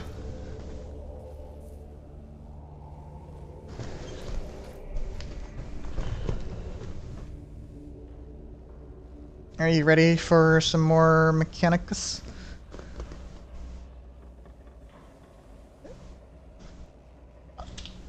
Speaking of phones, on my phone, the emoticon is kind of weird. Okay.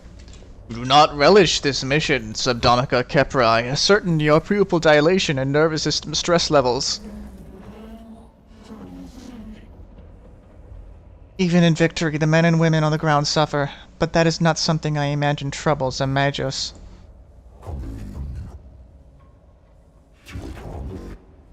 Some tech priests choose to excise the emotional centers of their brains, especially when they reach the rank of Magos.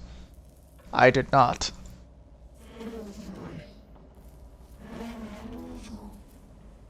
I have fought under plenty of magi who had no emotion at the loss of men and women in combat. I am glad to know I am not doing that again.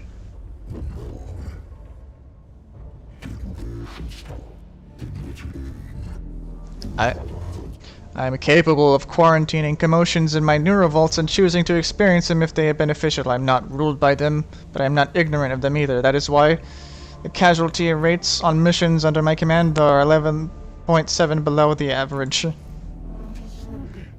I'll take that as a good omen. Subdomina Capra, how goes your attempts at establishing a foothold in Silver Tenebris with our main forces? Operations in the tomb of Acropris are continuing, Magos, but the enemy is pressing on our perimeter hard. It's impossible to explore the tomb if my troops are tied up, keeping themselves from being overrun. So it didn't blow up. What?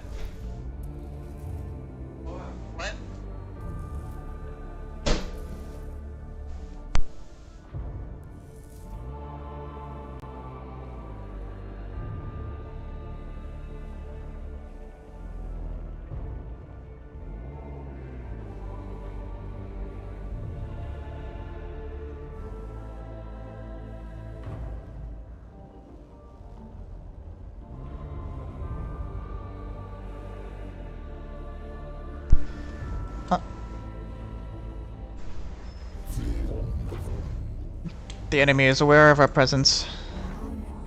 Seems like it. They're not just attacking at random. The Necrons are exerting pressure at key points, hoping we'll falter. Logic demands a response. Ignoring this predicament invites a defeat. Your solution. With your help, collapse the tomb on them first.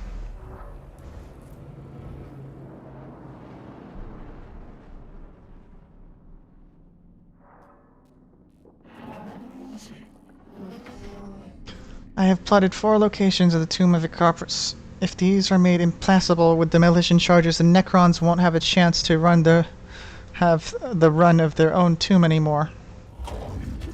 cohort will see this is done. Once the key points are blocked, Necrons will be funneled into our crossfires. They'll spend a lot more lives testing our defenses. I am not certain Necrons can be accurately said to have lives. Well, whatever they have, they're going to lose a lot of them.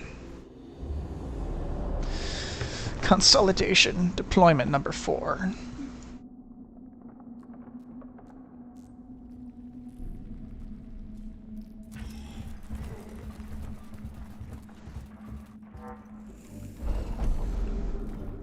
This panel leads to a heavy door leading to a treasure room beyond, which is filled with cognition.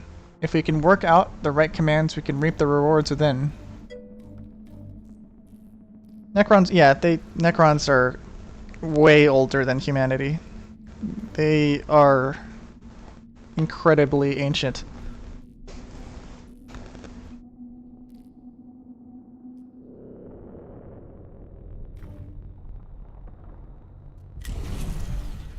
Oh shit. A container of some sort that seemingly has raw binary seething within. They're not robots either. Clearly it is of Xenos origin. I think maybe the most analogous thing would be like to compare them to like mummies, but robots.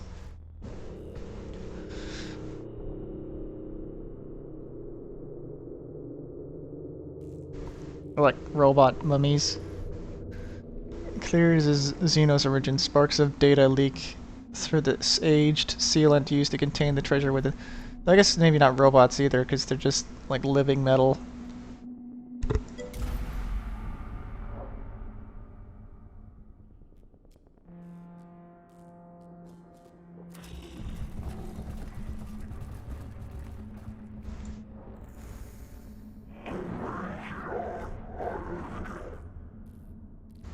Chastisement of the menials of the Sextus Metallicon will follow. Failure to maintenance observations inexcusable. Another one of these.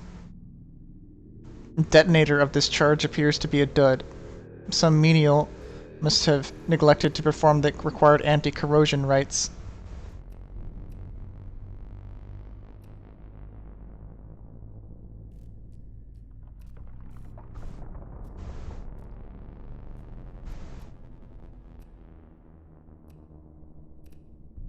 Shoot. Oh. Cohort elects to use a crude but undeniably effective solution by shooting the explosive with a rad rifle round. The explosive duly detonates, but the armsman is unable to withdraw from the blast zone quickly enough as hit by shockwave and shrapnel, suffering serious injuries. Okay.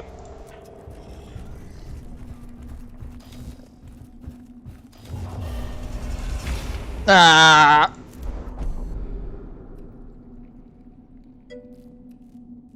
That was very stupid, I know. I know.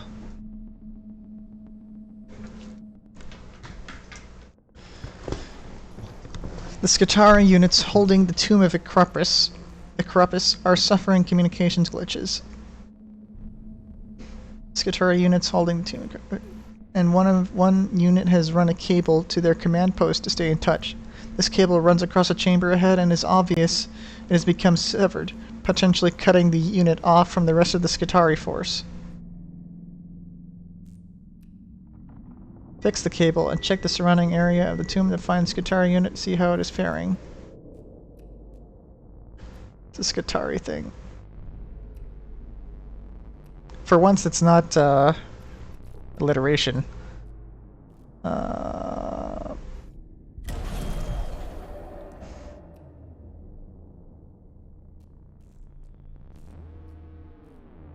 Cohort repairs the cable and spends the next while searching the Scutari unit. They find the Scutari lying dead at their post. Victims in the Necron ambush, their bodies seared open by gauss fire. Knowing their efforts were in vain pushes the cohort dangerously close to despair. Damn it.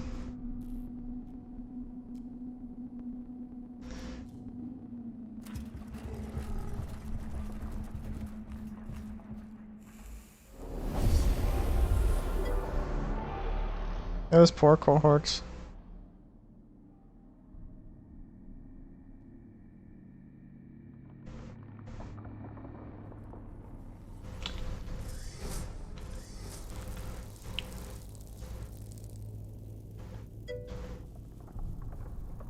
The red shirts of the game, yeah.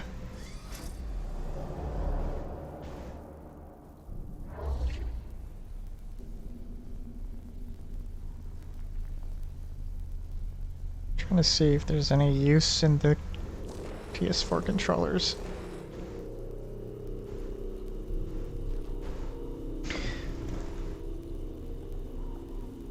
Alright.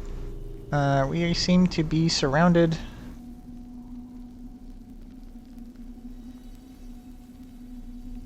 Or maybe not surrounded. What is this?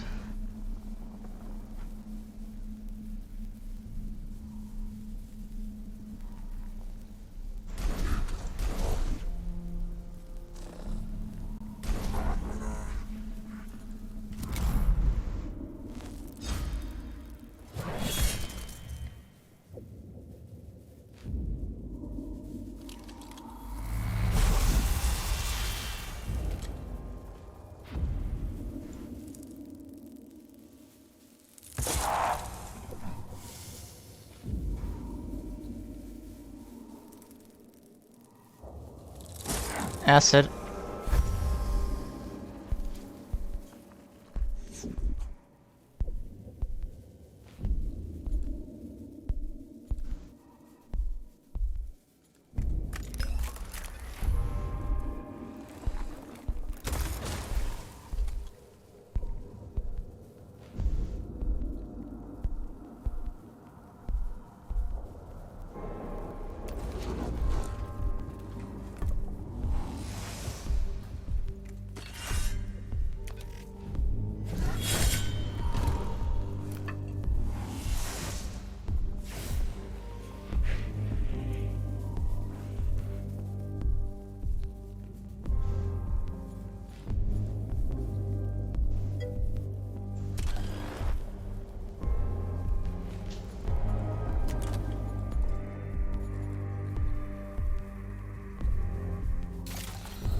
Aww.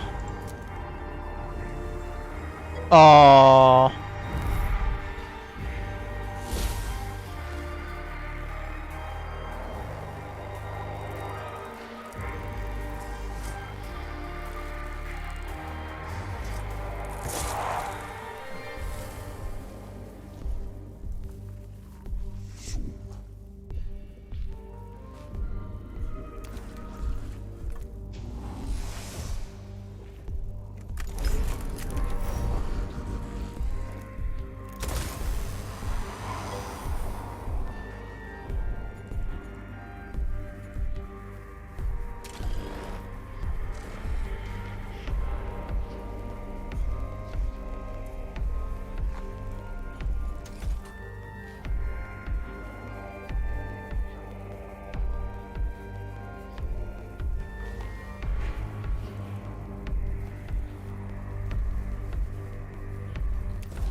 Critical hit.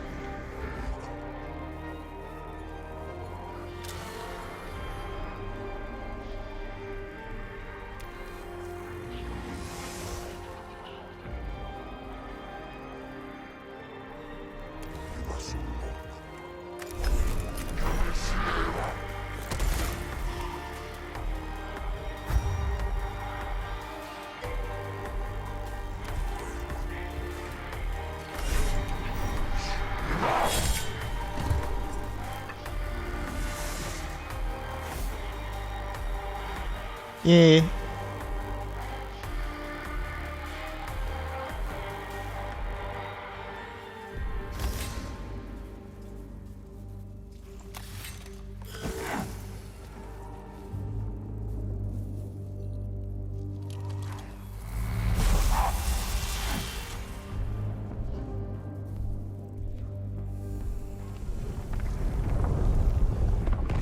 What?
Kidding.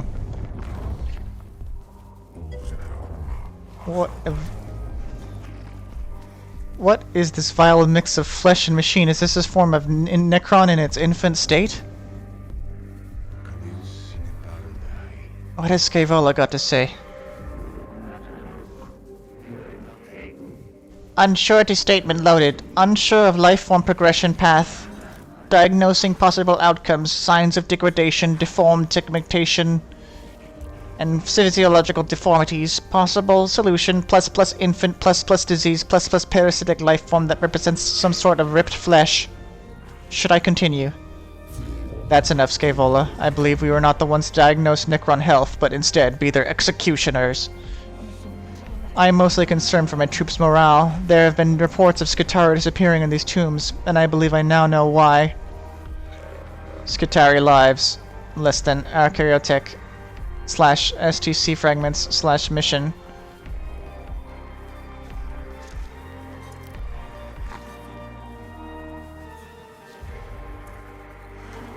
Supportive of you, Redditus.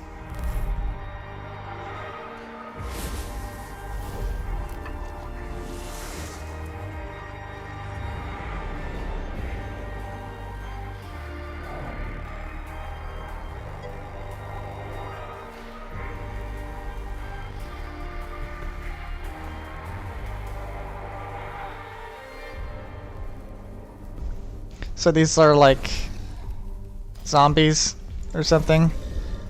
Or they're basically like, I'm guessing they're like wearing the flesh of our Skitari.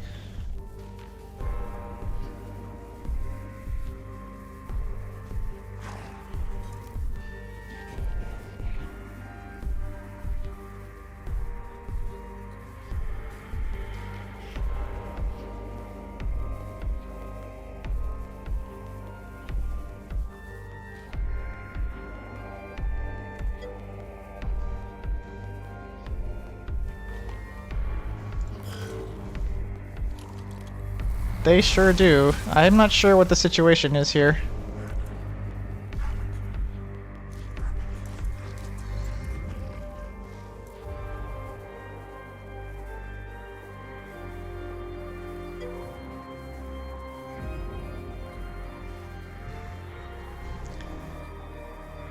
Yeah, it seems to be wearing just like this fucking patchwork of skin.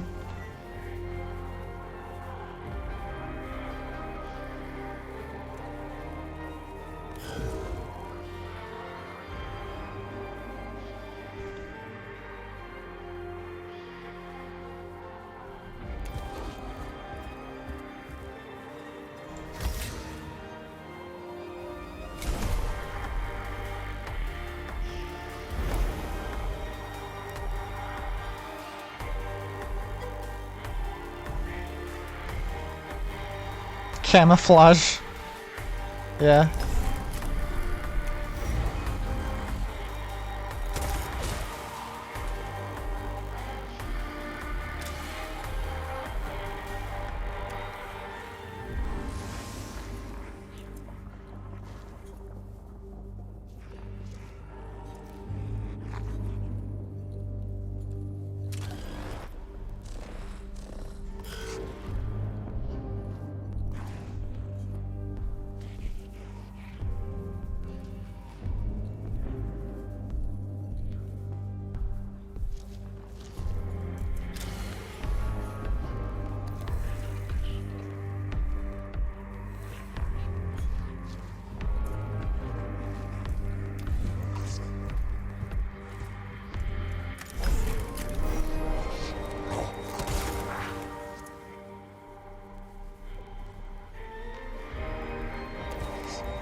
Begone, foul creature.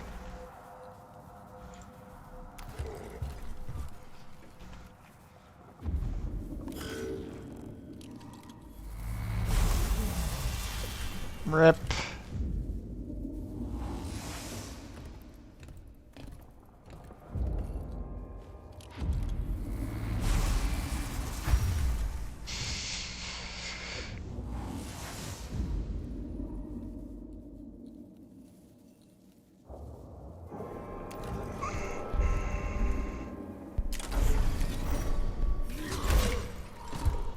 You get fucked. Yes! Oh yeah.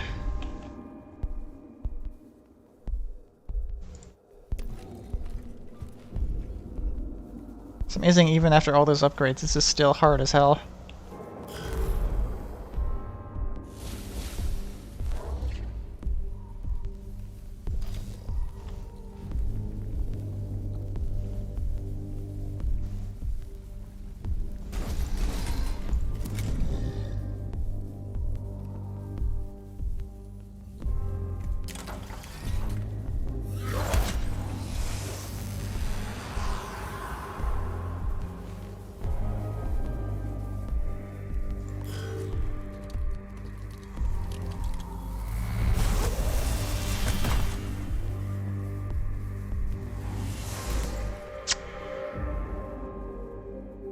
not in vain, Mr.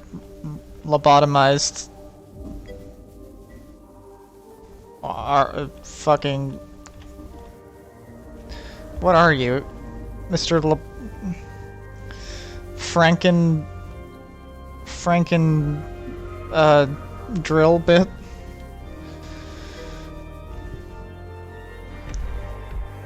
Yeah, I guess they were once human.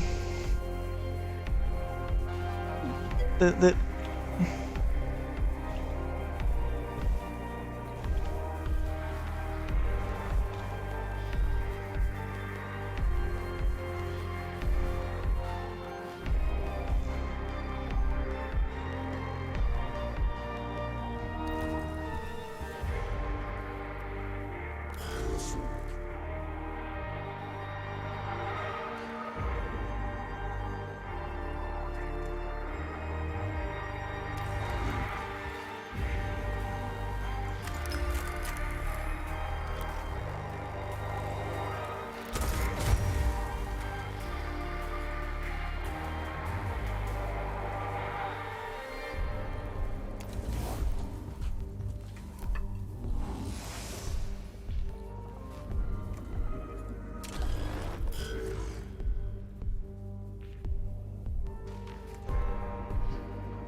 Yeah, get fucked.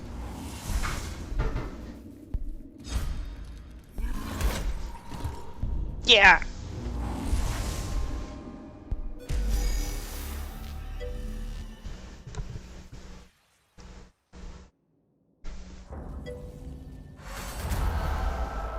Mission complete. Last demolition charge brings down another section of the tomb. Most heavily used routes around the tomb are cut off. Necrons will be forced to fight the Skitarii terms from now on. Servants of the Yamasayan will live now. Who would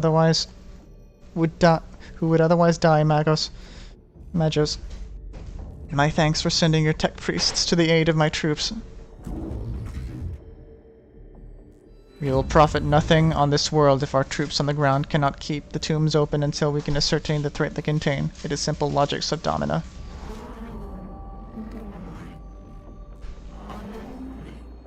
Maybe, but nevertheless, I thank you. You Skitarii have much to reason to expect a tech priest to come to their aid so directly. We are used to being disposable.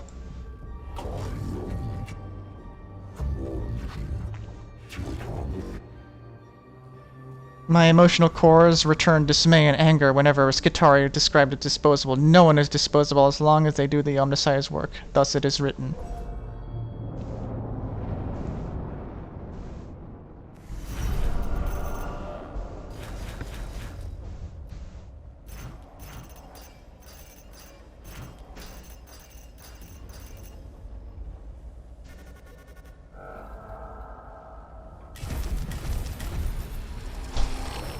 I got a new tech priest. And a ranger.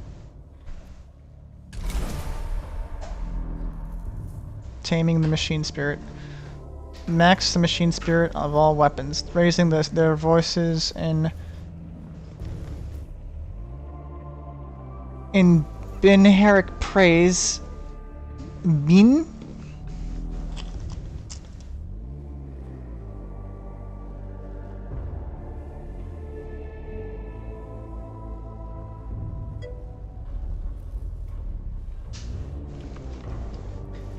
The disciples of the machine god bolster their spirits to the surety of iron.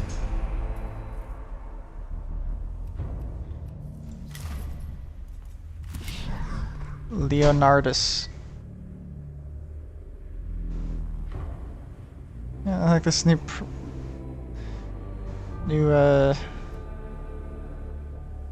profile picture. Do you have any ideas for a name? Leonardus. That's a good name, alright. Keep it.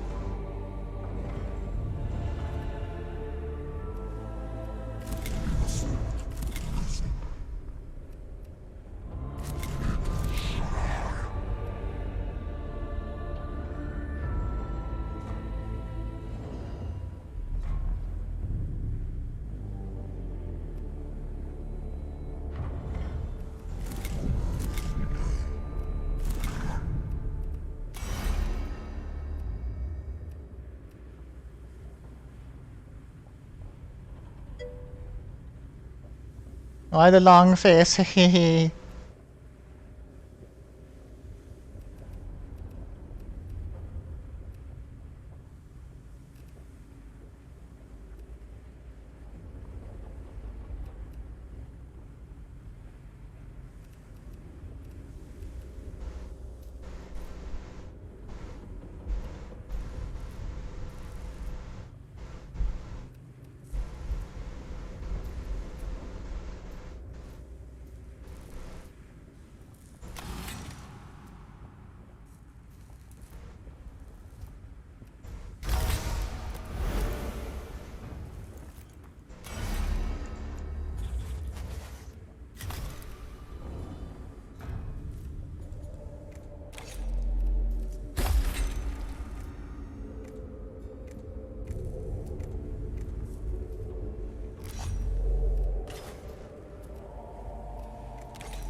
Ooh, new character.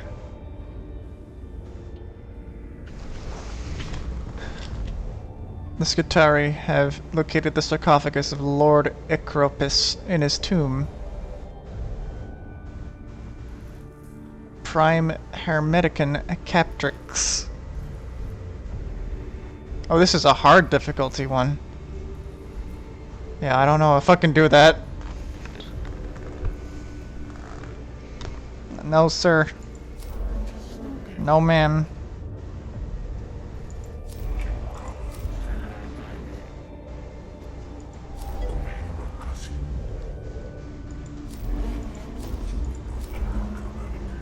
Let's do another one of Kepra's, perhaps.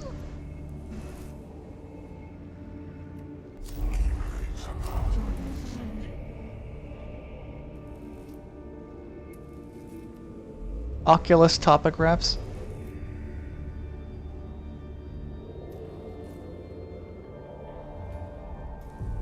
Save the Oculus topographus.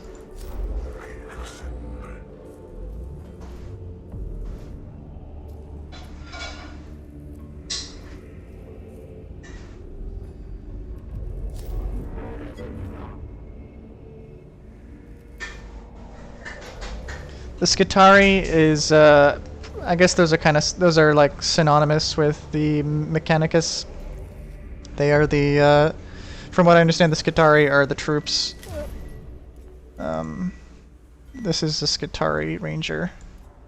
Those are like the soldiers of the Mechanicum, as opposed to like tech priests who are more priesty.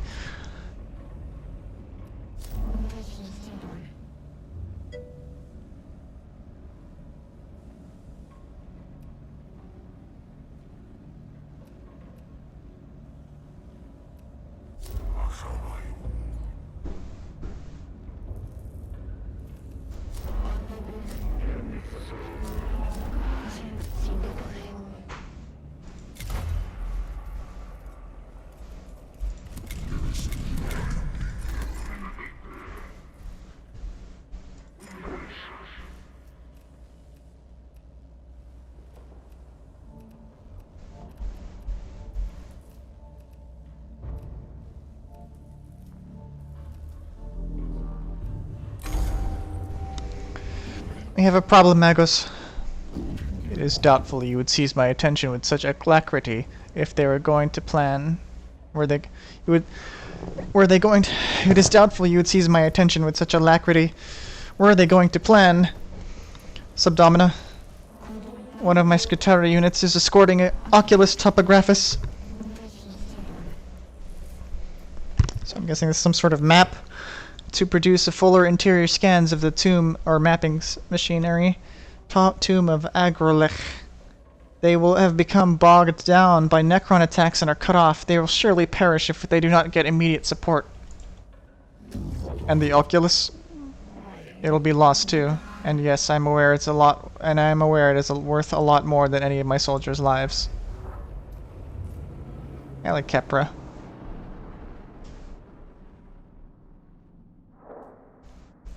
She just cares about her those serving under her. Wait, what did she say? 1 second.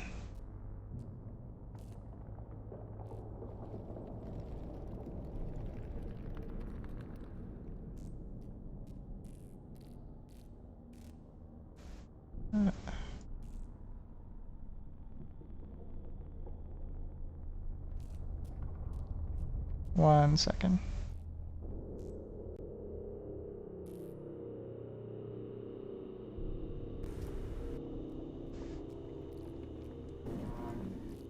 Last communications from the Skitarii said they were under heavy fire and trying to prepare a defensive position. Since then, they've gone dark. They're either dead or the architecture of the tomb interfering with the comms again. Okay.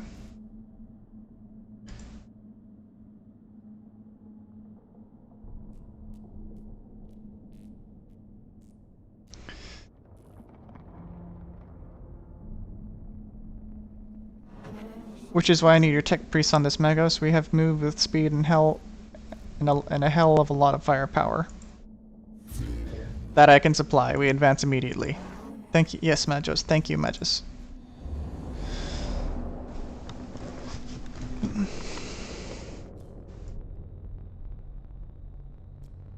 Ooh, this is a big one.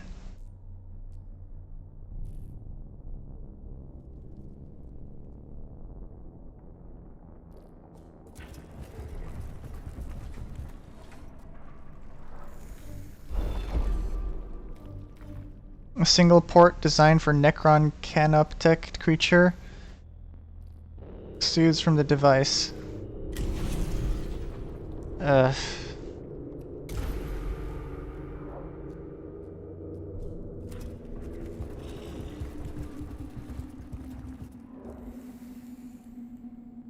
Wow, I can't believe we've been going for almost exactly 5 hours.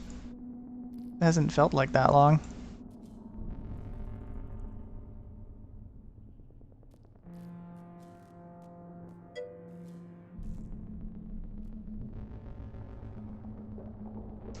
We've been going for about 4 hours, 50. Not at all, what? Doesn't feel like it's been that long.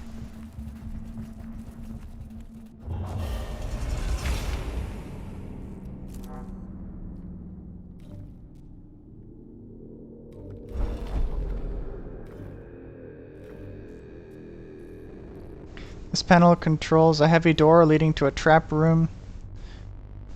Yeah. Treasure room beyond which is filled with cognition.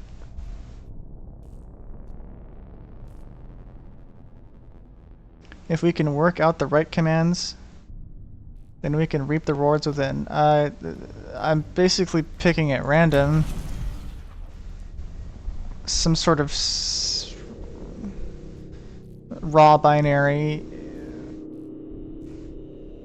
A container of some sort that seemingly has raw binary seething within is clearly of Xenos origin, and sparks of data leak through the age sealant used to contain the treasure within. I guess I'll figure that out at some point.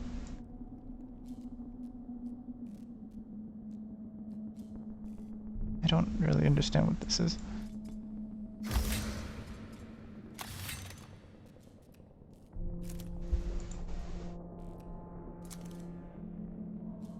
Probably save just in case. Oh, there's an autosave.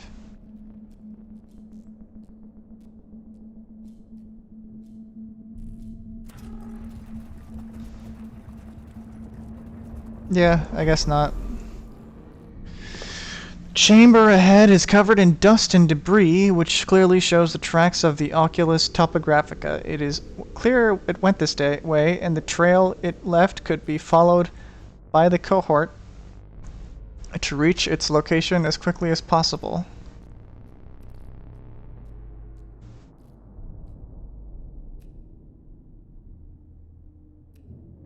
Let's do caution. Fuck.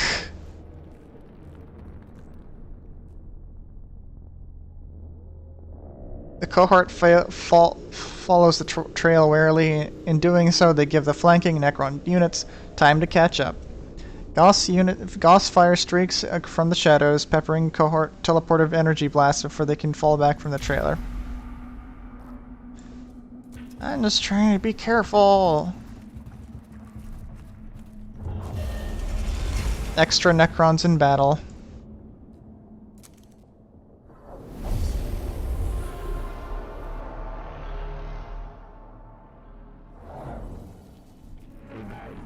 New template detected. Observing. Excitement statement. How glorious.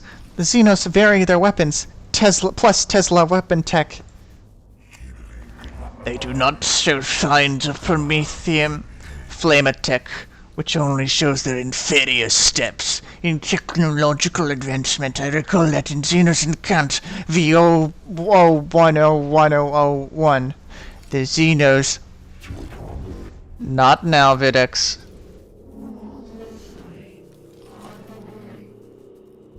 We've dealt with the mortals for a while now, but they're proving to be a worthy threat.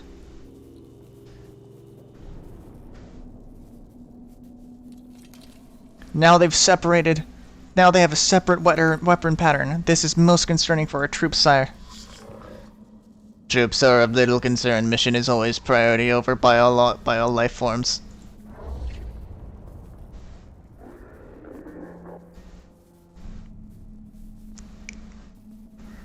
California battle servitor armor not thick enough. Castle is proving equally ineffective. Must find weakness forward. It's like a gun. It's like a bug with a gun strapped to its face. It appears the Xenos form triggered a fragmented recording from Risak. Indeed, it appears we have a tough time using heavily armored forces against this specimen. Maybe we can use their strength against them. Wise words, Dominus. Scan or destroy.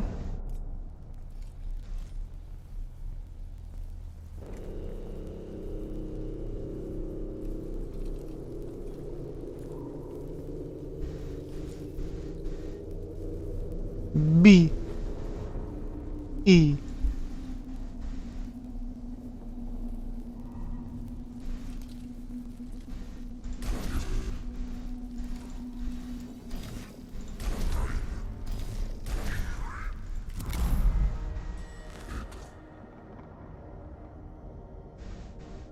Give this to Adora.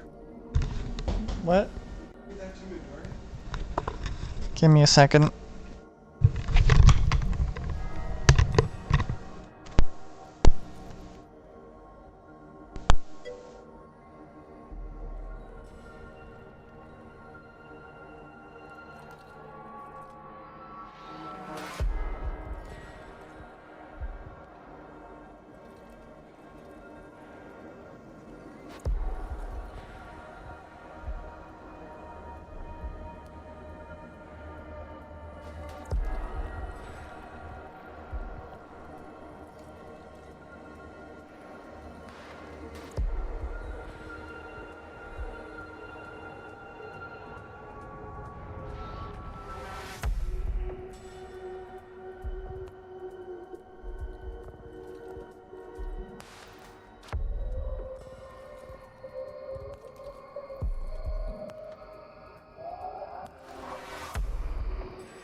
Okay, back. Sorry about that.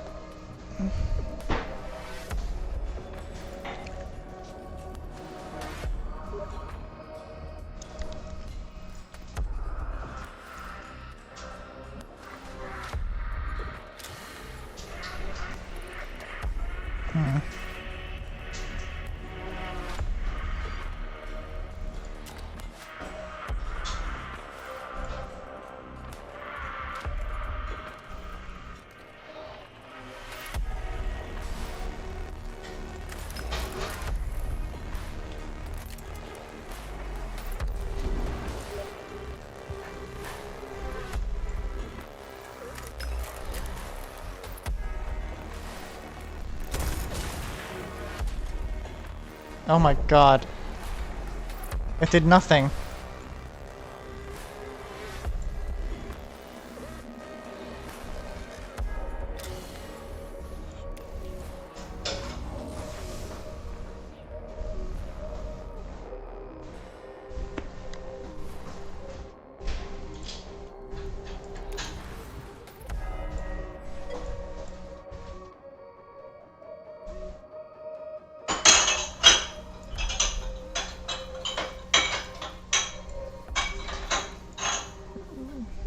Beefy one.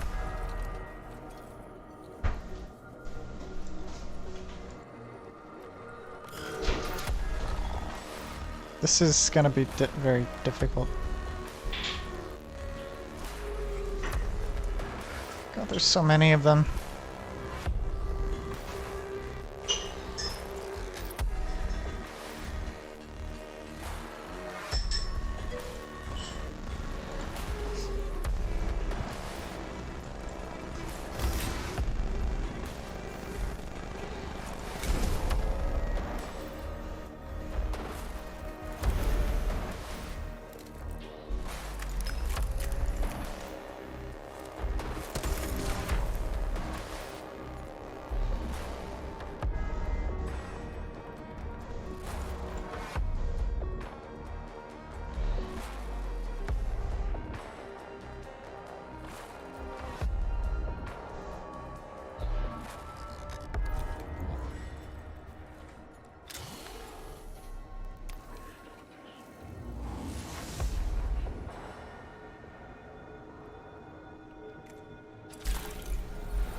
Oh no.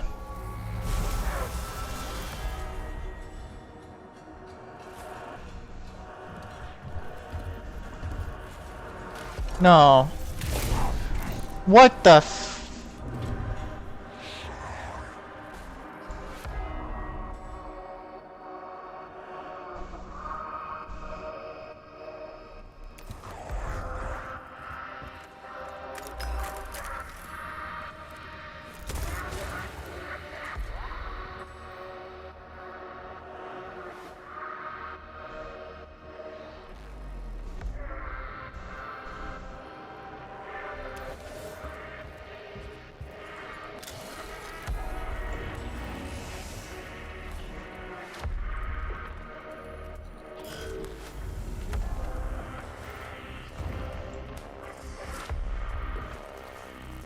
Oh, not the scarabs.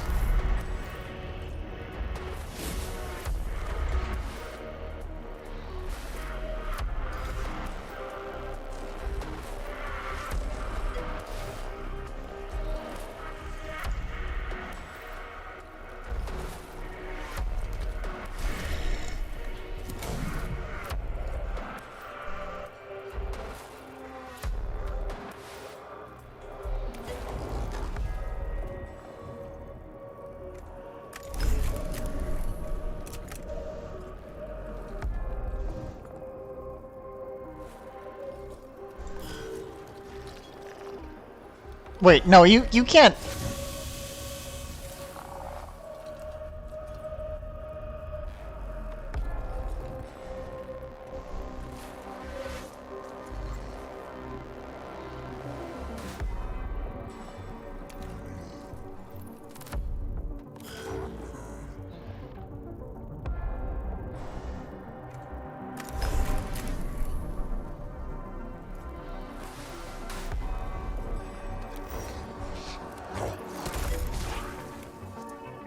They just, yeah, I don't even understand the point of cover at that point.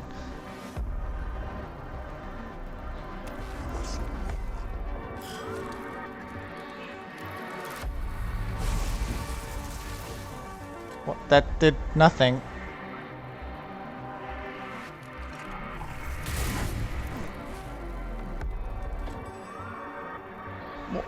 Why are you able to just shoot across? Fuck you.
Are you fucking kidding me?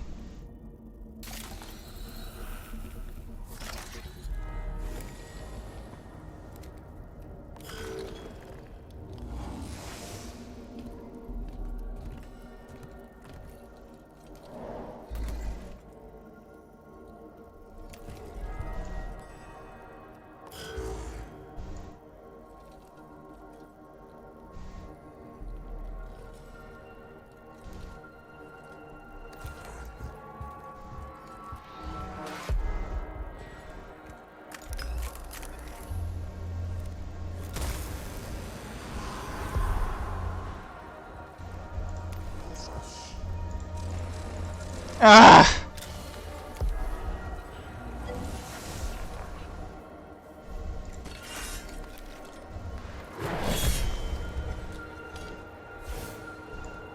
Stupid ass bug.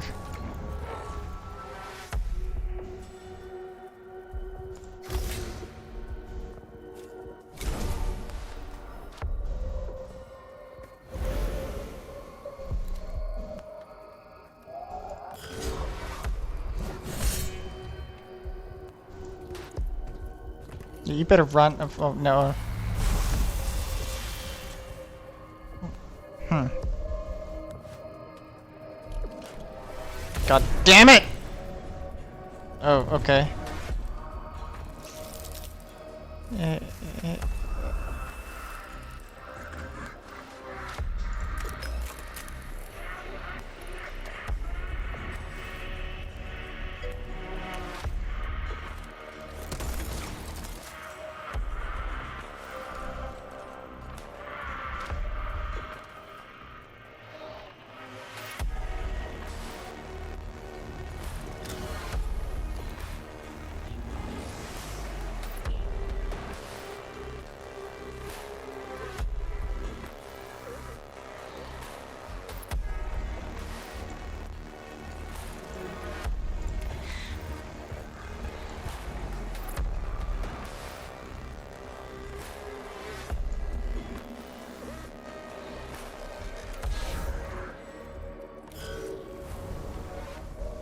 Nhung.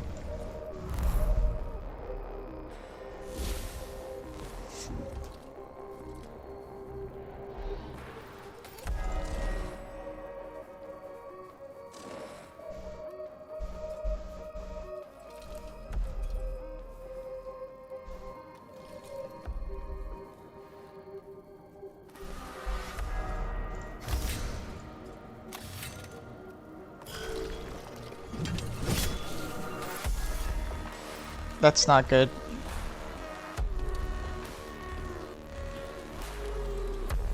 Yeah,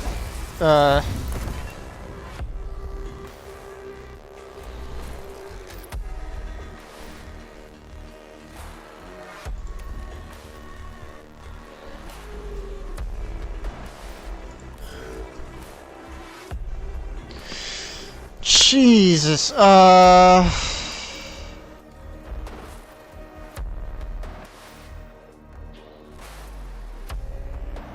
wish I could have restart this.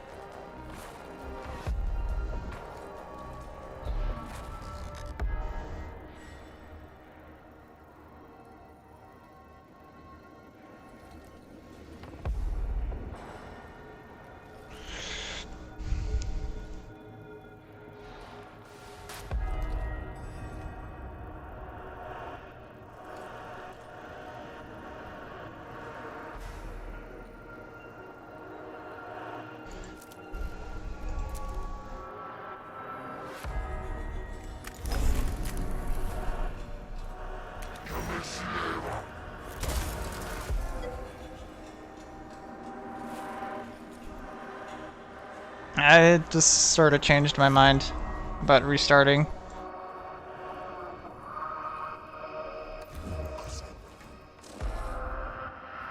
Fuck off.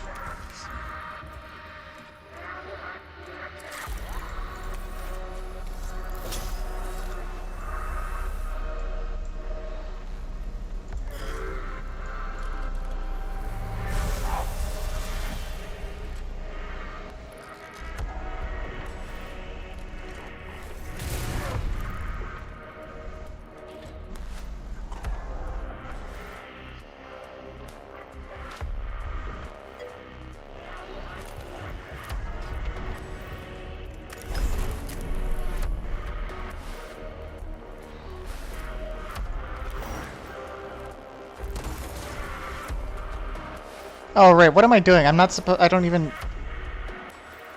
need to do this. I'm a stupid dumbass.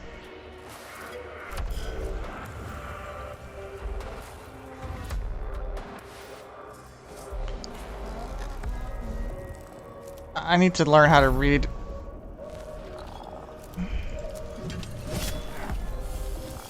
I'm just gonna go back.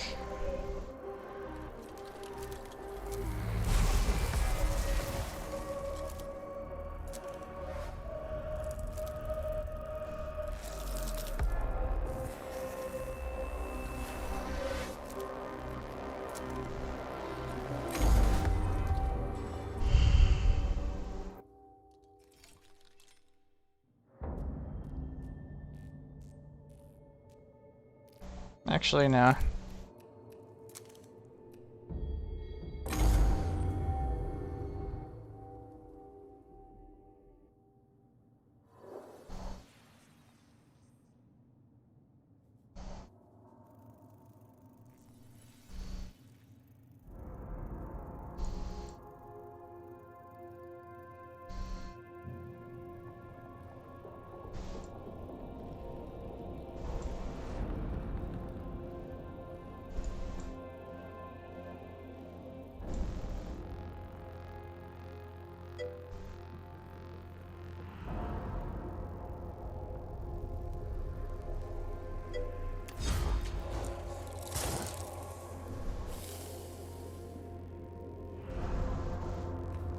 It was too far back. It's not really worth it.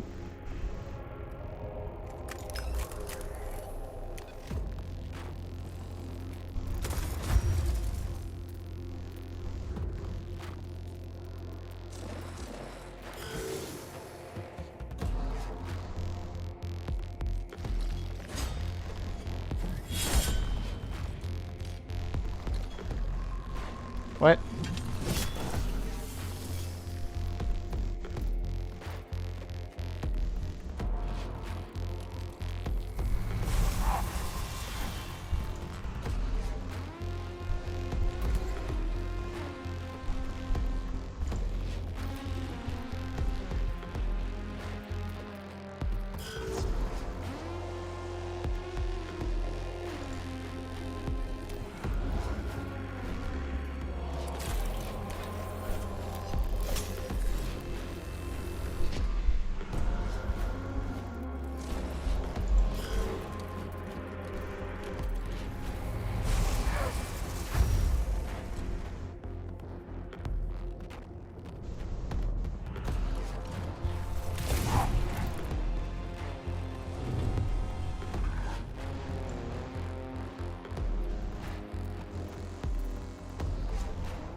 Don't understand. This is a melee weapon.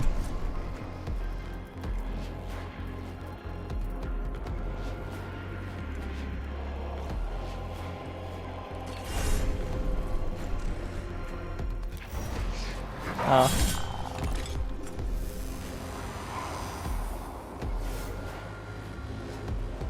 You can suck it, stupid bug.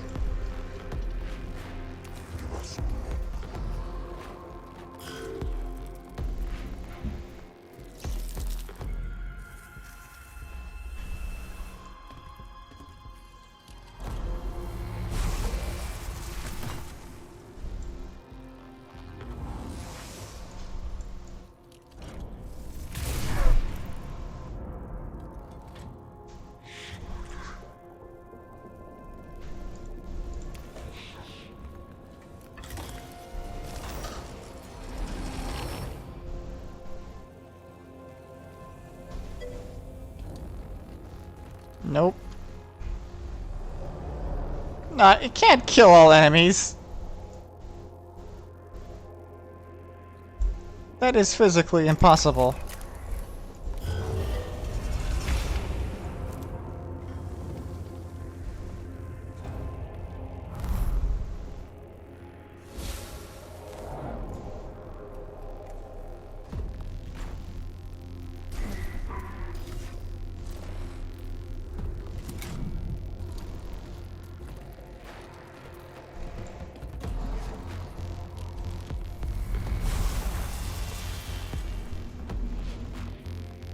So you're wondering what a Skitari was? That's a Skitari. They got that blunderbuss.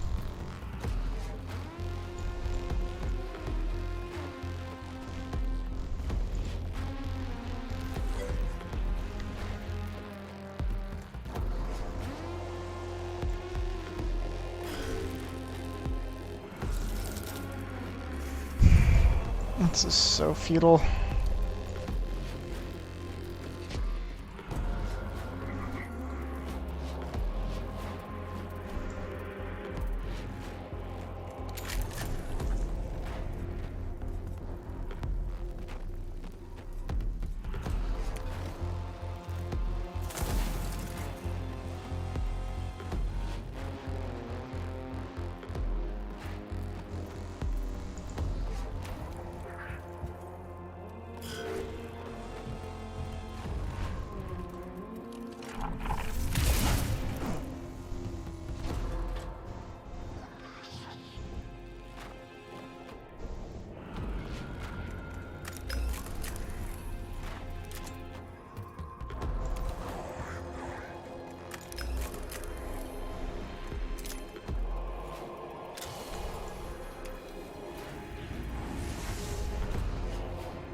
Goodbye.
Yep.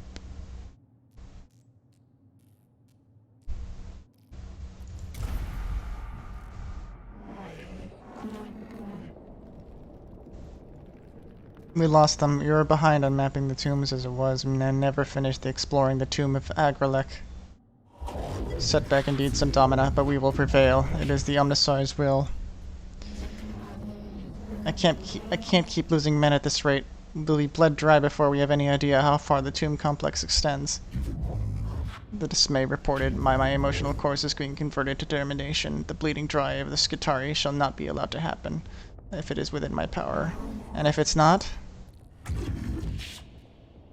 then those who were lost shall be vaunted for their sacrifice upon the altar of the Messiah's will.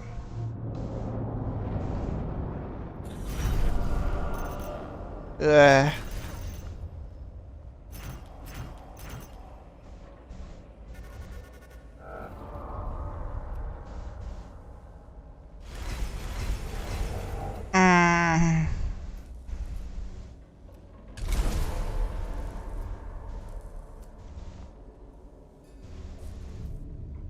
The will of the Omnissiah is so strong within the prayers chanted that the priests will stop at nothing, not even death.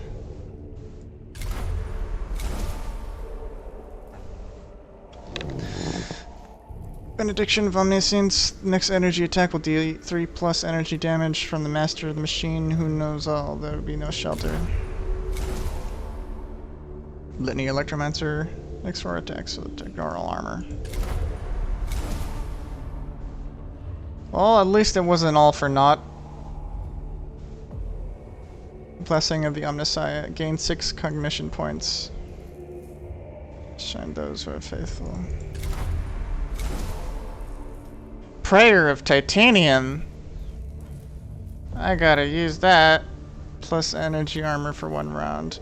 Your hand shall be the Omnissiah's hand, and with it he shall break the teeth of the enemy. Ubjad sector located. Whereas the other tombs are sterile, this one's grossly fecund with the union of life and death. The first scouting maniples to enter are overwhelmed by the appalling stench. They walk straight into the charnel house. Biological remains plaster every wall and floor. Some are creatures indigenous to Silva Tenebris, but others are unmistakably human, presumably from the former colonists of St. Eckhard's Hope. Their decay begins instantly, as the sealed atmosphere of the tomb is breached. The metallic skittering heralds something even worse waiting in the tomb. In this pit of disease and death, even the mind of the tech priest is vulnerable before its horror.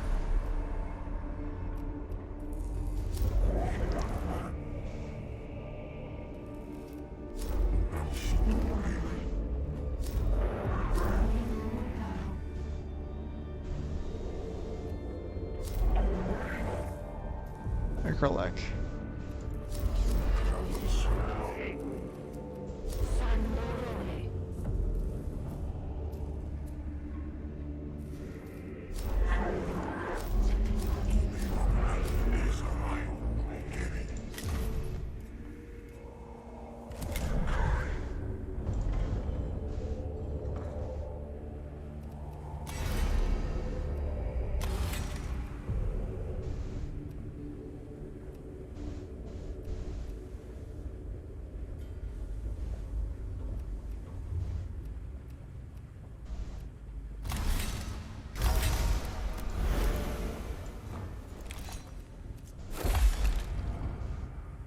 Oh, you can see his legs are all,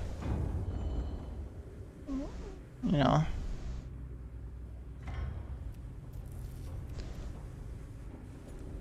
Ooh,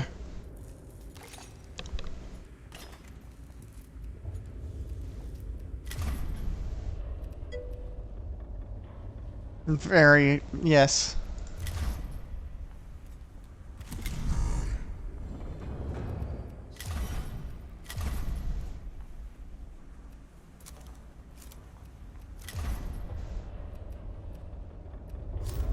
This is the only easy one left, so I guess I'll go with this one. Maybe some of the others might have better rewards.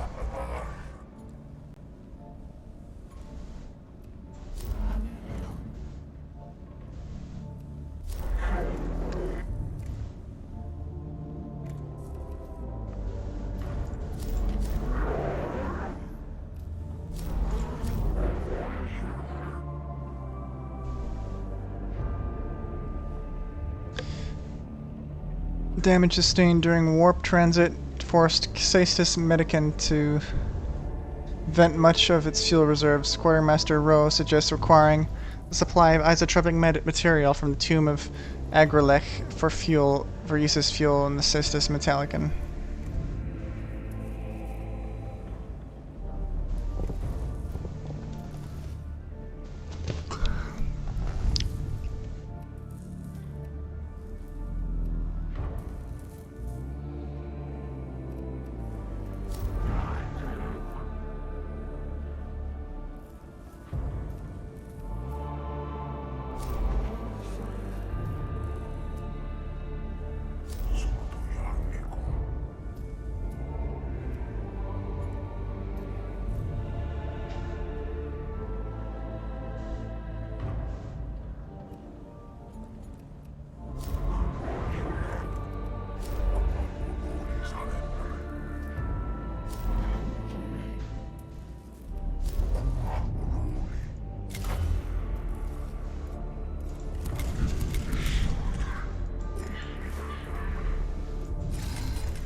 I don't have any money.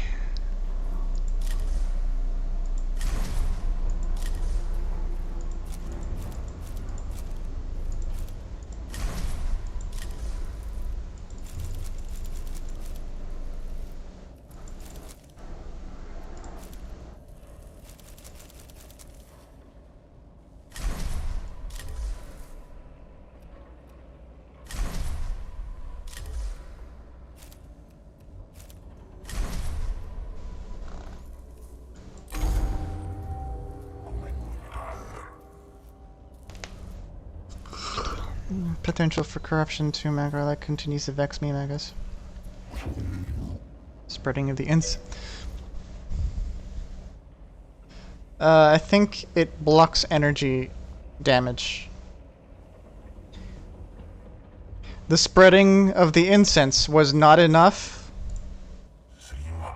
I fear not, Magos. The malevolence of the Necron is overwhelming. Observation of the Tech Cosmos, verse 68. We are derelict on our duty whenever we allow corruption to plague the minds of good men. Then what do you suggest? Progress in the tomb makes it possible to install a system of voxcasters in the structure. And what would that achieve? Lingua tech more incense. Lingua Technis prayers could be transmitted to the very heart of Necron's resting place. Smoke them out.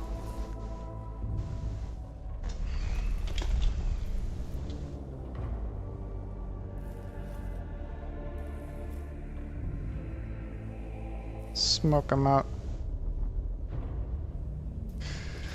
Lingua Technis prayers could be transmitted to the very heart of the Necron's resting place. Our troops would go everywhere bathed in the sacred binary of the Omnissiah, sayings of the Princeps 65.4, when thou desirest to discourse purely, use binary. A novel concept, Lector Dogmatis. I like how reluctantly the Faustinus is like goes along with Dogmatis's nonsense, just like because he feels like if he doesn't, it's heresy. I've considered your plan, Vidux, and a cohort has been deployed to the area. I have personally selected prayers of purification and translated them in the broad spectrum binary.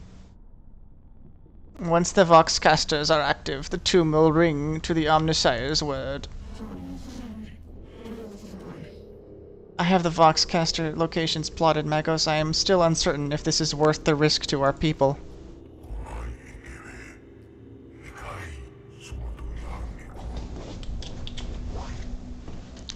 One in possession of unaugmented emotional centers cannot appreciate the benefit of this operation. Gathalamorians 45-7. Above bullets, above blades, take care for your soul above all. Your concerns are noted, Kepra, but you have orders. Yes, Magos, his will be done. The fuck? I can just go straight into it. I guess this is the battle center.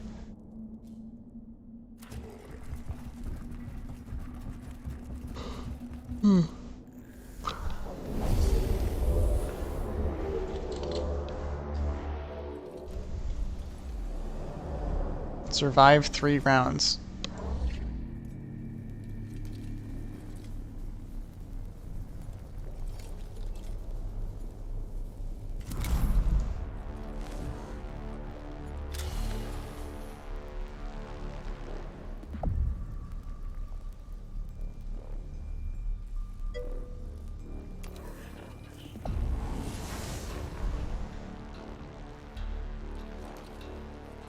Monk ass.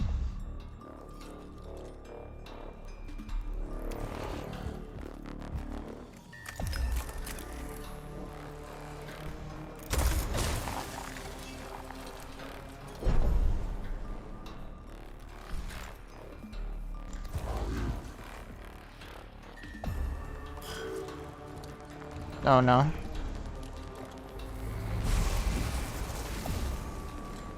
That's energy damage, so now I know what the difference is.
How can you move that far? Come on.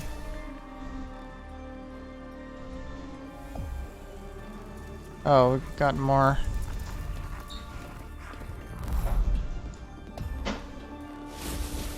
Flayed one?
I should have done the titanium thing.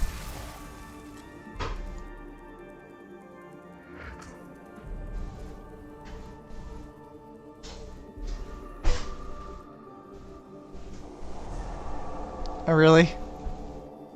It seems the crackles come around every time someone appears in the room, so...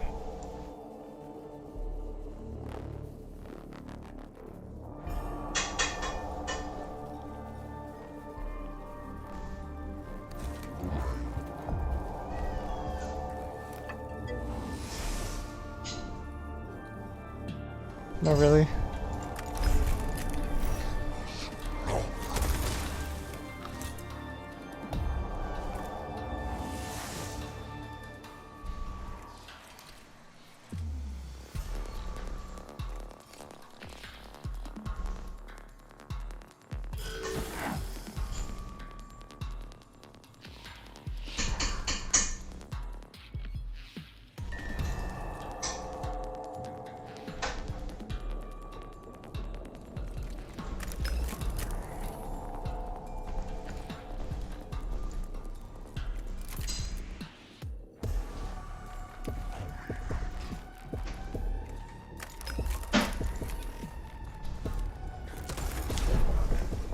No.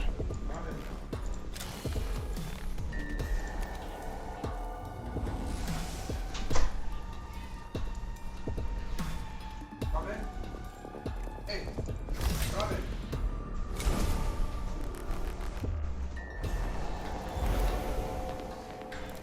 What the?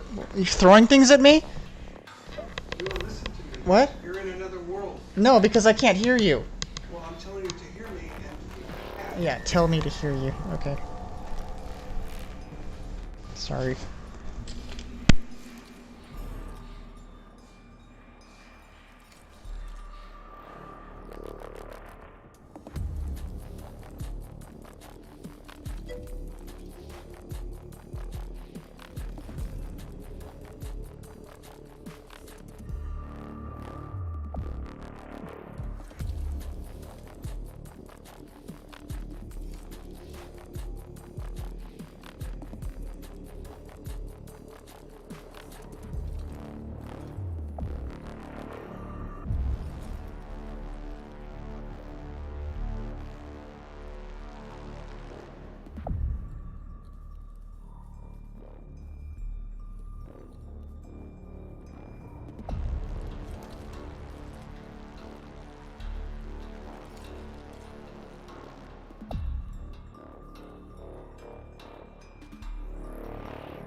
Okay.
I have no idea. I think we've gone through 3 rounds.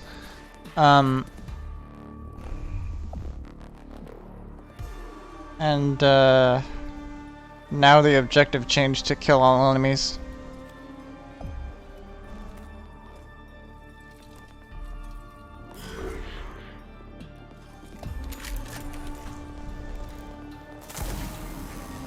Fuck you, bug.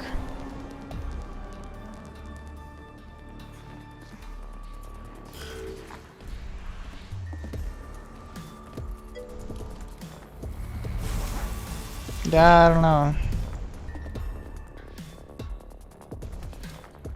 Maybe for some people they're able to beat the level so fast that they don't have to wait the 3 rounds.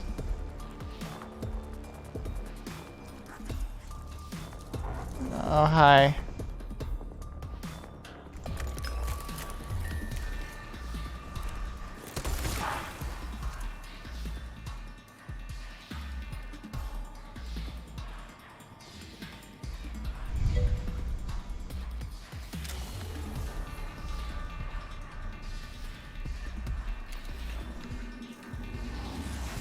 It's Ampin Xenos. What? Oh. Oh.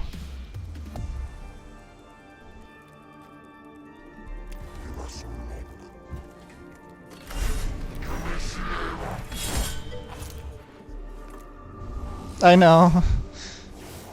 It's quite well. I just realized what that sounded like.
Nice. Not so nice.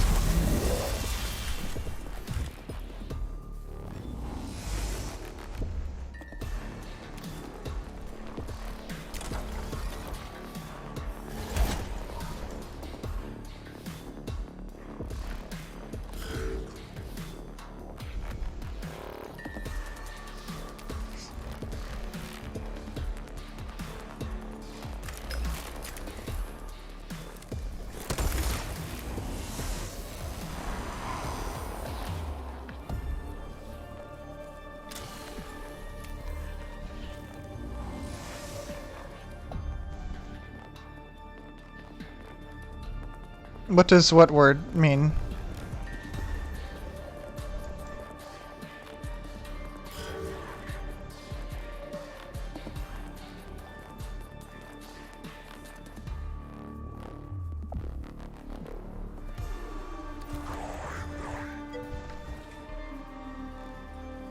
What, taint?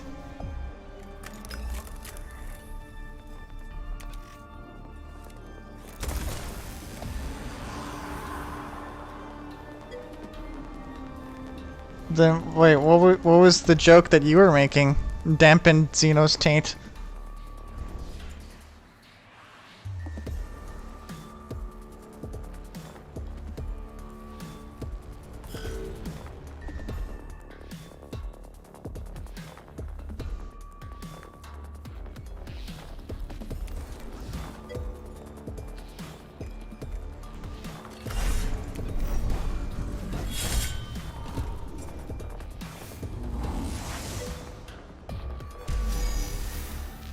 Oh.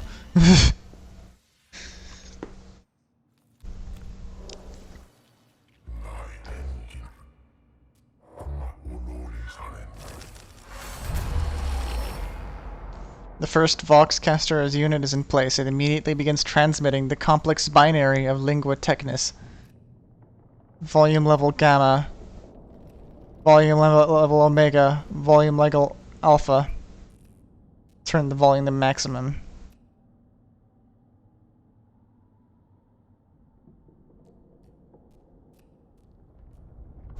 Fuck it.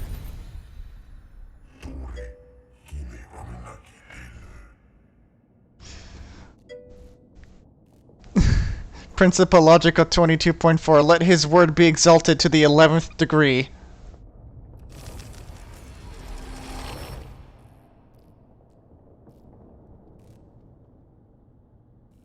The Voxcaster's volume turns out to be tremendous indeed, shattering some of the Necron sarcophagi in the area. The warrior form contained within will not be attacking in the foreseeable future. Okay.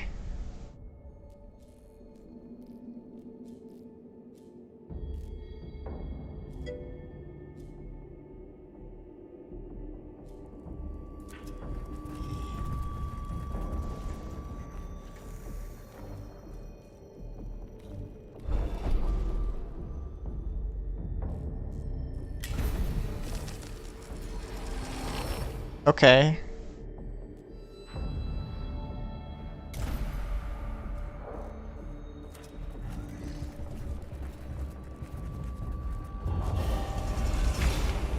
Good.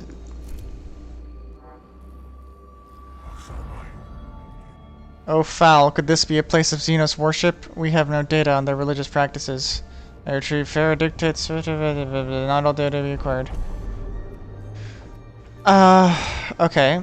The chamber contains a large slab of metal that resembles an altar with images of glowing skull-like Necron faces inscribed on the walls. Ritually defile the altar with rancid machine oil and scattering of burned-out fuses. Seal off the chamber, find another way around.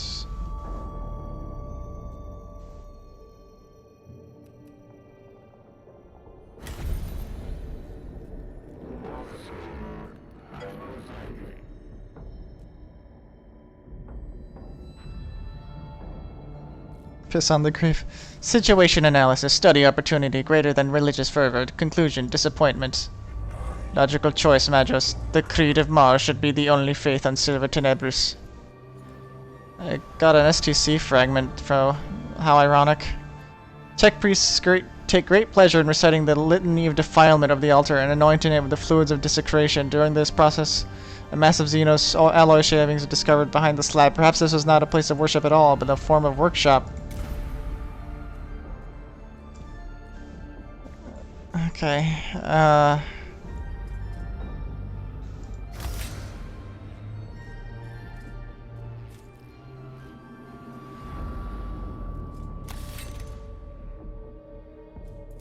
this will probably not end well. Necron Tomb is trying to defend itself. Clearly, our mission is working. Aphorism 94.13. Enemy rushes to action with administrations cause them fear. Swarm of tiny scrab-like constructs emerges from the apertures in the walls and begins scurrying all over Voxcaster,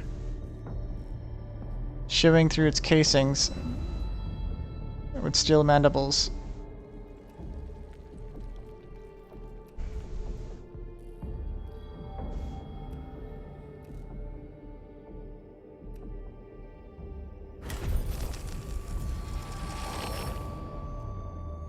Oh good, awakening increased by 2.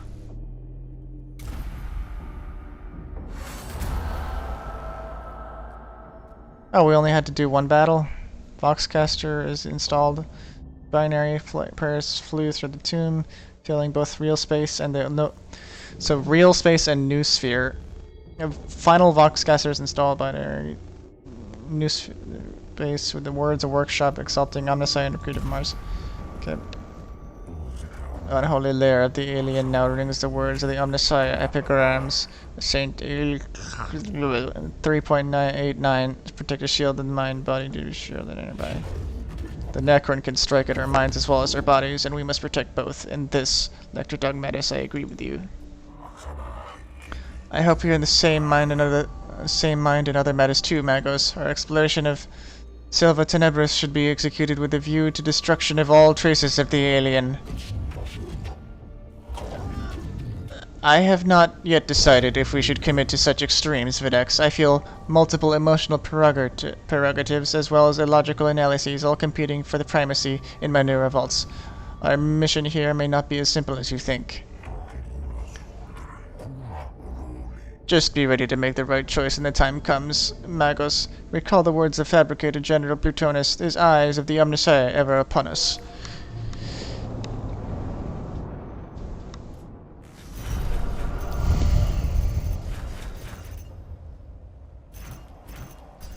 Wow, we actually won.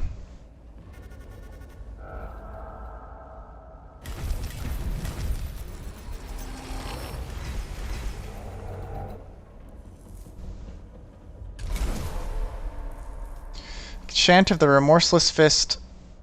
Physical armor 2 damage. Fire of the Forge, Flame of the Crucible, Fur of the Atoms be yours. Shroud Psalm breaks 2 energy armor. Let disdain be your armor, scoring the flames of their fury. Okay.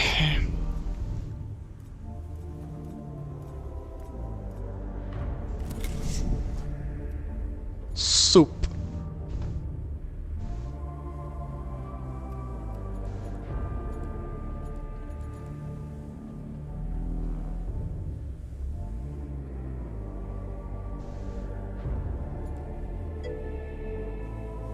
Soup.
He demands soup.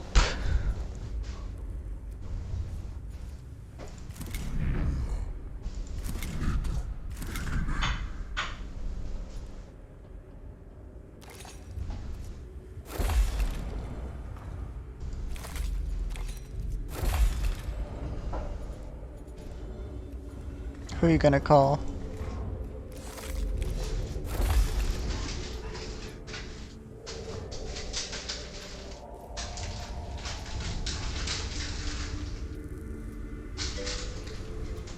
Soup.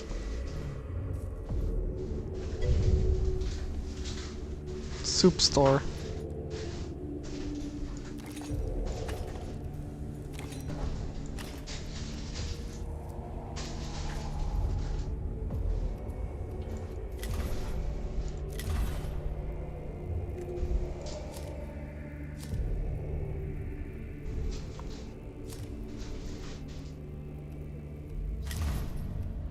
You want to do one more mission? Or you want to keep going for some time? I notice it's about 1 a.m. for you.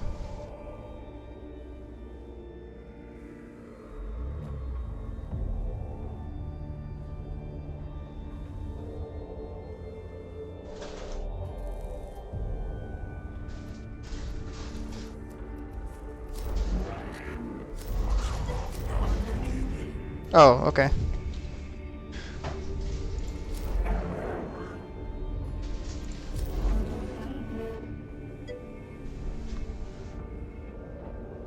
Okay.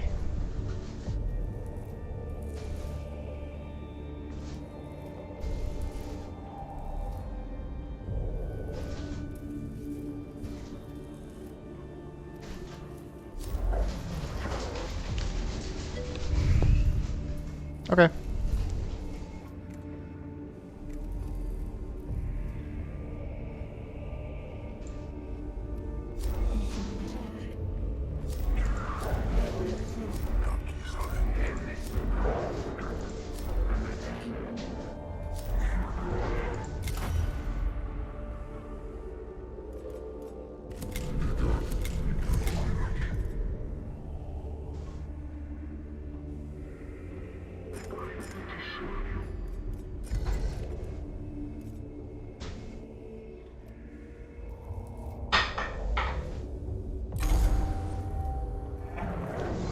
Magos stable orbit achieved and maintained.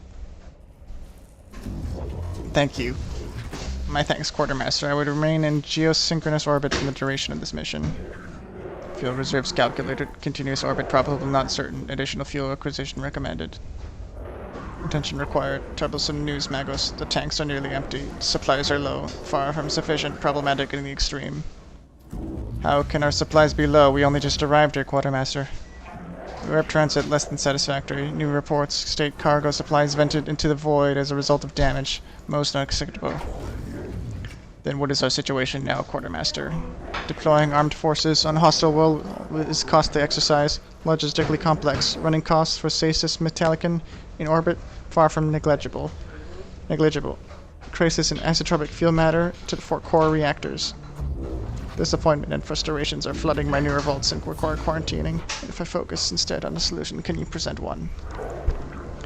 The tube of acrylic contains strong traces of radioactive decay. Supplies of necessary materials present. Request acquisition materials. Half-life is expired.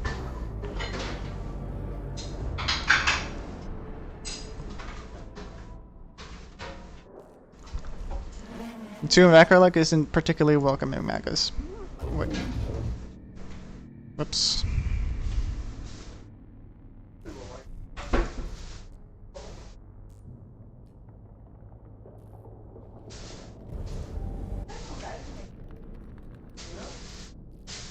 Are you certain it's worth the risk to go in?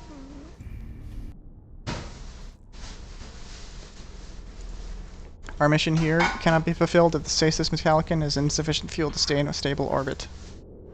Very well. I hope the Quartermaster understands what missions like this cost. Cost of deployment is less than value of resources required. Mission is mathematically justified. Well, when you put it like that.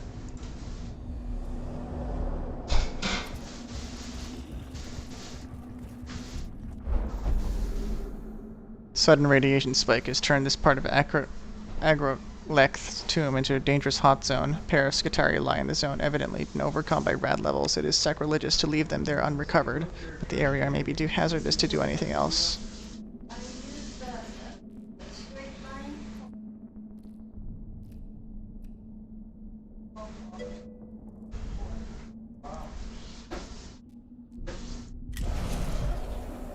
Oof.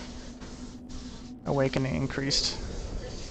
Cohort throws promethium over the bodies and sets them alight from the distance with gunfire. However, did not expect the pocket of explosive gas.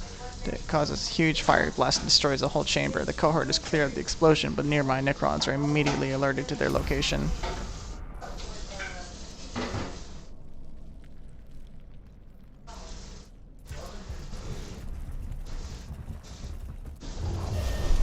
Warning, our presence has been detected.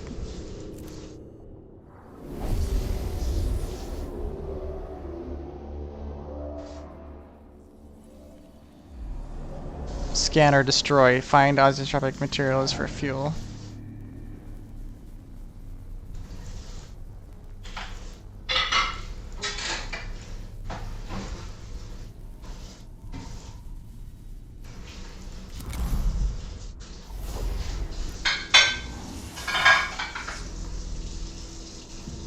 Depends on the connections.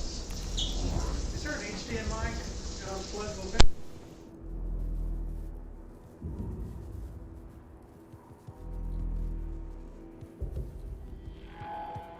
You have to look at your computer to see if it has HDMI. How about yours? You can use mine. Your laptop, yeah.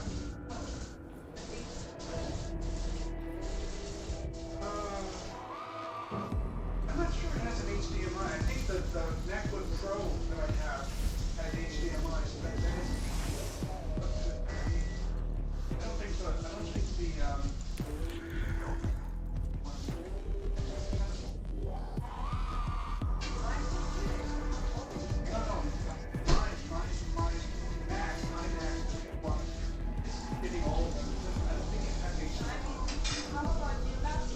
I already told you this. I think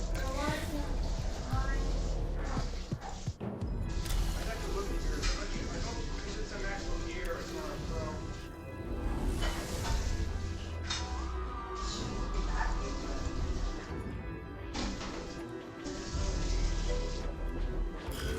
Oh no! Wait a minute. Yours has got only two. Sorry.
You still there?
I hope it wasn't too painfully awkward to have to overhear stupid family shit. I honestly have no idea what they were talking about, because I didn't hear any of it because my headphones.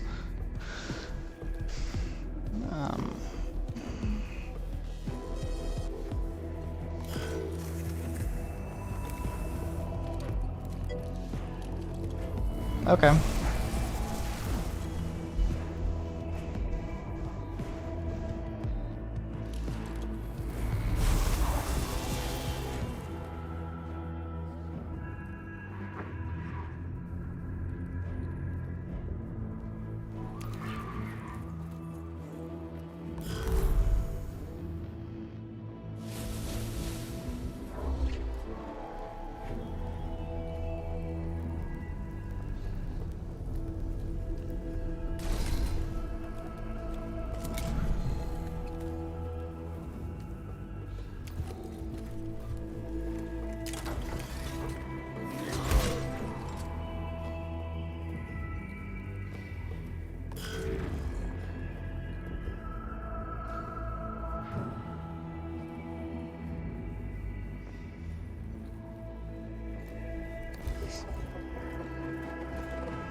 Thank you.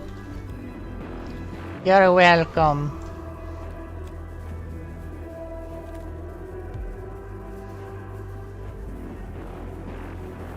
I'm just standing here.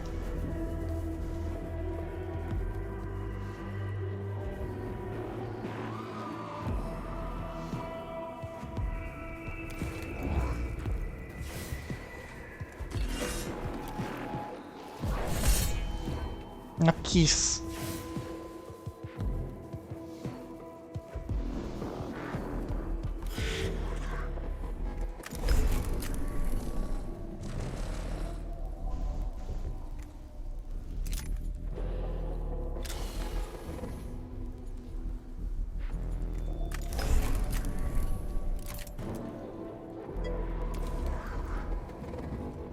Clank.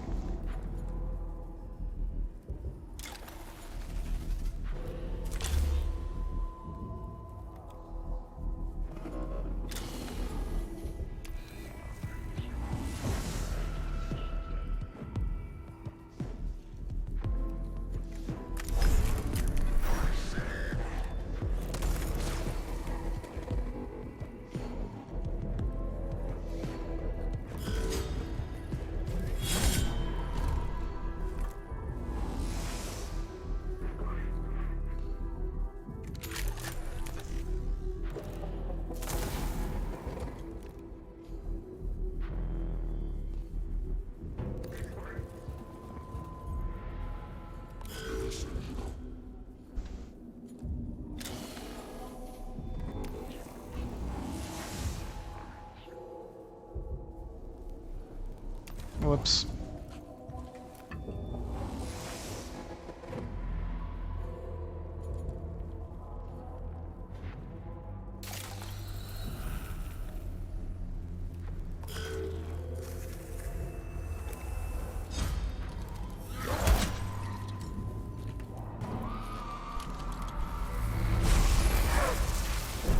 Ah.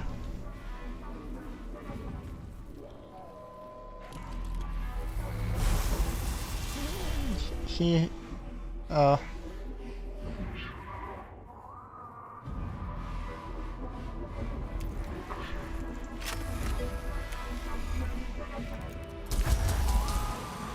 Fuck you.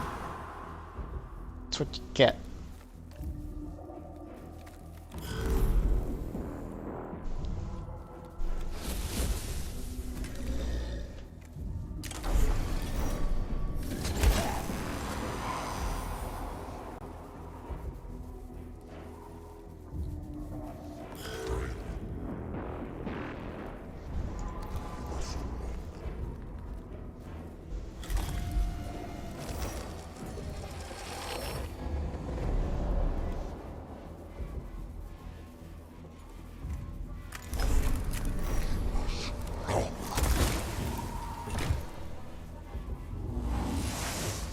That's right.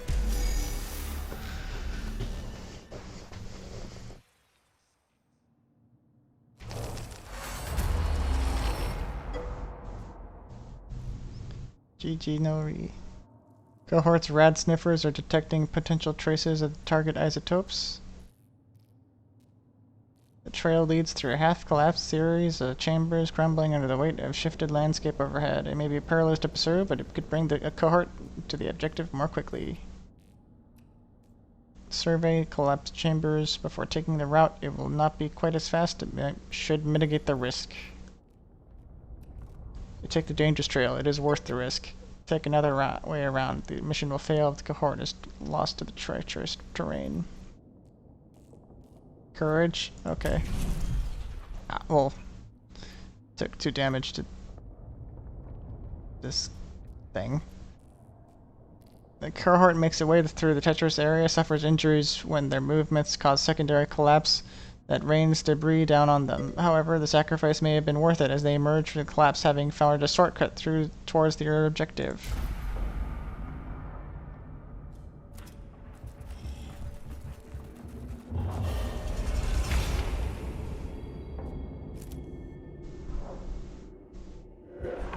Ingenuity, observation above haste, Mechanicus. Apply intelligence, solve problem. Erratic and illogical radiation readings are throwing off the cohort's ability to track the target isotopes.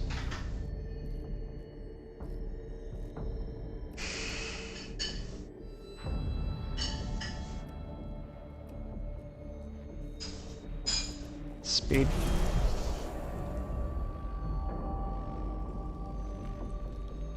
Cohort becomes badly off course, narrowly avoiding becoming completely lost in the tomb and forced to retrace their steps. By the time they return, their rad levels have calmed down. They've lost precious time. Well, that evens out, I guess.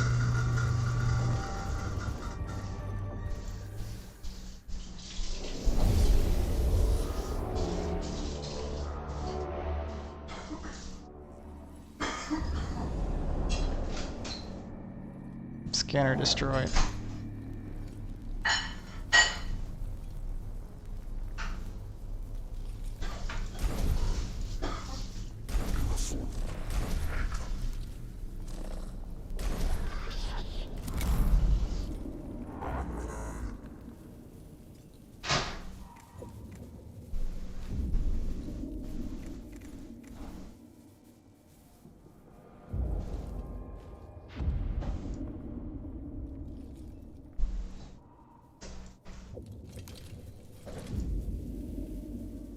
that thing again.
Nope.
It's a good dog.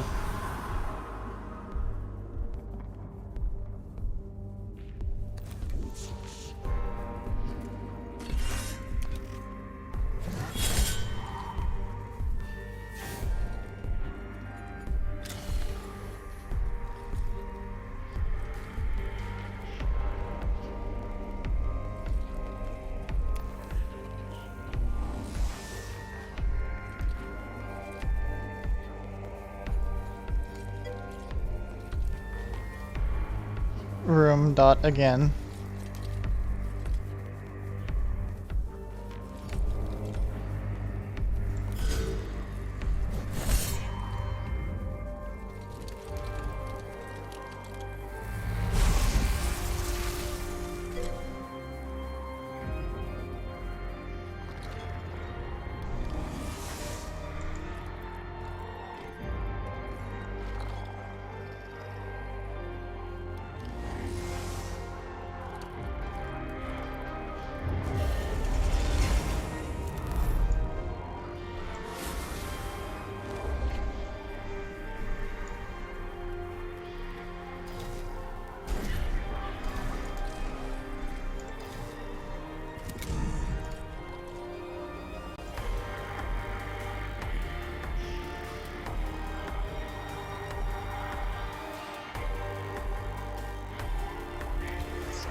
I think it does. It's a bit of a smaller scale game.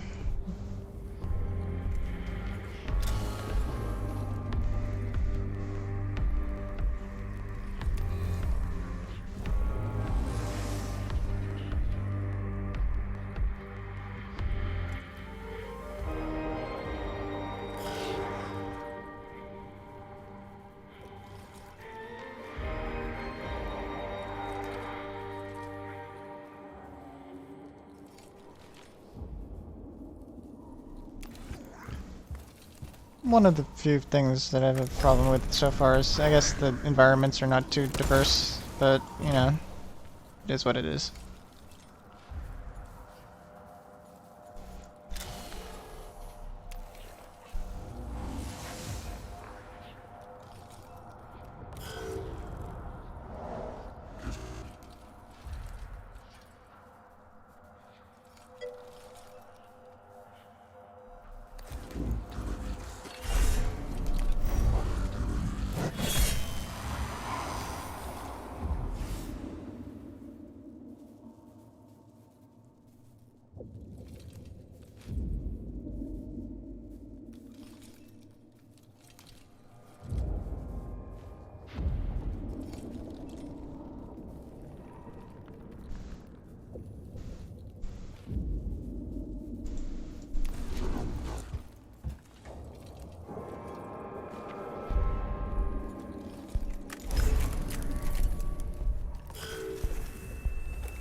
Uh-oh.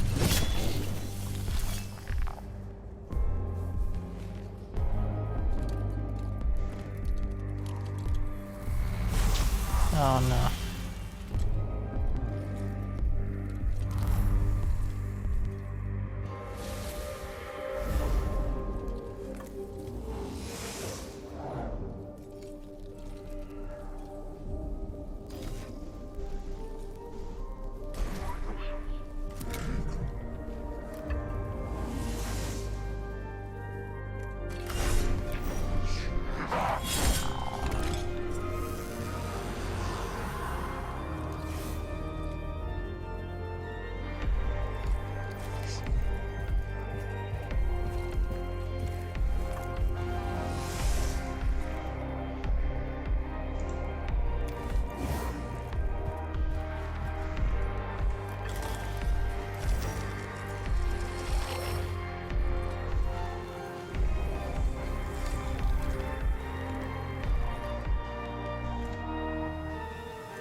Hell yeah.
Oh man.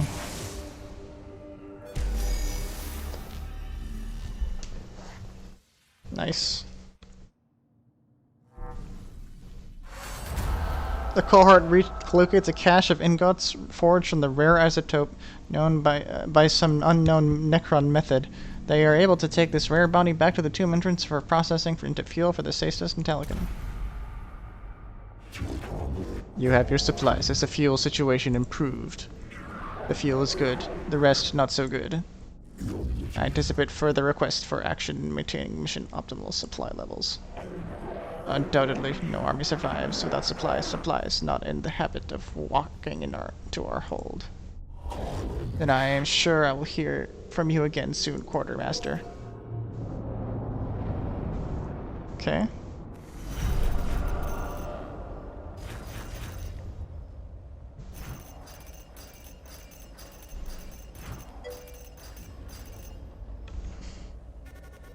Yep.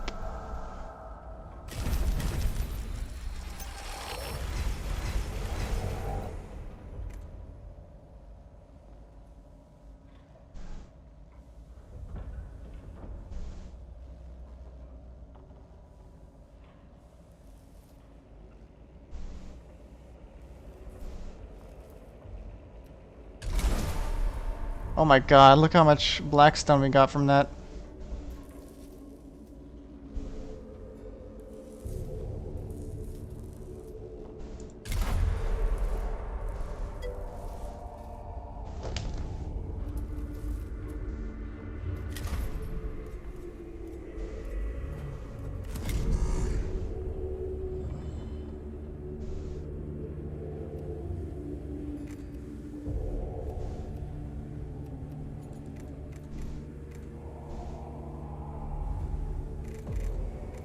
We should give. I think we should give Magos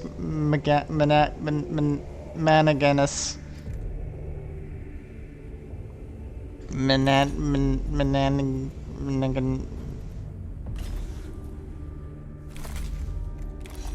The Flamer. Yeah, Flamer. You know why.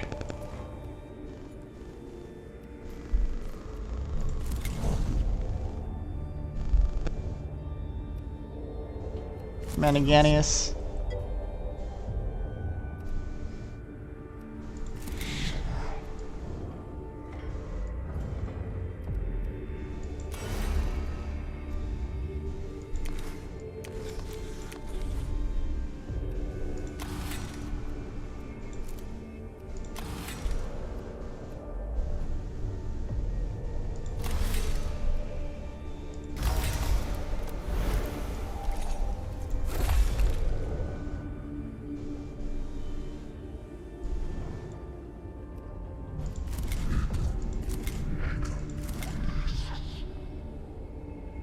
That button.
The arms are getting a little bit out of hand. Yes.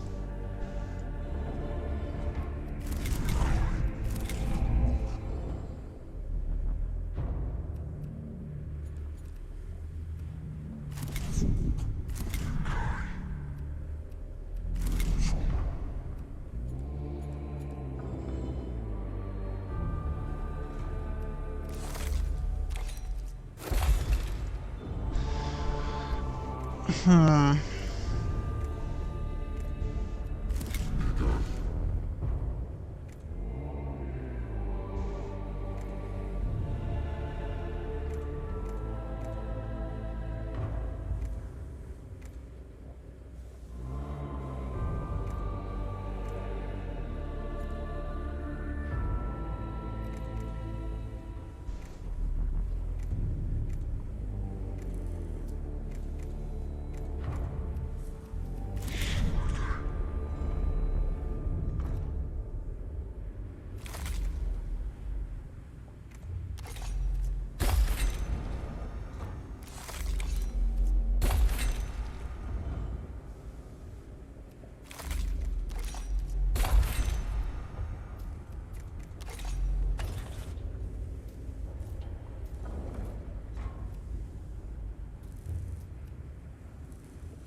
god, that is a busy looking outfit.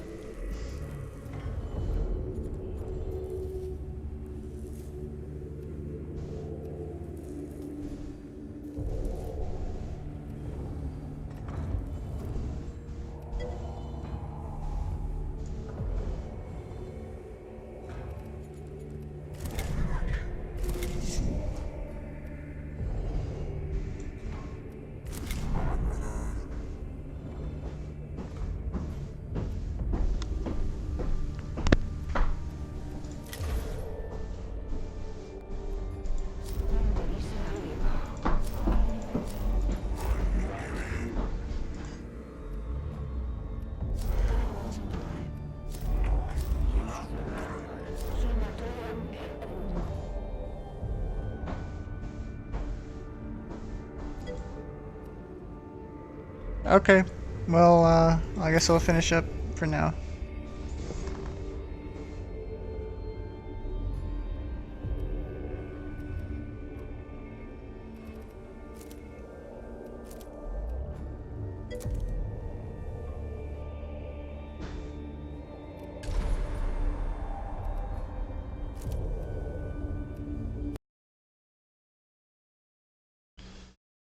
Alright, have a good one.